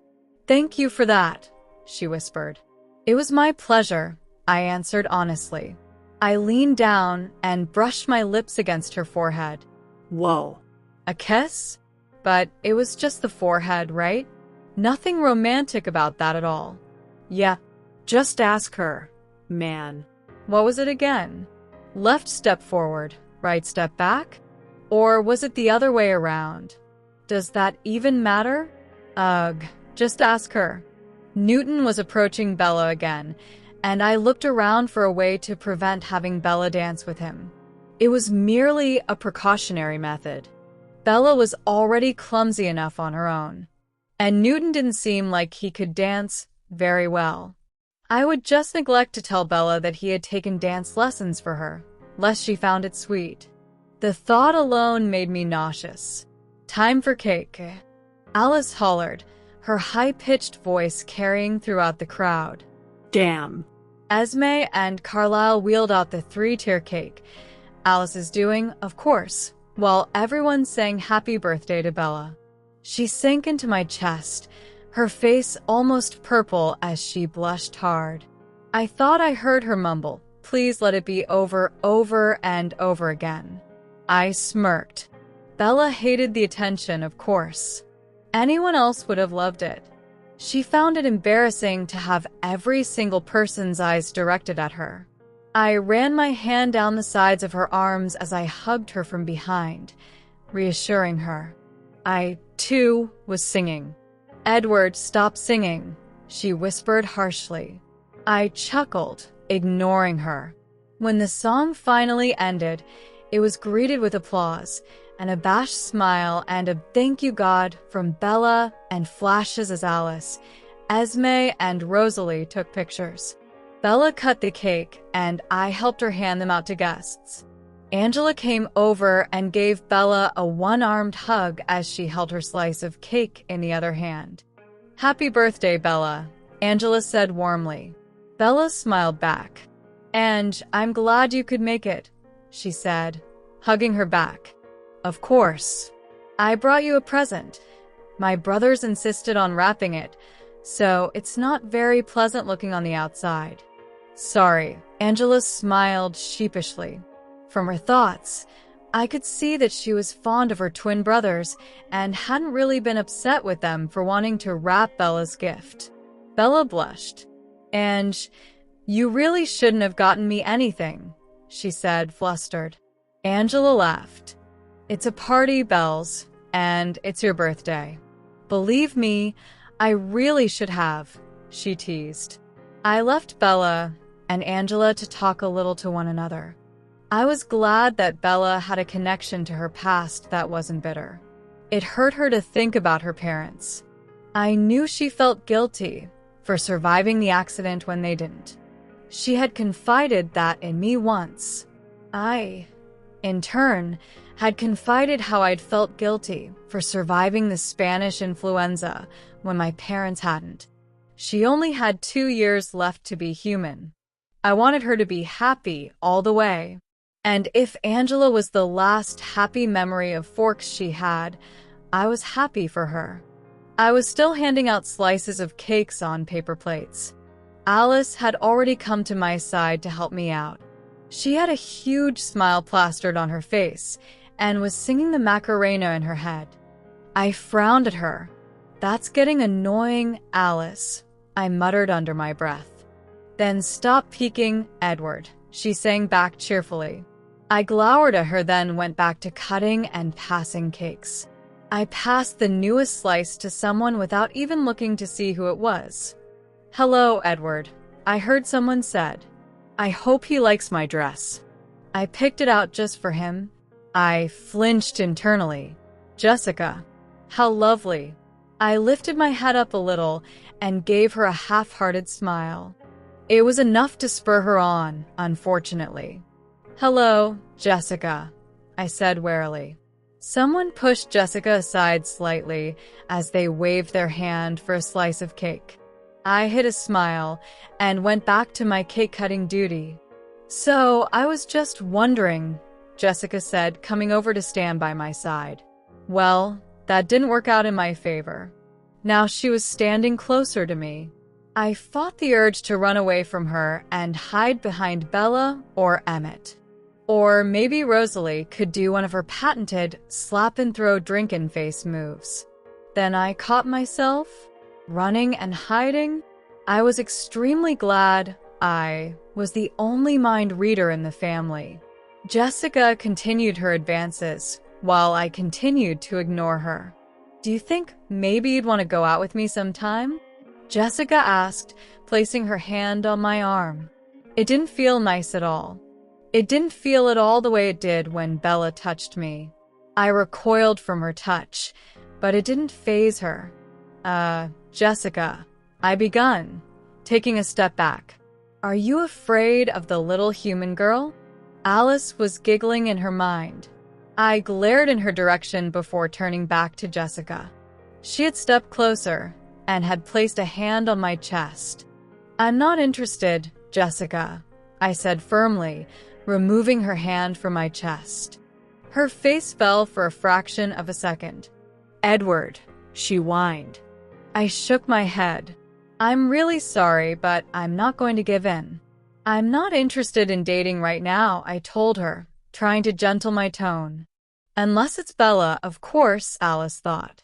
I smiled at that. Of course. If Bella were ready to be with me, I'd sweep her off her feet this instant. Jessica opened her mouth. From her thoughts, I discovered that she was still going to insist on going out with me on a date. I sighed inwardly. Edward. Bella's angelic voice called out. I lifted my head to see her heading in our direction. I smiled at her as she came closer. She leaned up and kissed my cheek. Just low enough for my ears to catch, she whispered. Jasper sent me. I had to remind myself to thank him later. Hi, Jess. Bella smiled at her friend. Jessica smiled back. Happy birthday, Bella. Bella slipped her wonderfully warm hand in my cold one and squeezed, her other hand latching onto my upper arm as she hugged me from the side. Thanks, Jess, she said. Did you bring a date? Jessica's head snapped up a little, and she straightened her shoulders. Yes, I did, actually, she said smugly. Mike took me. Bella nodded her head. That's nice. I hope the two of you are having fun, she said sincerely. Of course. Only she would say something as sweet as that. Then again, she had no idea what went through Newton's mind. Bella turned to me and said in a normal tone, Emmett and Jasper are getting out of hand by the indoor pool. Esme wants you to break them up. She looked back at Jessica with wide, innocent eyes and said, I hope I'm not interrupting or anything. Yes, you were. He was just about to say yes to me. Jessica's thought screamed. I grinned at Bella. Of course not, Bella, I said sweetly. I'll handle it right away. When I get back, will you dance with me again? Bella blushed and nodded her head. Yes. You'd better go before they end up making a mess. Mom won't like that, she grimaced, probably thinking of when Emmett and Jasper had cracked the bottom of the pool and Esme had had to repair it. I laughed, nodding. I leaned down and repeated her earlier gesture of kissing her cheek. She blushed and I chuckled, walking away. It might not be her lips yet, but we were getting there slowly. I couldn't have asked for more. Thank you for joining us for Part 3, covering chapters 21 to 30 of Bella Hale by JulesSC. Did you know? The Twilight Saga's exploration of supernatural families sparked a wave of fan-created works imagining alternate family dynamics. Stories like Bella Hale take that concept to exciting new heights, blending love, conflict, and personal growth. If you're enjoying this journey, don't forget to show your support by liking, commenting, and subscribing to Grimoire Audiobooks. Your engagement makes all the difference. As Bella Hale reminds us, the bonds we choose can be as powerful as those we inherit. Until next time, thank you for being part of our audiobook family. See you in Part 4, where even more